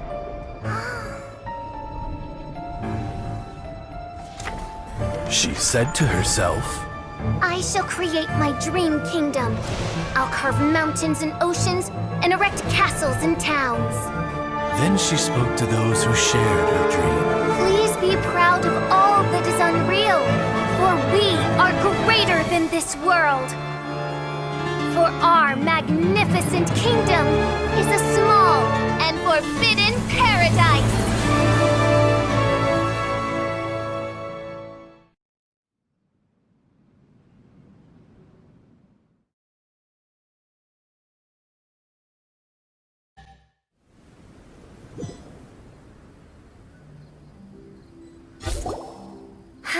What a wonderful day. I reclaimed my heart and became the true Prinzessin der Verurteilung. The Immernachtreich really appeared. Even so, I know that all the negative emotion I've been harboring in my heart will not simply go away. And that's okay. I'll carry these imperfections with me as I fight on, because I now know that what I have is unique and wonderful. Fischl, the stage is all set up outside. Wanna go check it out? Lady Paimon, do watch your words. Oh, right. Okay. Your Highness, wouldst thou care to venture outdoors and, check if stuff out? How dare you, retainer of mine, mock the great and dignified Prinzessin der Verurteilung! I concur.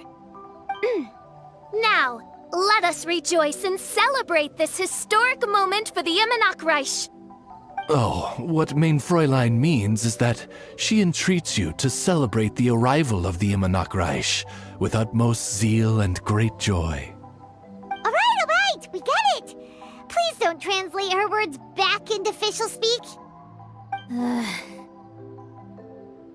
Watching a theater performance in a nation like this must be quite an experience. As for the puzzle I'm working on, I should have an answer soon. Oh, there's something we've got to do. Your Highness, Oz, please excuse us for a moment. Very well. See you soon.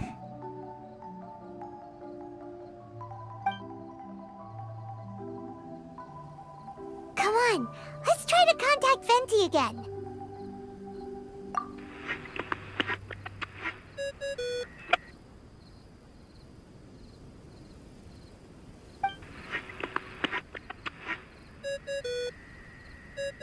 Oh, it's you.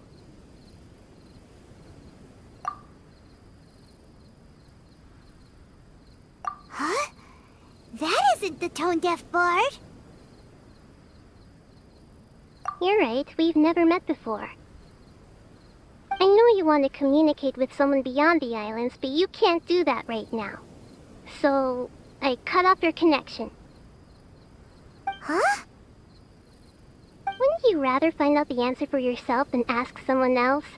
The fantastic mirage represents the deep dream, the most fundamental reflection of the human heart. Go see for yourself. Witness everything with your own eyes. And when this is all over, tell me what you feel about it.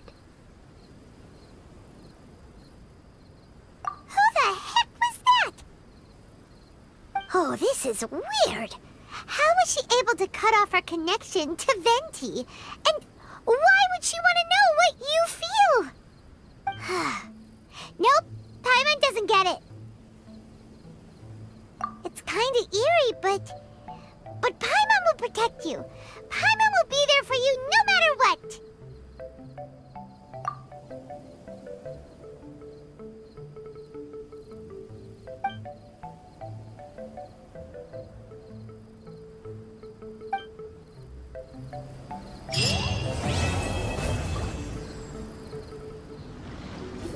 Everyone, over here! Is everyone awake now? Mona says that she has something important to tell everyone. The first glimmering daybreak after the return of the Immernachtreich most certainly revitalizes one's innermost spirits. What Main Fräulein means is that she is ready to take on the next challenge. Yeah, we're rested and ready too. All right, then I'll get to the crux of the matter. I just peeked into my scry glass and there's a new mirage forming on that island over there. And I have a feeling that this one is my mirage. Oh, so now it's Mona's turn. You were with us for all of ours. Seems like it's time for us to go with you into yours. Well, I'm sure there's nothing to see, really. Lady Magistus, are you embarrassed? No, absolutely not.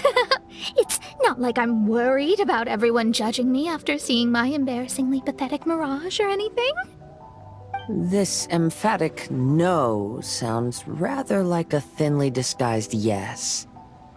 Well, astrologists are often regarded as something out of this world, right? But what if my mirage is nothing like that?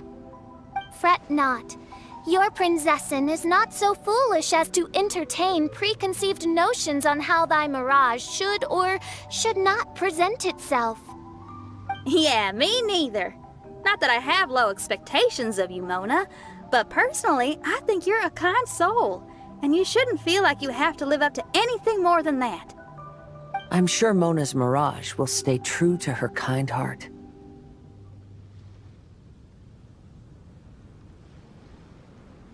Yeah, and it's not like we're going in there just to do some sightseeing.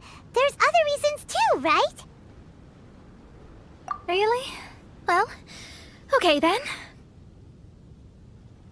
I suppose I'm not worried as long as everyone doesn't get too excited. All right then, let's get going.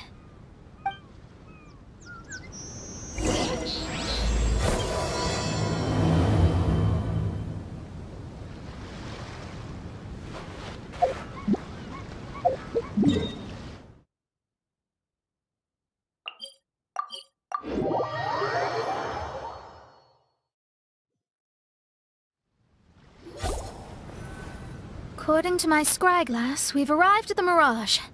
Okay, let's find the entrance first. Is that it? Over there?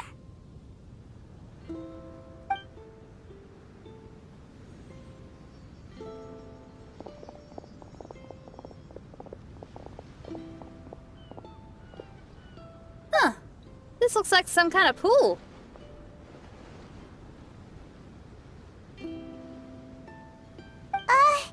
We're not gonna have to swim to get in, are we?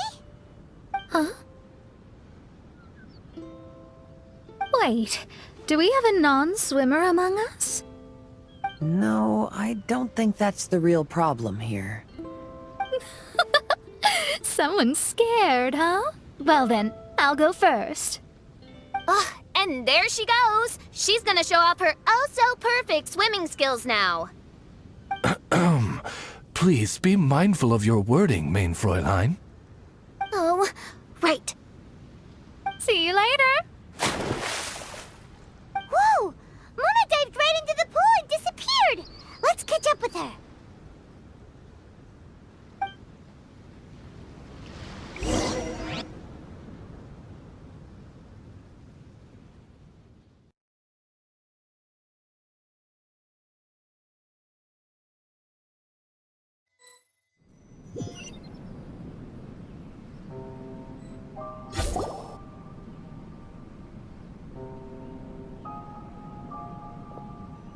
What a spectacular structure. Wow. I've never seen anything like this. Hey, Mona, your mirage is amazing. Though it falls short of the glorious Immonachreich, one must admit that it is an impressive realm nonetheless, Lady Magistus. At least it's not showing me getting lectured by the old hag. Thank goodness. Well, what else would you expect of a genius astrologist's mirage? Okay, let's get started. There's a star over there. And now it's gone. Let's follow it.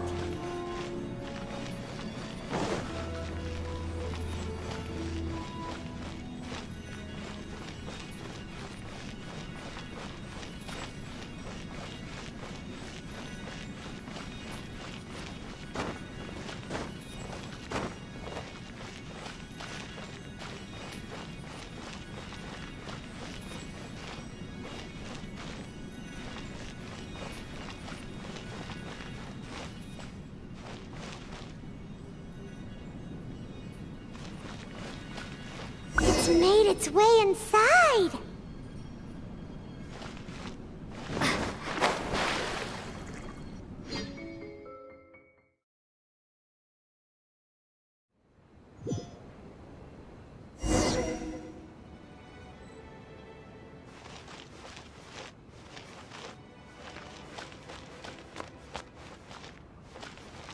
I've always been very proud of my talent in astrology.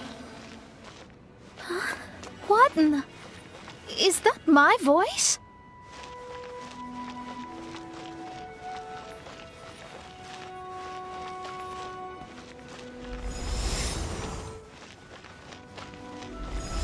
I believe that astrology is a valuable discipline and that it is capable of revealing the inner workings of this universe. Oh, that's me talking to myself.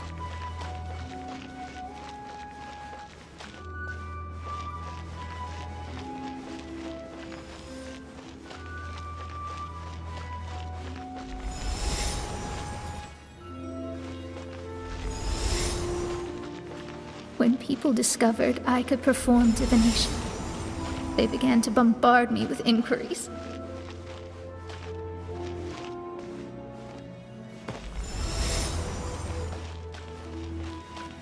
When is my missing son going to be found?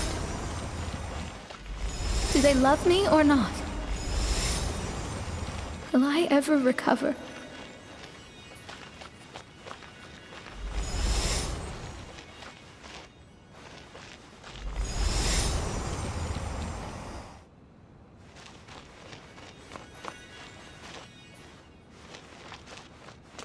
Being the honest person I am, I told them exactly what I saw through the scry glass.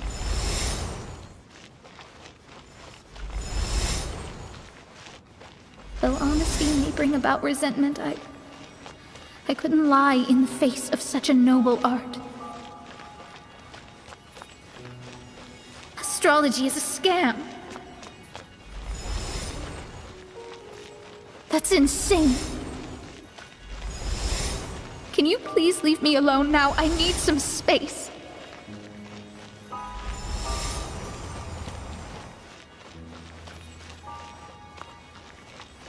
It felt as if I was being stabbed with razor-sharp knives formed by their disappointment. I could see the future, yet I felt miserable, as if I'd fallen into an abyss.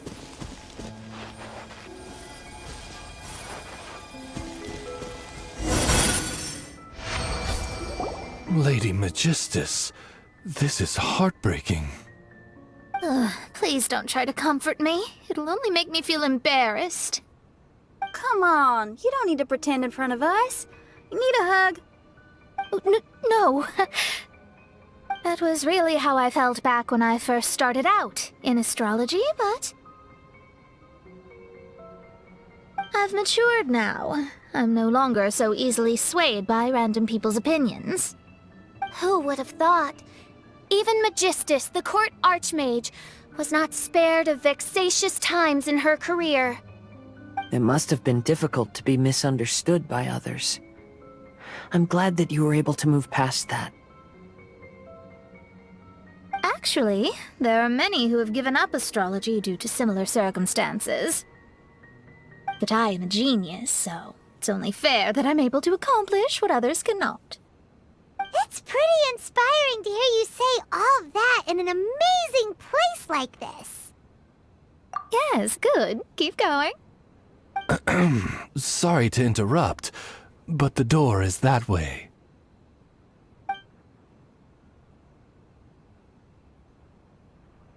All right.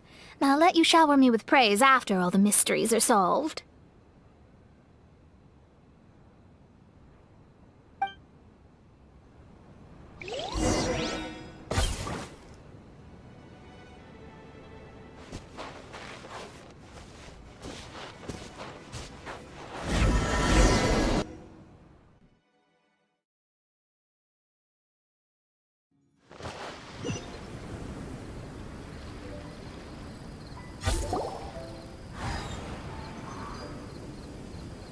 Huh. The surroundings appear to have changed. This isn't the beach we originally left. The area appears to be the mountains of Mondstadt. Wait, have we been sent back to Mondstadt? Yet the boundless ocean still surrounds us. There should be another pool around here for us to enter. A Over here, y'all!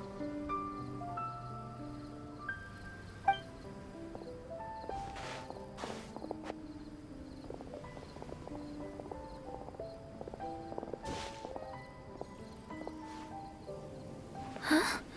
Why isn't it letting us enter? Oh, something seems to be floating on the water there. Is it a painting? Or what is it? It seems to be hinting at a specific place. It is anticipating that the Princessin would guide her loyal followers to the location that has been chosen by fate. Why is it always you that has to take the lead? Whatever, doesn't matter. Let's just find this place first.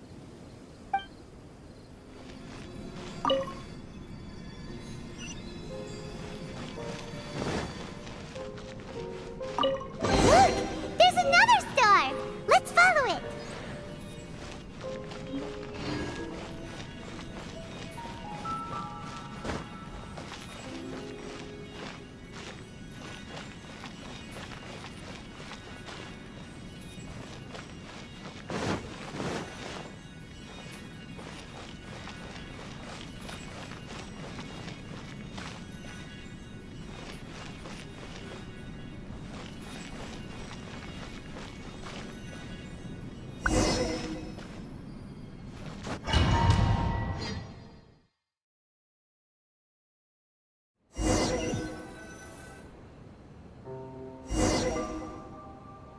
Astrology reveals the truth unreservedly, but not everyone is willing to accept their fate. No matter. Running into difficulties is part of practicing the craft. I must also become stronger myself in order to convince people.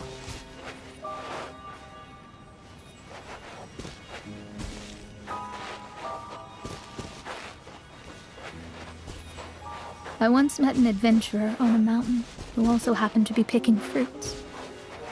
He was even kind enough to share some with me, so in return, I agreed to perform a divination for him.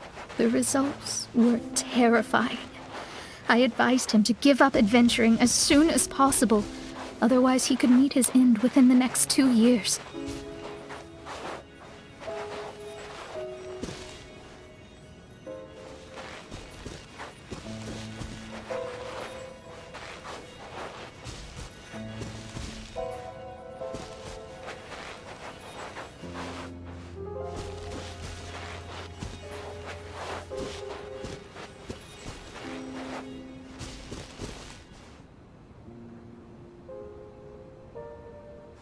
He fell silent for a while. Surprisingly, he didn't doubt the results of my divination like others had, but he looked quite perplexed. Even so, I have to keep going. Adventurers can't just give up in the face of hardship. With that, he picked up his pack and headed for the peak.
However, try as I might, I could never forget that incident. Why is that?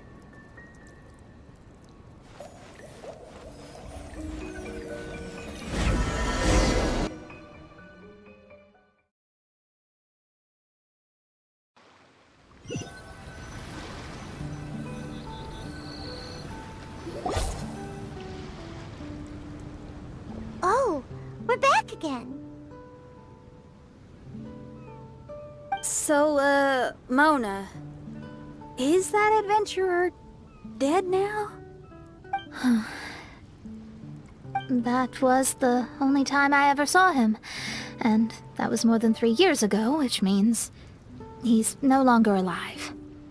But isn't there still a chance that he's alive? You know, like maybe you just made a mistake. You can't call it divination if you reject anything bad and believe the good unreservedly. That's just self-deception. Of course, casually performing divination for fun might be a different matter, but in my field of expertise, there's no room for lies.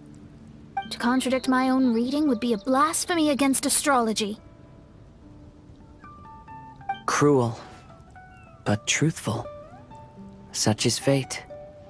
I don't usually say things like this, but while we're on the topic, I really hope you don't confuse astrology with those fortune stick peddlers that you see along the streets. Astrology does not exist to please. We astrologists are here to verify and witness the truths of this world. Ugh. Which is why astrology is a disdained profession. It is a mighty art, but unfortunately one that annoys people nonetheless. Why dost thou protest so much, Lady Magistus? Thou seems not to be the sort with whom one would be loath to be associated. What Mein Fräulein means is that she's glad to be friends with you. No, that's not exactly what I said. Whatever has gotten into you, Oz, you misinterpret my utterances with increasingly alarming frequency. Oh my, why could that be? Perhaps I have been concerned that Mein Fräulein could offend her friends, and have been attempting to soften her words. Although you're the only astrologist I know, you've left an awesome impression on me. You're not annoying at all. Those who go snooping around for secrets, yet ignore whatever they don't want to hear, they're the ones who should reflect on themselves. Knowing your fate doesn't come cheap. If one could simply avoid fate with just a few words, no one would have to endure the pain of parting. Mona, don't take others' comments to heart. Follow your heart, and never forget what's right. Oh, I don't need comforting, thank you very much. I'm very tough, you know. Oh, well then,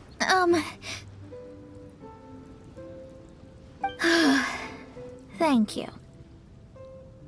What dost thou say? Speak up and offer your highest reverence and blessings to the prinzessin. Okay, Your Highness. Instead of making a scene, why don't you go collect the other fragments in the new location reflected by the pool? We can't enter the mirage without them. Mein Fräulein, you are the only one with eyes sharp enough to locate the secrets. If that's the case, very well. I shall proceed to the beach.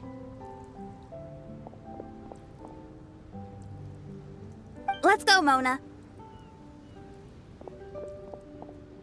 Oh, okay. Coming!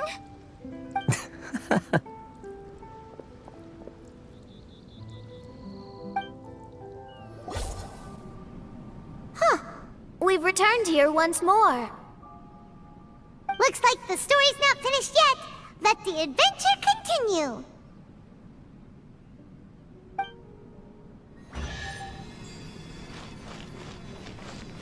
It's another star.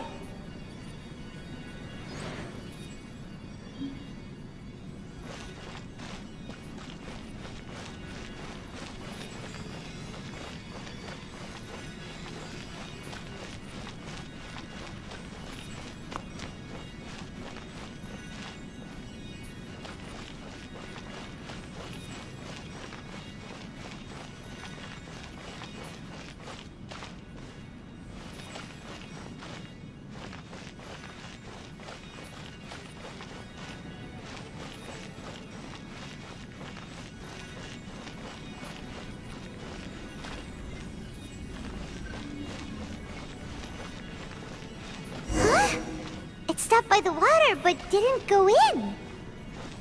Seems almost like it's waiting for something.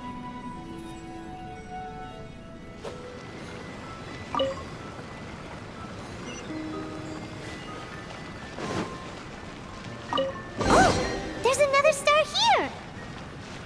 Was the first star waiting for this one?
Oh, wait, how the... Another house in Mondstadt? What are we doing in my house? Your house? This is your house? My, how unexpected. I heard Lady Magistus lived a modest life, but this abode... Look at the labels on these books on the ground. Only one of its kind? 990,000 mora? Hey, that's super expensive! There are so many expensive-looking hardcovers over here. So this is what an astrologist's room looks like. The rooms are exquisitely designed. This place must be very expensive.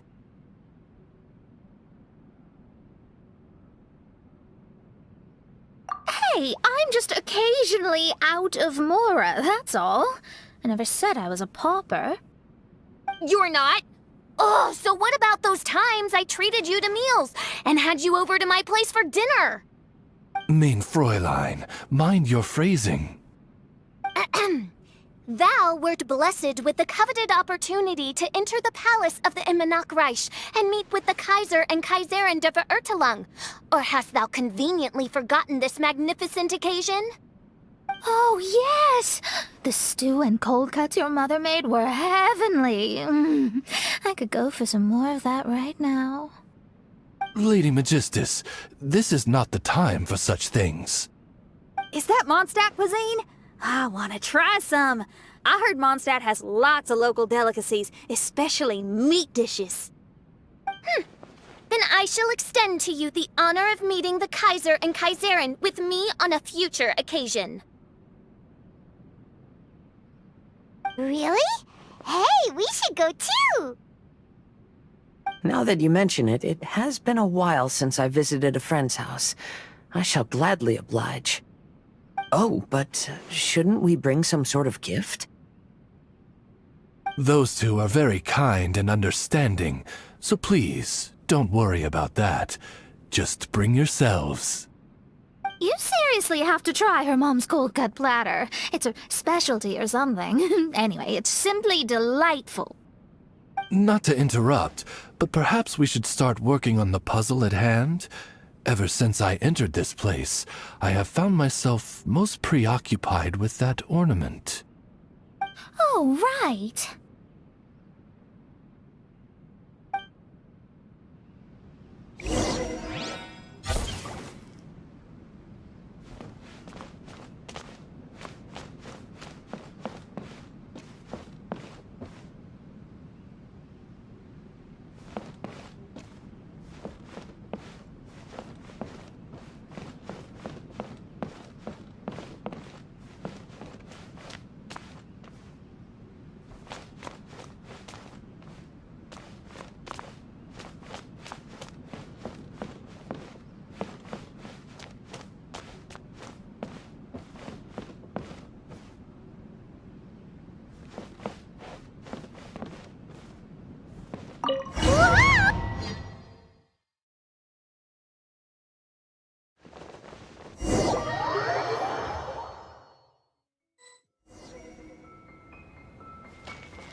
Astrologists are able to understand the most complex signs among the stars.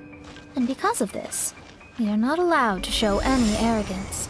If one believes that astrology grants them unlimited power, they will face banishment by the stars. In the past, I was ignorant enough to think that I understood all fates in the universe. Maybe it was some form of punishment. But I became lost. I couldn't see the stars any longer. You should not get confused. If you should become confused one day, not even astrology will be able to help you then. That's what the old hag said. We astrologists can't predict our own fate. But today, those words seem to carry a different meaning.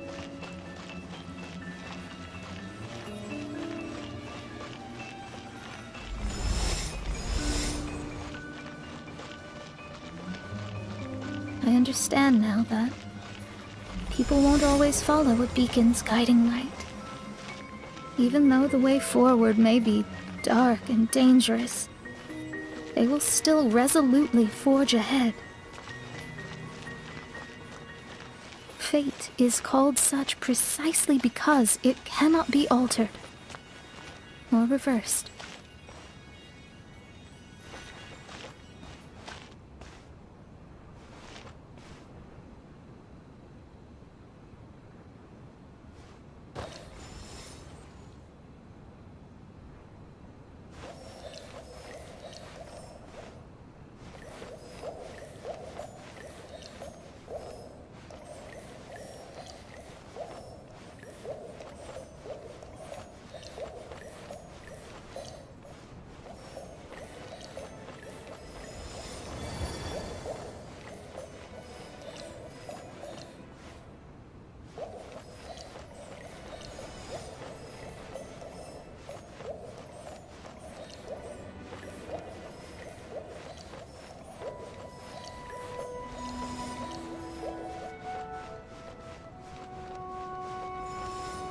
I understand the governing laws of the universe, and have glimpsed secrets between heaven and earth.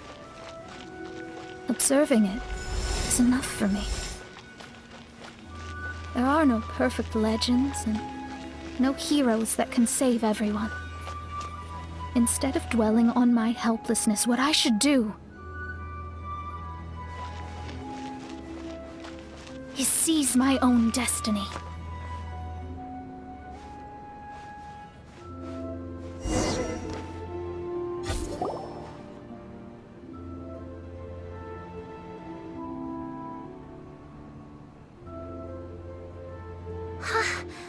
What a magnificent view! Lady Magistus, I believe this is the firmest evidence yet of your immense genius.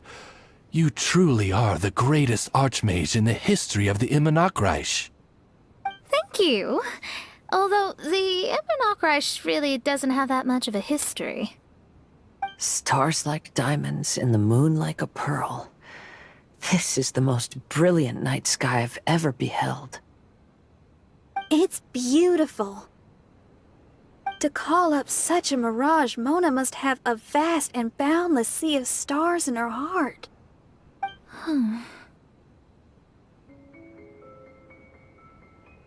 I'm just thinking. These must be the things that we aspire to. This night sky is incredibly beautiful. In fact, I might go so far as to say it's even more beautiful than what I usually see in divinations. All the stars are in their rightful place. This is definitely my mirage. Only here can I see extraordinary sights like these. Extraordinary? Why do you say that? You know, the night sky of Tevat is truly marvelous. All the answers in the world seem to have been hidden within. When is my missing son going to be found?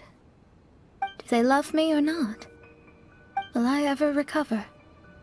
As your stars move across the sky, they record all your life events in their path. And among all the people in the world, a considerable number will see their stars deviate from their path. When your stars are on track, it means you will be healthy, happy, and at peace. Conversely, if your stars go off track, everything will get worse. The starry sky in my divinations would never look as perfect as this. Some stars would lose their way, and others would fall. I wish everyone could be happy and stay on track. To this end, I offer advice and tell the truth. I know it's useless. All fates are already revealed in the night sky, with mine too, just another among them. I can't change anything. Even so, outside of astrology, outside of the words of truth, I still cling to the wisp of an irrational fantasy. We must all live within the confines of reality, but call me presumptuous, but I still believe in miracles. In this vast sea of stars, there are stars for you, for me, for everybody. What are the chances of one star encountering another? Are these encounters not the most wonderful miracles in all of destiny? I don't know. But within Tevat, the stars in the sky will always have a place for us. Even if astrology is resolutely rational, fate remains arbitrary, cruel, but romantic.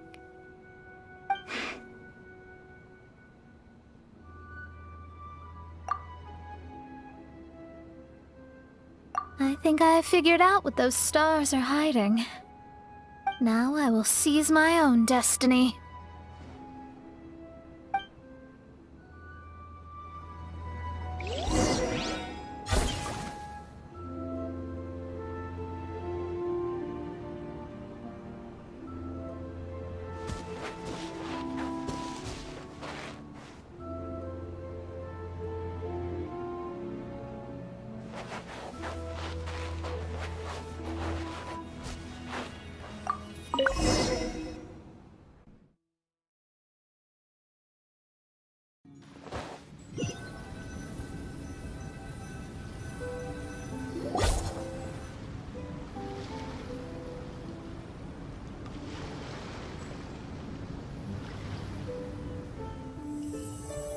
There was a transparent bird made of crystal. It was beautiful and fragile and could sing the most beautiful songs. But since mortals couldn't see it, they believed it to be a trick. How could a transparent bird possibly exist, let alone sing? When the bird heard that, it flapped its wings and flew across mountains and seas all the way to the night sky, where it turned into a star. Its brilliance was so dazzling that it illuminated everyone. It allowed all those that could see it to follow its light through the dark night, to sail through the seas under the guidance of the stars. It was born in wisdom, but trapped in ignorance. It has never voiced a complaint, for this is its destiny.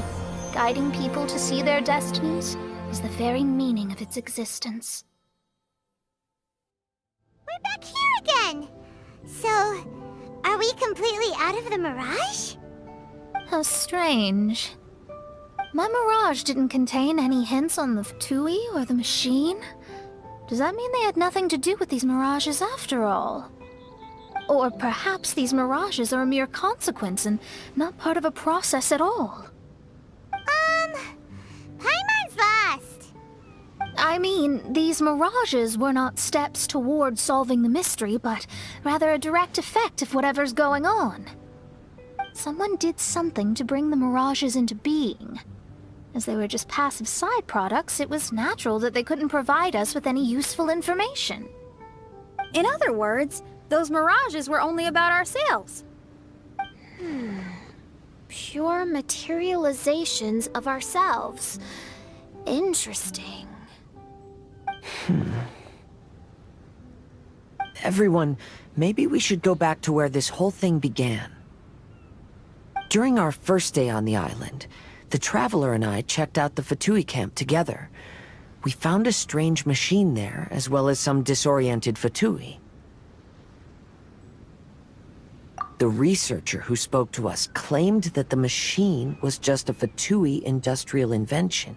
He even promised to not disturb us. Really? Right! And the Cappy Cap guy looked half asleep the entire time.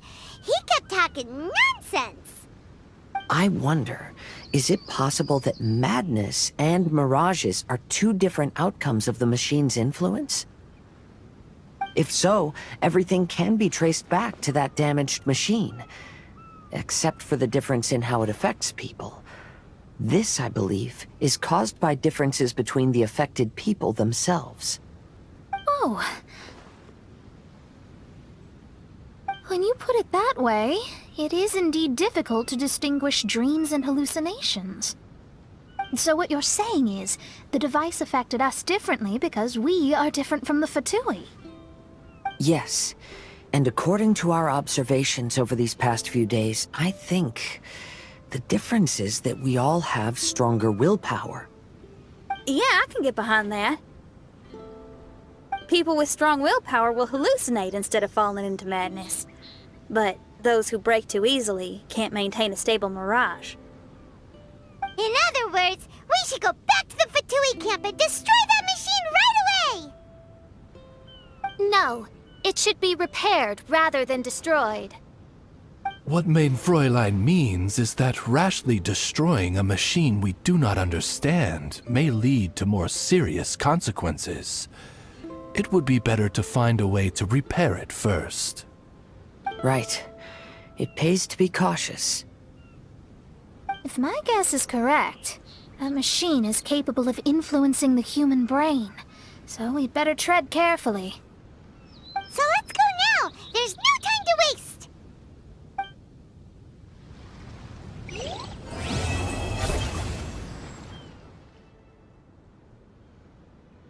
Hey, look! Isn't that the same guy we saw on our first day here?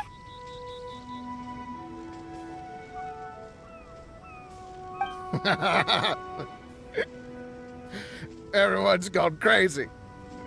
Everyone should get out of here. Well, they'll never wake up. But I was right, my precious. You are invincible. Precious? What's his precious? A miracle machine. Definitely not impossible. I think he's referring to that machine. What a drunkard. Oh, goodness. The smell of alcohol. Mein Fräulein, please allow me to fan the fumes away with my wings. Oh, excellent. Please, fan them away for me, too. Certainly. I've checked the surroundings, but there's no one else here. Isn't that strange? The Fatui is a big organization, but he's the only one left at this camp. What's more, we didn't even see him the last time we were here. Even the larger gentleman from the first time is missing.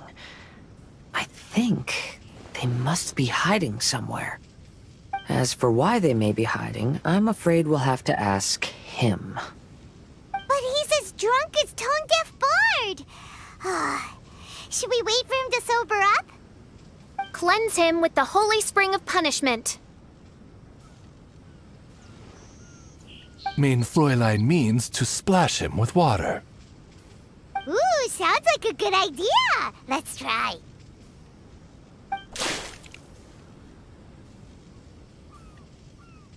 Hey, he opened his eyes! Huh? Hey, are you one of the Fatui? Can you tell us what happened here and what that machine is for? Fatui? Ha! Fatui! Those blockheads from the administration will regret it now! That's what you get for rejecting my research and forcing me to conduct my research on this deserted island. My precious! My precious! Why is he crying? Looks like he has a lot of pent-up emotions.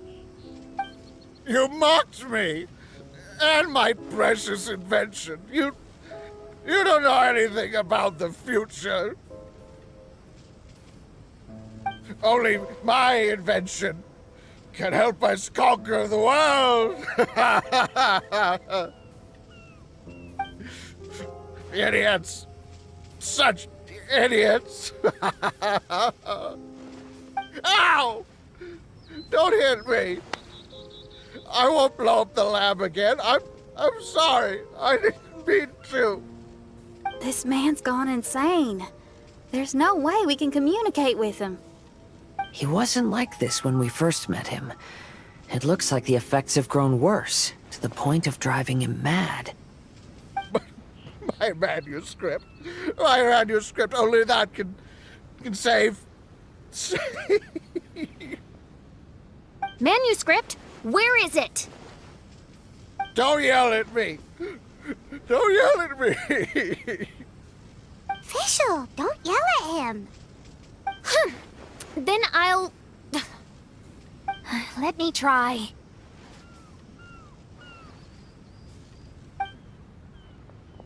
Kind sir, look at me. Now, tell me, where did you hide your manuscript? No! No, don't force me to write a report! Go away! He's completely lost in his own imagination. Allow me.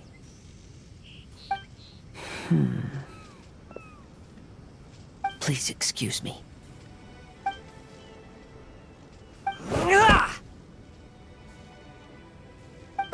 Oh! My butt! My brain is finally starting to work again. It's not a mushy mess anymore. Can you tell me where you put the manuscript? The manuscript. The manuscript is in the crack over there. Finally! Otherwise, I was gonna have to blast some of my loudest rock and roll in his ears. Kazuha hesitated for a long time before making a move. He's so nice. Everyone, let's search the stone cracks nearby for the manuscript.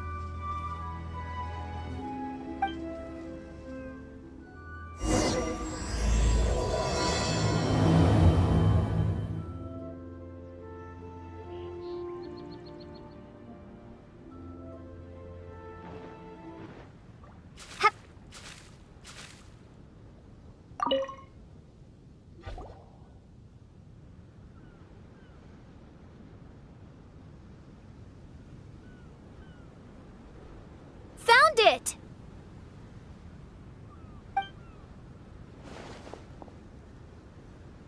Congratulations! We found the key to solving the problem. Let me see.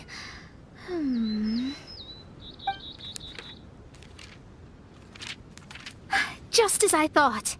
This machinery, named cognitive mimicry, is capable of altering the state of people's brains. It was invented by the researcher we met earlier. His name is Persakov. According to the manuscript, the Fatui officials did not support Persakov's research. They believed he had taken the wrong path. But Persakov insisted on putting his machine to use. In order to achieve that, he disassembled the machine and used his connections to transport the parts to this deserted island. How did they find this island? The Fatui's intelligence network is not to be underestimated. Persakov was dead set on carrying out his experiments on this island. Most of his subjects were junior Fatui soldiers who all signed a waiver beforehand. It looks like they really thought this machine would benefit the Fatui. How does the machine work? That's most likely top secret. The manuscript didn't reveal any details, but Persakov did mention that the machine was modeled after the power of a god. Does that mean there's a god connected to these dreamlike mirages, and the Fatui found a way to research it? Clearly. Otherwise, they wouldn't have been able to reproduce the god's power. Anyway, Persakov's experiment did not go as planned. The machine broke down just days after it was activated. They tried to fix it, but The technologically illiterate Fatui soldiers completely ruined the machine. Even its most important component of all, the crystalline cores, got ejected and disappeared. A testament to the importance of maintenance in all aspects of life. I believe we can all learn something from this. Persakov may be a mad scientist, but he didn't want to see his subordinates suffer. Besides, if he didn't solve the problem, he would end up going insane as well. As a last resort, Persakov went out on his own to look for the cores. But he was just a sickly researcher, unfit for the task. He had to give up. Then, Persakov went searching for the soldiers who had gone mad and strayed from the group, and took them to a hidden cave. I think that was where they were at the day we arrived on this island. Persakov was taking a strong Fatui soldier somewhere. Yes, it took Persakov all of his strength to get all the missing soldiers into the cave. He tried to snap them out of it with music and poetry, but nothing worked. We came here once, but there was no one around. Come to think of it, that must have been the day Persakov was busy gathering the soldiers into the cave. There's good news and bad news written on the last few pages. The good news is, Persakov managed to figure out the location of the crystalline cores by piecing together the snippets of information he could get from the delirious soldiers. The bad news is Persakov failed to revive them and eventually succumbed to the device's influence himself. The last few pages of the manuscript are just unintelligible drunken scribbles. It appears that the responsibility for this issue now falls to my retainers and I. There's a map in the manuscript. The markings should indicate the locations of the crystalline cores.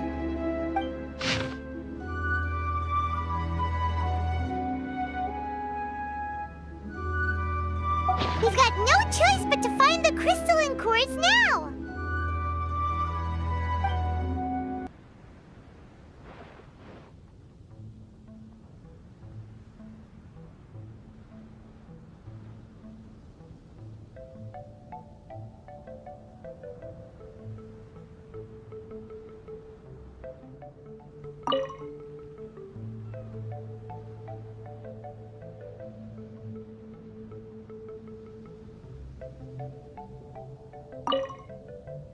This should be one of the crystalline cores mentioned in the manuscript.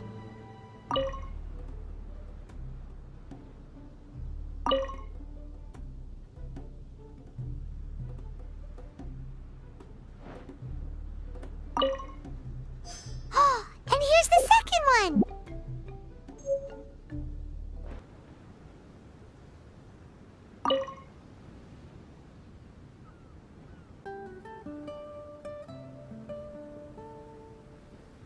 We found all the crystalline cores! Let's put them back into the machine!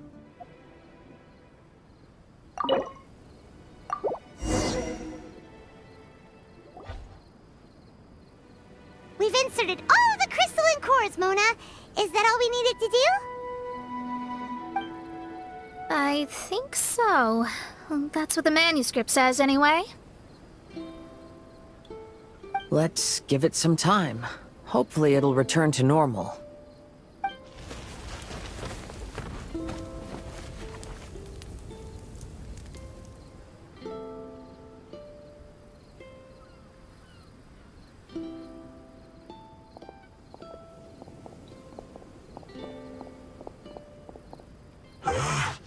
Someone's in our camp. Hey, who are you people? Hold on. Look at the machine. Is it fixed?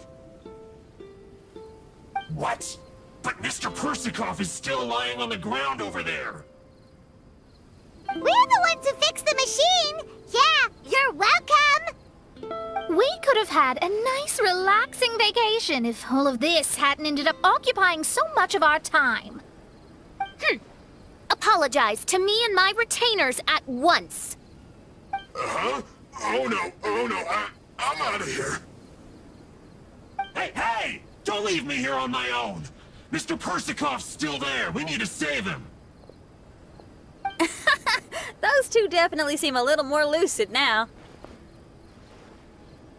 it looks like we succeeded. Yay! Let's get out of here then! Paimon wants to spend the rest of this vacation back at our own camp. Yeah, but it feels like our camp now. Kinda like our temporary home. Then perhaps we should call it the Embassy of the Imanakreich and Dodoland. Huh? No! That's too many words! Paimon would prefer something easy to remember. Come on, let's go home now.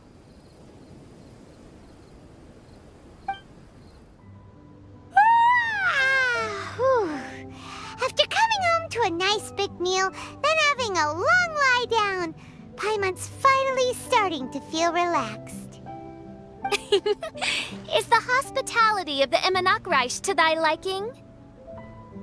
Paimon's loving it. Wonderful.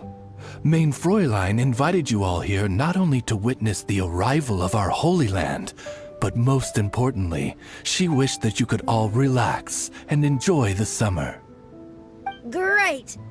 Well, I've come to the right place. I love it here. May this place become an eternal paradise. Main Fräulein says she hopes to go on more adventures with you here in the future. Of course! And you should come find me and Leo when you get the time. I'll show you around. Oh, also, my friend runs the best restaurant in Leo. I'm sure you'll love it. If you're into opera, you should go see Yunjin. She's the nicest person, and she likes making friends with new and interesting people. I'm sure the two of you will have plenty to talk about with your shared passion for theatrics. Oh? If Lady Xinyan speaks so highly of it, then I must entertain the idea. Traveler, I have a suggestion. There's a snack called roasted lavender melon in Inazuma, which goes rather well with fish. Why don't we roast some fruit and seafood for dinner tonight?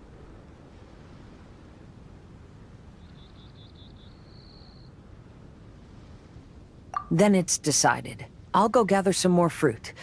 And for seasoning... Yep, that should do it. Ah, you're all here.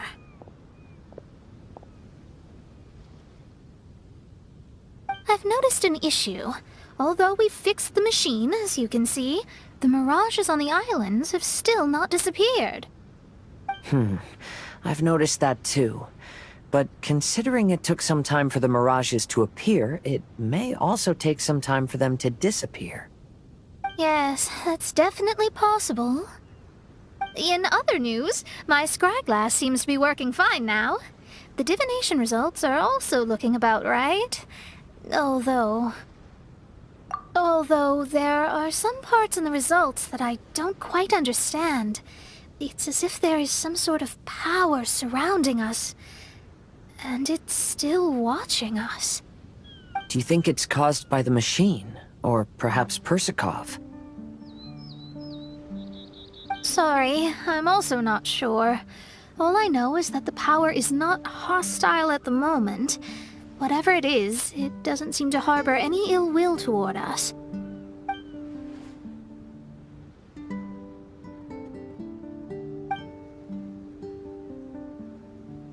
Well, although there's nothing left to disturb us and we can finally kick back and enjoy our vacation, we still ought to be cautious while we're on these islands. I will keep seeing what the stars say every day. I promised Fischl that I'd be her guard. I can help. Good. I'll be counting on you. Goodness knows why those girls are so carefree about everything. I suppose it falls to me to be extra vigilant. Oh, coming.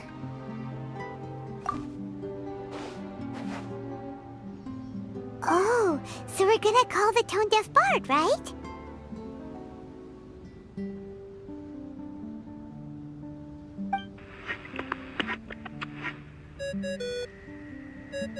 Well, hello there, strangers. You finally called. I thought you were having so much fun that you'd completely forgotten about me. Nope. Oh, Tone Deaf Bard, a whole bunch of really strange things happened.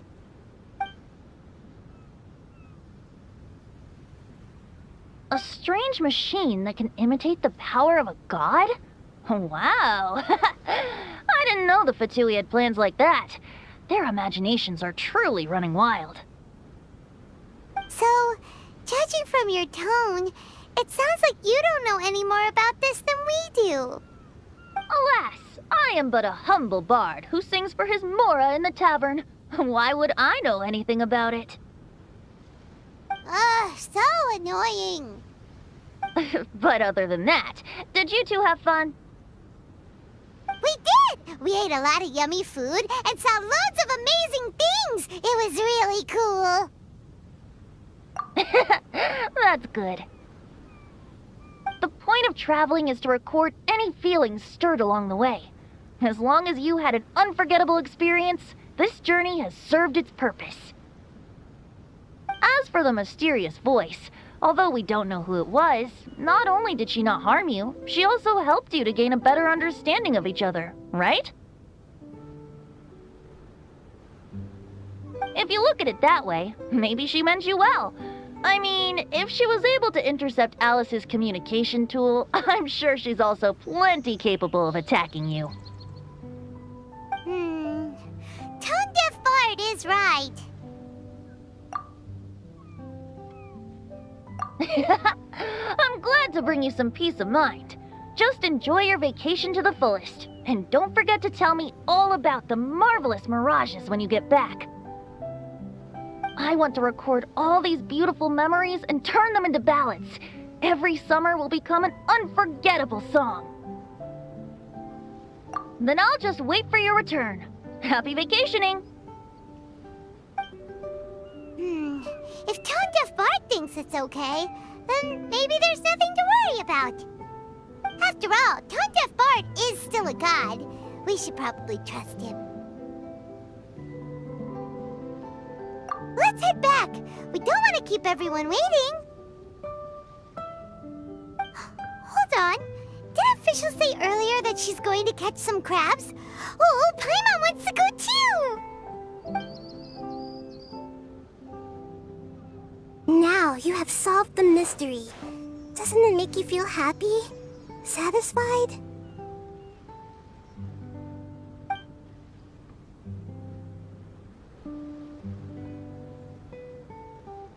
Don't worry, I won't hurt you.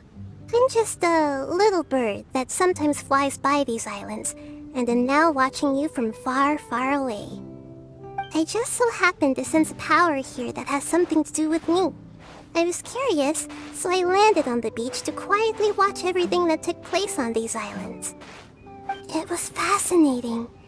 The ones who came here to work were so busy, and yet I still saw genuine smiles on their faces from time to time. And then all of you arrived later on, bringing your glorious dreamscapes and wonderful willpower.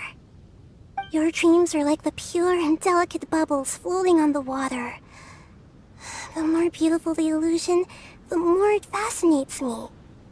I'm not able to travel myself, but I do admire free spirits like yourself. So, I helped them design a little something for you all. I hope you liked it.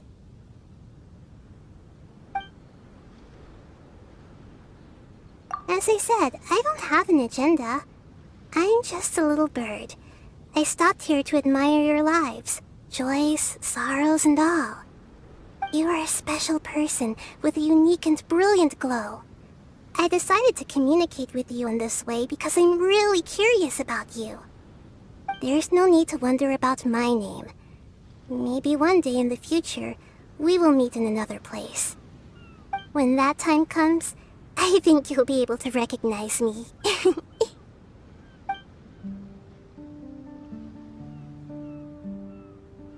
Hey, what are you doing? The crabs don't catch themselves!